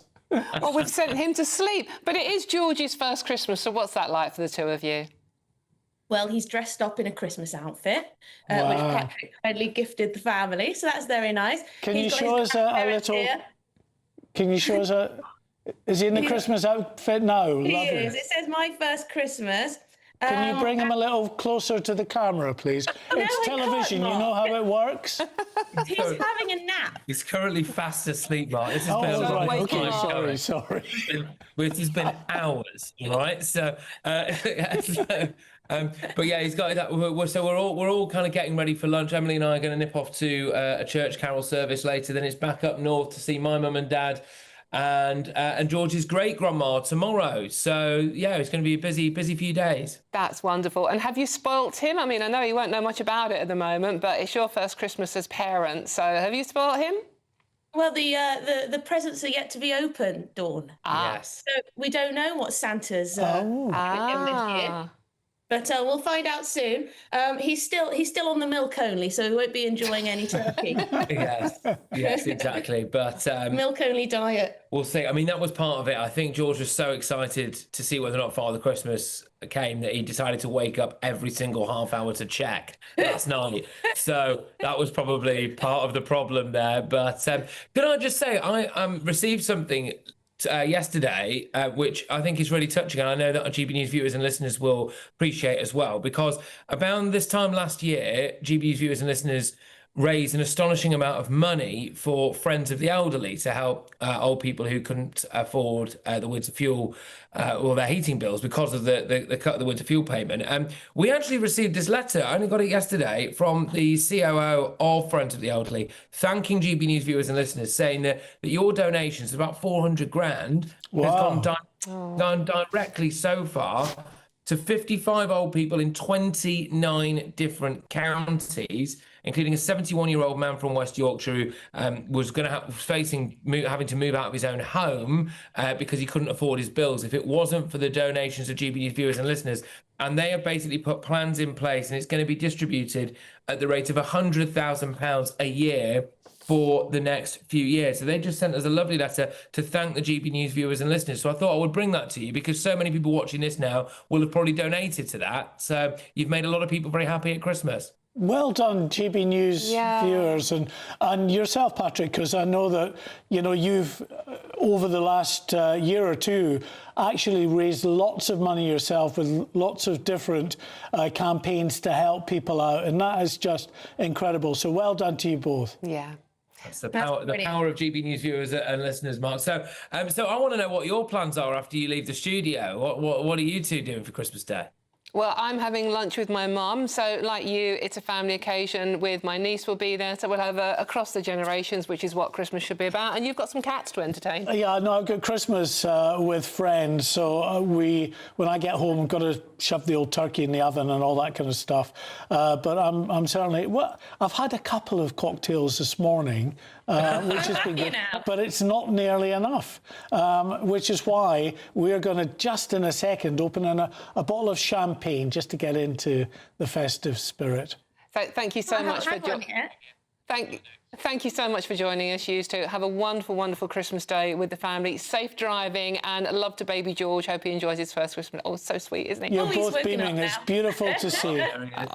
Patrick, Emily, and baby George, thank you so much. God bless. Have a lovely Christmas. Thank you. Merry Christmas, everyone. Love you both. Bye-bye. Oh. That's lovely, isn't it? And Well, George is such a sweetheart. As I said, before we get to hear from the choir, Okay. let's just get Not this. that, I mean, it is Christmas Day. It is 10:10 in the morning now. Oh, hey! Gosh, that's a frisky one, wasn't it? And obviously, like you now, many of you will be maybe just waking up. You can't pour champagne to save your life, can you? Well, I'm Many of just you may trying be to do it waking up. knowing that we've got very limited seconds. That's the thing. And yes, we have. The director's going, yes, you really have. Thank you so much. So, anyway, thank you so much for your company this Christmas Day. We're really loving talking to you. Keep those messages coming in. And So keep the cheers. photos and jokes. We'll do a couple of jokes for you. A very, very Merry Christmas to you all. Merry But Christmas. Let's have some music while we have a toast as well. The Pop Choir is spreading festive cheer with their unique take on classic Christmas songs. Founded by performer Helen Hampton, the choirs were created to give everyone a chance to sing, no auditions required. And with the 5th of Brits naming films and music as their favourite parts of Christmas, a group of their top singers has a special treat for you. So, cheers. Cheers. Have a listen. Have a holly jolly Christmas. It's the best time of the year. Now I don't know if there'll be snow, but have a cup of cheer.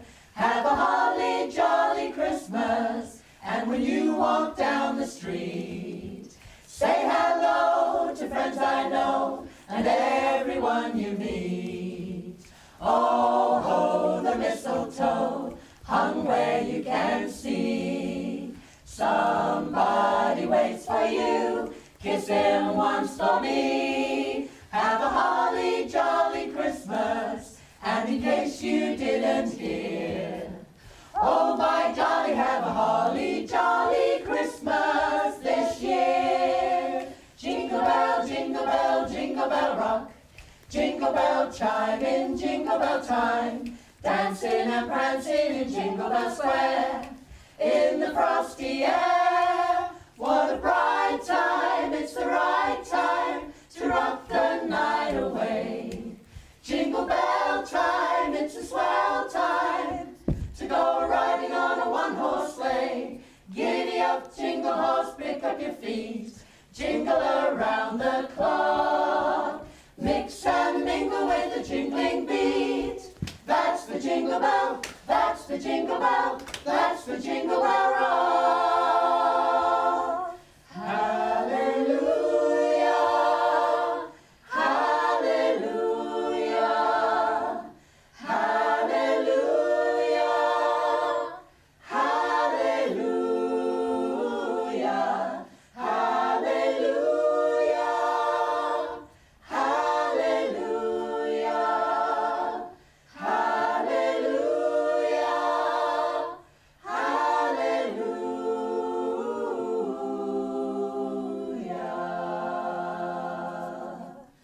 You better watch out, you better not cry, you better not pout, I'm telling you why. Santa Claus is coming to town, Santa Claus is coming to town, Santa Claus is coming to town. He sees you when you're sleeping, he knows when you're awake. He knows if you've been bad or good, so be good for goodness sake. Oh, you better watch out, you better not cry, you better not pout, I'm telling you why. Santa Claus is coming to town, Santa Claus is coming to town, Santa Claus is coming, Santa Claus is coming, Santa Claus is coming to town.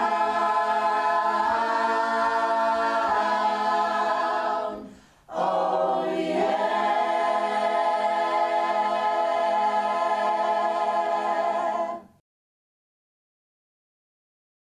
The pop choir, they are brilliant. They are very, very good, aren't they? Absolutely wonderful. And so, just exactly what you need this time on Christmas Day. We've got some lovely messages coming in, and I really can't thank you all enough. You've been absolutely wonderful for the messages. This one's from Carl. Carl says, Merry Christmas, everyone. I'm here in Kent, and like a few of us today, I'm on my own. But lots of tasty food, and I'm loving watching the GB News team. Thank you for all the hard work and company. God bless, and a very happy Christmas to everyone in the team and GB News viewers. That's wonderful. Thank you so much. You're never on your own when you've got your Uncle Mark and your Auntie Dawn here with you to wish you a Merry Christmas. David Waters, he says the GB News team have captured some magic this Christmas that other channels can only dream of. Thanks very much, David. And I've been asking for jokes. Obviously, I want my jokes. Phil Carr says, think I'm feeling unwell. Came over all snowflakey. It's very on brand. Very on brand for us. Thank you. Yeah, keep them coming in at gbnews.com/yoursay, and also your pictures and videos of what you're up to today. We love to see them, and that is gbnews@gbviews.com. Keep them coming in. Okay. The weather seems okay at the moment. I think no white Christmas unless you're lucky enough to be sitting next to Mark White. But what is it actually like? Let's find out with Ada McGibbon.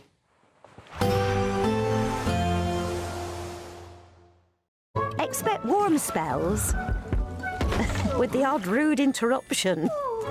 Boxed Boilers sponsors the weather on GB News. Hello and a very Merry Christmas to you. I hope you're having a peaceful day so far.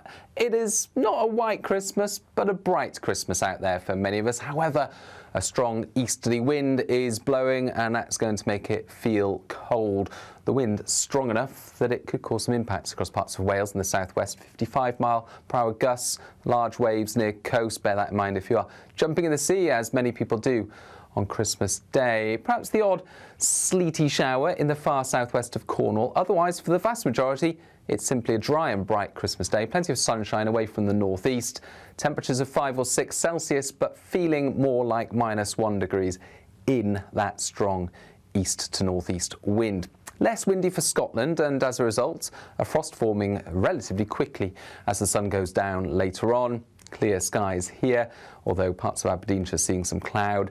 And we've got this thicker cloud into the northeast of England, but plenty of clear spells for Northern Ireland, western parts of England, Wales, and into the south. The easterly wind continuing to be brisk throughout the evening before eventually easing a touch overnight. But with clear skies for many overnight, it's a chilly one out there. Perhaps frost-free across some central and eastern parts because of the breeze and because of some cloud coming and going. But for many, it's a frosty start to Boxing Day. Temperatures close to freezing, if not a touch below, especially towards the northwest of the UK.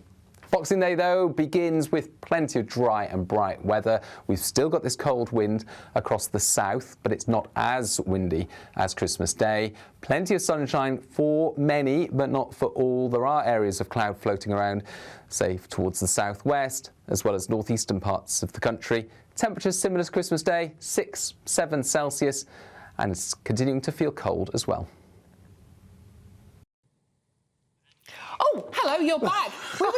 We were absolutely, it's nothing to do with We the were looking at your views. We were The actually looking champagne's at your already drunk. lovely messages. Merry Christmas to you all, by the way. And they are just wonderful. Do you want to read that lovely one out you were just reading just now? Yeah, this is from Linda Scott, who says, brilliant morning show, love heart. GB News really know how to put on a show. And Marie M as well, what a lovely morning. Thanks, GB News. Yeah, indeed. And Alex says, never seen Mark so cheerful. Nothing to do with quaffing a few cocktails, obviously. Merry Christmas to all at GB News. And Lynn says, Mark, you can join our Christmas dinner table at any time. And Patricia, who's got in touch on X/Twitter, says, what a wonderful show this morning. You really are fabulous, both of you. I never watch any other news. GB News, totally up to date and funny. You keep me young. Lovely to see Emily, Patrick and baby George as well. And wasn't it lovely? Lovely messages. Thank you very much. We'll keep smiling. Yeah. As long as they keep giving us drink. Yes, exactly. What is he like, honestly? But keep the messages coming in, gbnews.com/yoursay. Now it's time for the Great British Giveaway and your chance to win. You can't win, Mark, by the way. Our biggest cash prize today, and it's an incredible £85,000 in cash. Wonga, as Martin Dobney calls it, the Wonga. Yeah. Oh, right, OK. Well, Hayley Sparks got the short straw and had to go all the way to see Father Christmas in Lapland, so she can bring you the details. Here she is. This Christmas, we're giving you the chance to win our biggest cash prize of the year. An incredible £85,000 in tax-free cash could be yours. Cash to make your new year the best yet. And we've come to the fabulously festive Aurora Collection Resort here in Lapland to celebrate. Imagine what next year could look like for you with a whopping £85,000 in the bank. You could find yourself on the adventure of a lifetime or just safe in the knowledge that next year is on us.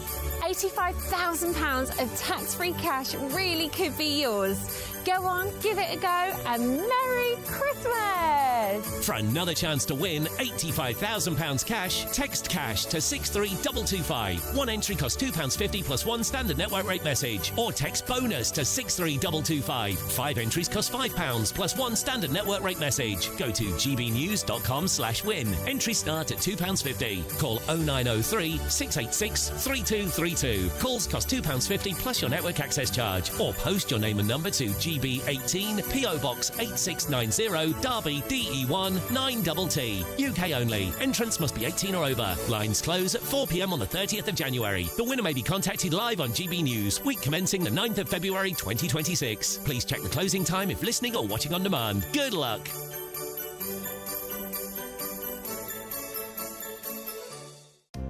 Good luck indeed. Now remember, please, we are feeling very fuzzy and glowy and warm, aren't we, Mark? Well, I said before, keep the drink flowing, and that's exactly what we've got for you after the break. We'll be shaking it up with some more festive cocktails in a cocktail masterclass. This is GB News Breakfast with Dawn and Mark. We'll see you very soon. Westminster's full of talk, but out here, it's the real world. Am I allowed to talk then? No, that's it. This is where it matters, real people and real lives. That's what politics is all about. In fact, has Trump made a good start? No. Straight answers, no spin, and just a couple of pints. How many fingers have I got up? About 10. So join me for Lee Anderson's Real World every Friday at 7 p.m. only on GB News. The People's Channel, Britain's news channel. This is GB News, Britain's news channel. Thank you, Matt. Let's hear now from the King. This is a season when our thoughts turn to celebrations with our friends and families. In the midst of this festive period, I just wanted to ask you to join me today in finding a special place in your hearts and your minds and prayers for the hundreds of thousands of people across our United Kingdom who receive a cancer diagnosis each year, and for the millions more who love and care for them. I know from my own experience that a cancer diagnosis can feel overwhelming. Yet I also know that early detection is the key that can transform treatment journeys, giving invaluable time to medical teams and to their patients the precious gift of hope. These are gifts we can all help deliver. Throughout my own cancer journey, I've been profoundly moved by what I can only call the community of care that surrounds every cancer patient. The specialists, the nurses, researchers, and volunteers who work tirelessly to save and improve lives. But I have also learned something that troubles me deeply. At least 9 million people in our country are not up to date with the cancer screenings available to them. When bowel cancer is caught at the earliest stage, around 9 in 10 people survive for at least 5 years. When diagnosed late, that falls to just 1 in 10. Early diagnosis quite simply saves lives. You want to know what's really going on in the corridors of power? Labour don't know what to do with you half the time, and that makes you quite lethal in the chamber. Get behind the headlines with Chopper's Political Podcast. Join me, Christopher Hope, as I sit down with the great and the good of British politics. We'll see where this ruling takes us. These are the stories shaping our nation. Chopper's Political Podcast, available now on all platforms. Listen in and stay ahead.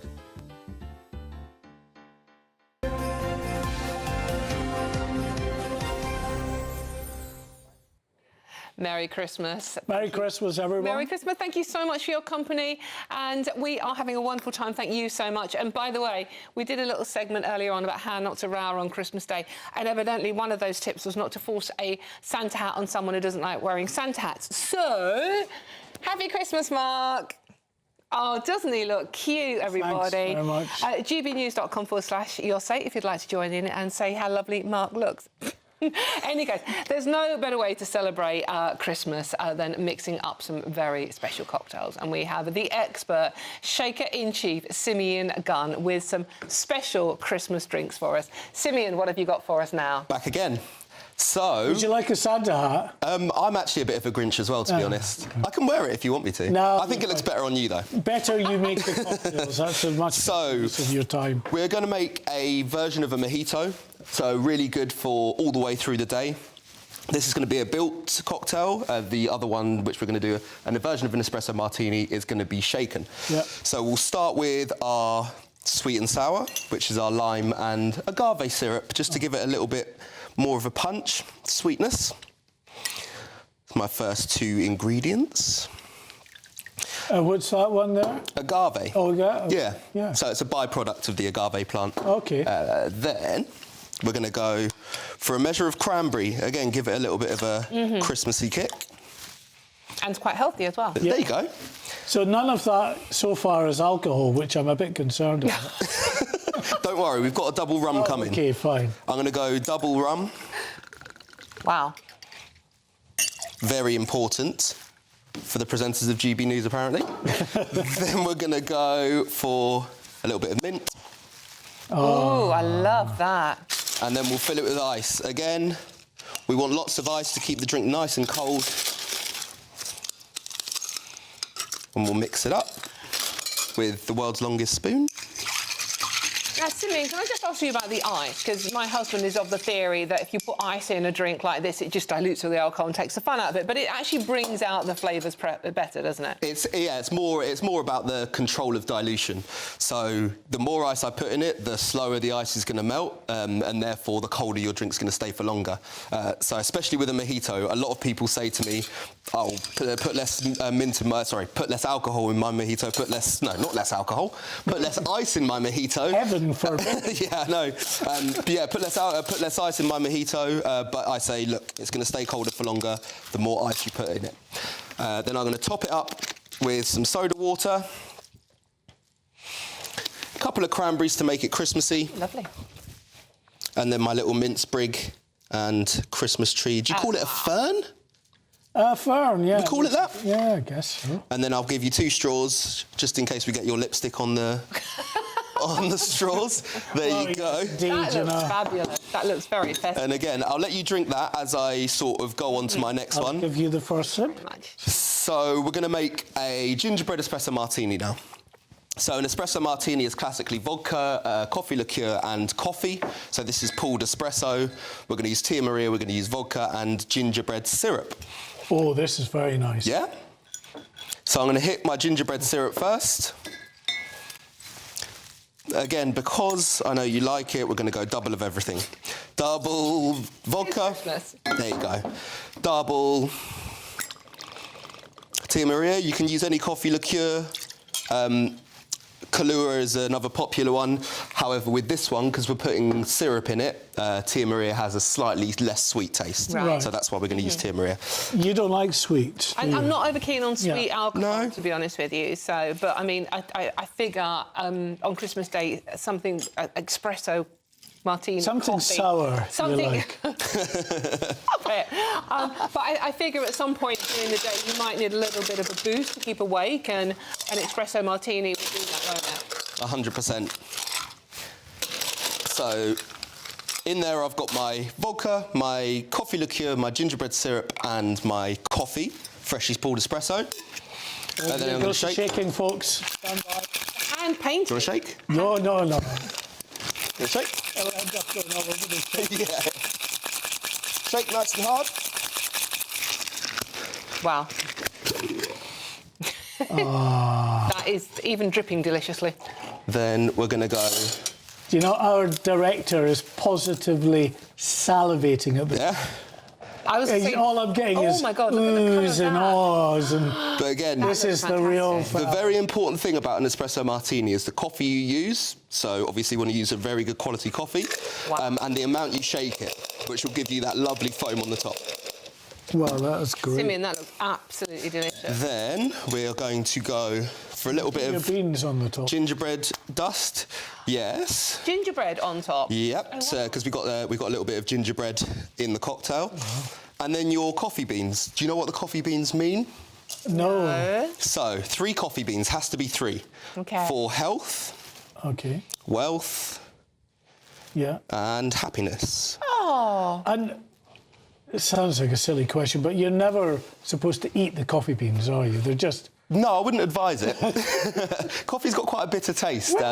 So, yeah, pulling it through an espresso machine is probably your best bet. Yes, okay. That looks absolutely... oh, yeah, sorry, I haven't given it to you. How rude of me. And this one is like a Christmas afternoon drink, would you say? More? Yeah, again... A bit of a perk up? Yes, exactly. You go first. Very similar to the amaretto one. After dinner, has a bit of coffee in there, picks you up a little bit.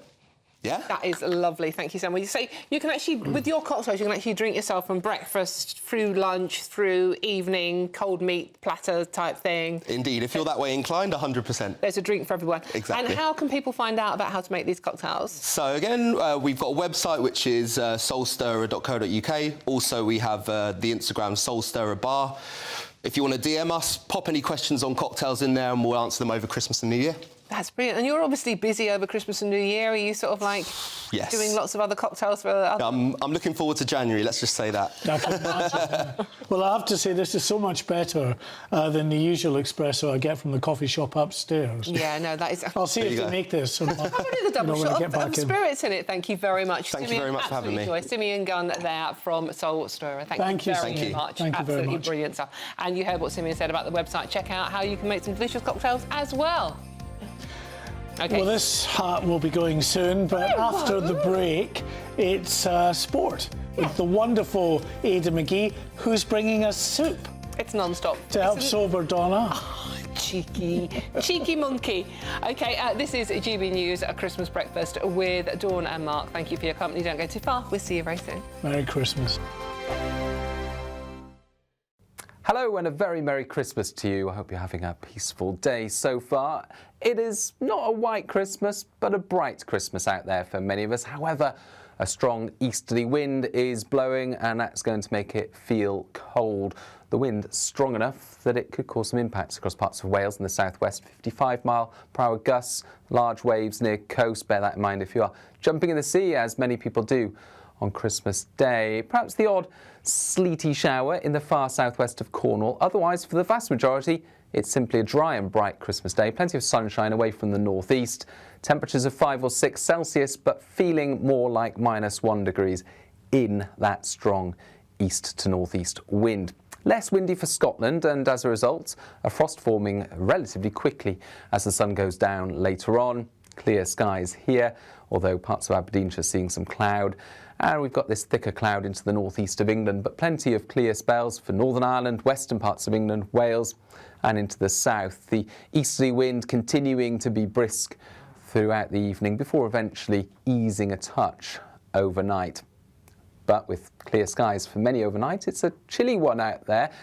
Perhaps frost-free across some central and eastern parts because of the breeze and because of some cloud coming and going. But for many, it's a frosty start to Boxing Day. Temperatures close to freezing, if not a touch below, especially towards the northwest of the UK. Boxing Day, though, begins with plenty of dry and bright weather. We've still got this cold wind across the south, but it's not as windy as Christmas Day. Plenty of sunshine for many, but not for all. There are areas of cloud floating around, say, towards the southwest, as well as northeastern parts of the country. Temperatures similar to Christmas Day, 6, 7 Celsius, and it's continuing to feel cold as well. Thank you, Britain, for helping us reach 10 million followers across social media. We are truly honoured to have your trust, one follower at a time.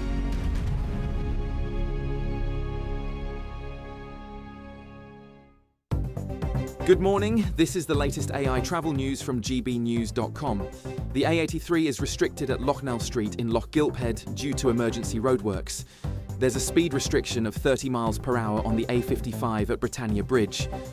In Staffordshire, the M6 southbound between junctions 13 and 12 is congested due to a collision, closing one of 4 lanes. Normal conditions are expected by 11 a.m. In Oxfordshire, a collision on the A34 southbound between the junctions with the A4183 and the A4115 has closed one of 2 lanes until 11 a.m. And on the trains, Avanti West Coast and the Caledonian Sleeper are not operating. For more travel news, go to gbnews.com.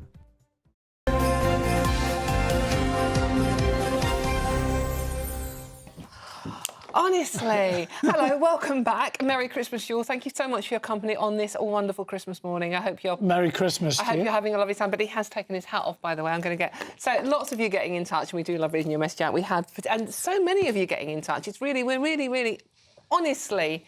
feeling very warm and fuzzy and glowing, and it's not just to do the with drink. that.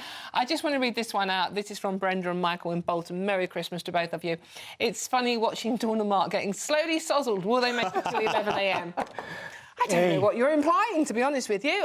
Scottish genes. It takes more than a couple of cocktails. He's not joking either. What's that lovely one you were... He was a bit embarrassed about reading this one out. Go on. Well, Go on.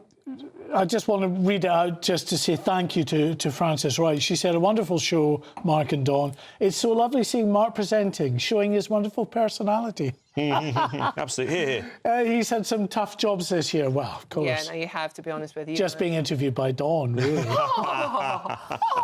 Dawn, now that you like this bit, Dawn, you're always a delight. Oh, Thank you for sharing your Christmas morning with us. Happy Christmas to you all and the GB News team. Thanks so much. It really means... So I said it a little earlier, and for those that might not have been watching earlier, the GB News viewer and listenership is just incredible. It is a family. We've been, between the three of us, have been in broadcasting probably for about a century. 1,000 years at least. And we've never experienced anything like it at any other news organisation we've been at. The number of people that just engage, that come up to you, that tell you just how much the channel means to them. Yeah, no, we really do appreciate that. Really, genuinely, and this morning in particular, it's working Christmas Day, and we know lots of you are working on Christmas Day as well. So I mean, fair play to you, or especially if you're working for the NHS or the emergency services, or as we said, utilities earlier on. I was watching people sort of like going out and sort of cleaning our streets for us. So Merry Christmas to everyone that is working hard today. But do keep the message. It's been really, really lovely spending Christmas morning with you. I've actually thoroughly enjoyed talking to you all, and it's obviously always a delight to sit and work with Mark as well. And most of the time, it's a delight to work with Aidan McGee as well, unless QPR are playing West Ham, in which case he's cancelled. But you've got your chef hat on now. It's not happening just yet, is it? I've got my chef hat. I'm a man of many hats, as you know. No alcohol in my soup, but plenty of bite. I'm going to hand it to you straight away because I'm worried it's going to get a little bit cold. But we've been looking forward to this all morning. Mark, spicy celery and sweet potato soup. I'm going to grab one for myself, if that's all right. I said Aidan McGee with the sport. I meant Aidan McGee with the soup coming up. Wow. Tell us what this is. Spicy celery and sweet potato festive soup. It's an annual tradition for this channel. There's a kick at the end. There's a kick at the end. Oh, that is blimey, brilliant. There's a kick at the beginning as well. That is just incredible. That is very you like it? spicy. Be honest. It's lovely, but it's very spicy. Listen, I put my heart and soul into it. I really did. And if you want those big, bold, loud, proud, rambunctious flavours inside a soup, it's packed. Then you've got to suffer for your... We've got some pictures, I think, of the preparation from yesterday. You'll see all the chopping of the vegetables. I'll go through the ingredients in a moment. But look, celery is the main ingredient, of course. It's got onions in it. It's got sweet potato. Here we go. Chopping my celery yesterday. And as I say, that's the main ingredient, of course, is celery. Then you've got the the peeling, rather, of the sweet potato. A lot of people will confuse that with a carrot because of the colour. This is Jess loading the vegetables into the pan. And there you go, nice heat off there. And then we can see it simmering away. Again, not carrots, that's sweet potato. And then there is the engine room of the soup. That's where the flavour takes hold, and it all goes in to one big pot like that before we go into the other side of the kitchen and we begin reducing it down by blending it. And as you can see, those flavours all congealing into one beautiful broth. And there is the final result. And you should see an image of me, or some moving image of me, just giving it a try. Now just wait, look, watch me savour the taste. As it goes into my mouth, watch my eyes. There's the verdict. There's the verdict. And a photo of me just celebrating what I'm What a about to do. handsome chap. Thanks. Tell us, because, I mean, I like to make soup as well. Yeah, sure. It's great. How long? You need to let it sort of simmer for quite a while to get all the flavours. Seasoning is important. I like, excuse me, it's rather hot, isn't it? I like a bay leaf, because I think that gives it a little bit of flavour there. But also, I believe in starters at Christmas, and I think you should probably experiment with flavours you're not going to experience later in the day. Yeah. And so, yes, it's a bit hot. I know that there's a lingering taste, but let's just curve it off. You'll be drinking lots of wine, lots of other alcohol to kind of take that edge off the taste. Drinking, actually. Yeah, I know. It's It pretty really well where is that came from. I just wanted to show the colour of it as well, because I've given it to you in paper cups, so it's covered up. But this is the kind of a light brown cup. Let's put it on the desk. Let's have a quick look there from camera 7. Or camera 3, rather. There you go. That's my hand. I'll get that out of the way. As you can see, we've attacked it because a few people in the office made requests for it, and I've served it with a hunk of bread and traditional Irish butter. As you can see, I got my spreading habits from my dad, my late father, who loved butter, and I'm amazed he lasted until he was 87, to be honest with you, with those quantities. Aidan, it's really, really lovely. How long would it take to make this? Well, look, it says 35 minutes on my time plan, but you can add another hour to that. Yeah. An hour and 35. Look, we've got time on Christmas Day. There's lots of other stuff going on. You have GB News on in the background. If you want to attempt it, give it a go. There's dill, there's parsley, there's celery seeds. That lovely aroma of celery that you can smell is the seeds, not just the vegetable. So savour it, every last bit of it. I love the way you go into full-on chef Christmas. mode. Listen, I'm passionate about it. You are very passionate. So how can people get the recipe? Where can they see it? I will publish it on X later today, because it takes too long to go through. Yeah, but I'll publish it on X later today. We'll have lots of requests for it. And to you two, my friends, happy Christmas. It's been fantastic. Spending the morning with you. Too. I have to say as well, you know, the soup, maybe it's a northern thing. I noticed lots of people further south aren't quite as enthusiastic as we are about soup further north, but I've done chestnut, tomato and orange, pear and celeriac, and this spicy celery and sweet potato soup. Do not You've forget outdone it, yourself. And well done, Mr. That's McGee. Aidan McGee on Twitter, X, and we can get the recipe on there. Yes, correct. Aidan, thank you so much, and Merry Christmas to you. Thank you so much. Merry Christmas, my friend. Coming on Christmas Day. See you soon, Dawn. Chris. Thank you so much, Aidan. Check out the website. I'll check out the Twitter to see the full recipe. OK, now don't go anywhere. We've still got more stuff coming up for you. It's amazing, isn't it? We are seeing what's making the news with the wonderful Claire Pearsall and Nigel Nelson. But first, if you're in search of some holiday sun, here's a forecast for some of the top European destinations. Dinner under the stars tonight? That reminds me of our travel insurance. You mean all clear skies? All Clear Travel Insurance sponsors GB News Travel Destinations forecast.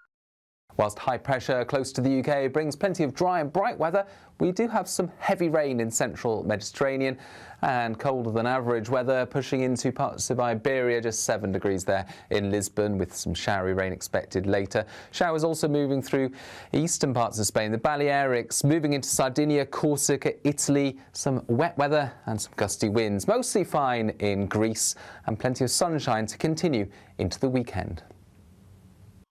All Clear Travel Insurance sponsors GB News Travel Destinations forecast. Decisions made in Washington aren't just shaping America, they're shaping Britain too. From migration to global security, from crime to health. Whatever happens in the White House today will be felt in your town or city tomorrow. That's why The Late Show is live from Washington, D.C. Cutting through the politics to show you what it all means for Britain. The Late Show live every night at midnight. Only on GB News, Britain's news channel. No matter the state it's in, this is our nation. Join me, Jacob Rees-Mogg, for a genuine, honest discussion on where we have been, where we are going, and where we are with the people who set the direction. Tune in to State of the Nation every Monday to Thursday, 8 to 9 o'clock. only on GB News. Bold. They are under no illusion. Brave. Are you a human trafficker? Boundless. I've had enough of the nonsense, and I'm not afraid to say it. Don't get us on the BBC. Every weeknight, I tear through the headlines. The smell of gasoline. Should we be worried about it? From Westminster madness to cultural war chaos. What I'm going to do now, they are throwing things out the car as we speak. Get ready, Britain. Here we go. Patrick Christie tonight, weeknights from 9 p.m, only on GB News, Britain's news channel. At GB News, we love to hear from you, our loyal community. So drop us a line at gbnews.com/yoursay. There you can talk to each other and also to the presenters live on air. gbnews.com/yoursay, because GB News is your channel, Britain's news channel. Hi, I'm Michelle Dewberry, and my show is your opportunity to cut through all the noise and dive in headfirst to some robust debates. Ideas clash. Situation, isn't it? No, Because the failure is... You're the failure is... deliberately avoiding my point. Nothing's held back. And if you think this is the end of it, wait for more. And we do not shy away from the difficult stuff. Sometimes I want to shake people and say, if only you understood. So join me on Jubes and Co weeknights at 6 p.m, only on GB News, Britain's news channel. Join me, Nana Akwe, for an informative, interactive news programme with a difference. It's fun. No, he didn't say that, Dave. I'm so surprised. I think there's an element of truth to that. Join me from 3 p.m. every weekend, only on GB News, Britain's news channel. From the school run to the home run, watch a new show for all of Britain. So he can say whatever he wants. A straight talking show where all voices are heard. And, you know, when are we going to stop talking about smashing the gangs and actually do it? With the stories that matter from every part of our country. There's a bit of a crash landing there for your Chancellor. Bold, fearless and standing up for you. That's me, Martin Daubney, 3 p.m. till 6 p.m, weekdays, here only on GB News. The People's Channel, Britain's news channel.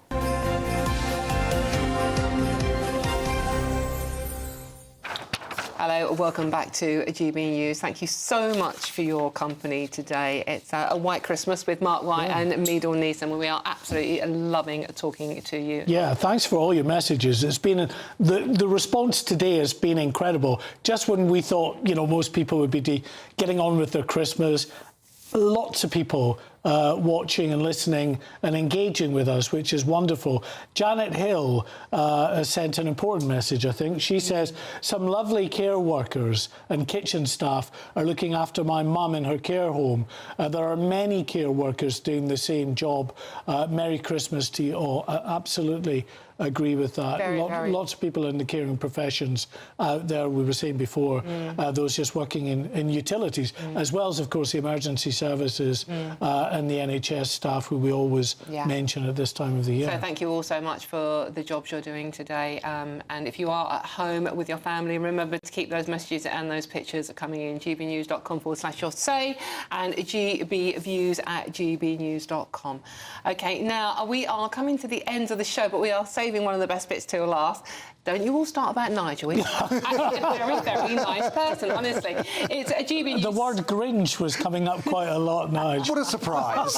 It's GB News senior political commentator Nigel Nelson and his wonderful, wonderful, very gorgeous and very sensible wife, Claire Pearsall. Thank you very much for you two. Right, you're so lovely. Are you driving? I'm driving. Oh, Nigel. He just I'm having a bit of drink. It's on yours. OK, so what stories have we got for you now? They're the last ones. Well, I mean, one which is nice and Christmassy is whether or not you should be late or not. And this is courtesy of the novelist Rachel Connolly, who's written a piece for The Guardian saying it's perfectly OK to be late. It's actually good etiquette in certain circumstances. So it's things like if someone's cooking a dinner for a party of people and they're a bit worried about it, turn up late to help them sort of calm down. On a first date, 10 minutes late is a good idea, so the other person isn't nervous. I mean, in our case, it took me 2 years to get to ask Claire for a first date. There's late and there's late, Nigel, as we say. That's over overdoing it. And if you're going to break up with somebody, be half an hour late just to prove that you're as useless as they think you are. Or just don't show. They'll get the message then. I'd send them a text at that point, wouldn't you? Claire, would you like to respond? Are you fashionably late normally? Oh, I'd like to think I was fashionably late. I think I'm just late generally. I'm not very good at being on time. I try and be better. But there's always something that happens last minute and I always end up sort of rushing around. I build in what I lovingly refer to as faffing time. When I'm trying to get Nigel and James, our son, out of the house, I have to build in at least 15 minutes because one or other of them will suddenly forget something and have to do something immediately. So, no, I was brought up in a military family, so being late is not an option. Oh. So I was always brought up like that and have just failed. Did she put you on pack drill then? Absolutely, yes. Yeah. I have a route march every morning. OK, you've got some standards. Now, you know what kind of food, because obviously it's Christmas Day, we're all looking forward to a lovely Christmas lunch, hopefully, whether you're having curry or not, it's your choice, no one's saying. But we get through 10 million turkeys. You know that? Well, I don't. I usually just settle for one. Not you personally. You have been described as very cuddly several times. Oh, well, you know. I think they're referring to the jumper. Yeah. But this story is about food, isn't it? And Claire, we eat a lot of turkeys, but why don't we eat their eggs? Can I just sort of make this admission that I didn't really think that sort of turkeys laid eggs. You know, it's one of those things, you know they've got to come from somewhere. Where do you think they came from? Well, yeah, I don't think I really gave it any thought whatsoever. Okay. We'll have a conversation in the car on the way back. Thank you. This is the education. But apparently they only produce 1 or 2 eggs per week. So if you wanted to have laying turkeys to produce eggs, you'd have to keep them for a very long time, which would be then very, very expensive. And farmers would need to charge at least £2.22 per egg to get any of the cost back of raising the turkey itself, which would make a dozen eggs £26.64. So, I mean, there's quite an expense.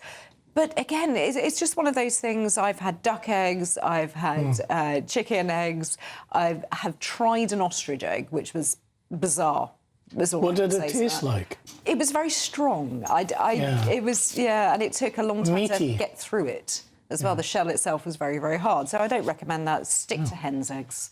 OK, and what have you got lined up on Christmas dinner? What are you doing, lunch, or are you cooking, Nigel? We're both cooking. The horse gets fed first, and then the family. So I'm doing the turkey. I thought he was looking at you there. Yeah, the horse. She doesn't have a real horse, by the way. I was going to say, Nigel, how terribly rude. But you meant you have a real horse. Yeah, so she's got to be fed first, but then we've got turkey, roast potatoes, veg, stuffing, pigs in blankets, which I can't forget this year. I must put those in. Why did you forget love last them. year? I did forget last year. And we haven't let her forget it. Right, OK. Well, my husband did infamously once actually put the turkey in the oven, but he didn't actually turn the oven on. He tried to grill it instead.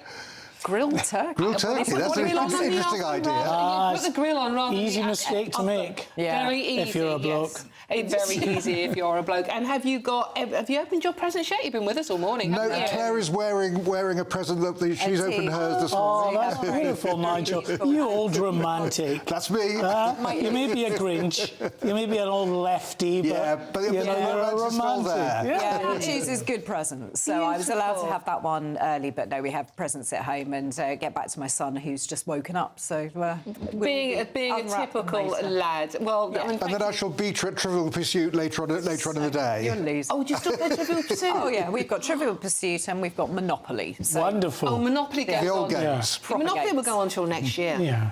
Yeah, because he's not going to win. And Nigel Nelson, you are on the left. Should you be playing Monopoly? It's very capital. I do wonder that. Yeah. I do wonder that. It seems to go against my politics. He goes for the cheaper streets, Old Kent Road and places like that. He wants us to share it all out fairly, but me and my son are not having any of that nonsense. We'll buy everything. Well, thank you so much for spending your Happy Christmas. morning. Yeah, Merry Christmas. Enjoy the rest of the day. Thank you for your present. Enjoy this later. That's Claire and Nigel there who are off. Claire's off to feed a horse and ignore the husband. And I just left for Mark and I to say, a huge thank you so much, yes, for joining us today. It's a very special day. We've had a wonderful morning with you all. Really, really enjoyed it. It's just been an incredible start. So the big dilemma for us is, do we go home and sleep now, or do we just keep on drinking? No, but you watch Cameron Walker because it's his time for the Royal Christmas. Thank you very much for joining us, and Merry a very, Christmas very to you Merry all. Christmas.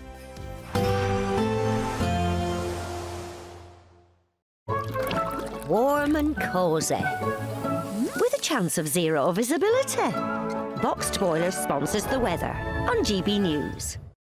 Hello and a very Merry Christmas to you. I hope you're having a peaceful day so far. It is not a white Christmas, but a bright Christmas out there for many of us. However, a strong easterly wind is blowing and that's going to make it feel cold. The wind strong enough that it could cause some impacts across parts of Wales and the southwest. 55-mile-per-hour gusts, large waves near coast. Bear that in mind if you are jumping in the sea, as many people do on Christmas Day. Perhaps the odd sleety shower in the far southwest of Cornwall. Otherwise, for the vast majority, it's simply a dry and bright Christmas day. Plenty of sunshine away from the northeast. Temperatures of 5 or 6 Celsius, but feeling more like -1 degrees in that strong east to northeast wind. Less windy for Scotland, and as a result, a frost forming relatively quickly as the sun goes down later on. Clear skies here, although parts of Aberdeenshire seeing some cloud. And we've got this thicker cloud into the northeast of England, but plenty of clear spells for Northern Ireland, western parts of England, Wales, and into the south. The easterly wind continuing to be brisk throughout the evening before eventually easing a touch overnight. But with clear skies for many overnight, it's a chilly one out there. Perhaps frost-free across some central and eastern parts because of the breeze and because of some cloud coming and going. But for many, it's a frosty start to Boxing Day. Temperatures close to freezing, if not a touch below, especially towards the northwest of the UK. Boxing Day, though, begins with plenty of dry and bright weather. We've still got this cold wind across the south, but it's not as windy as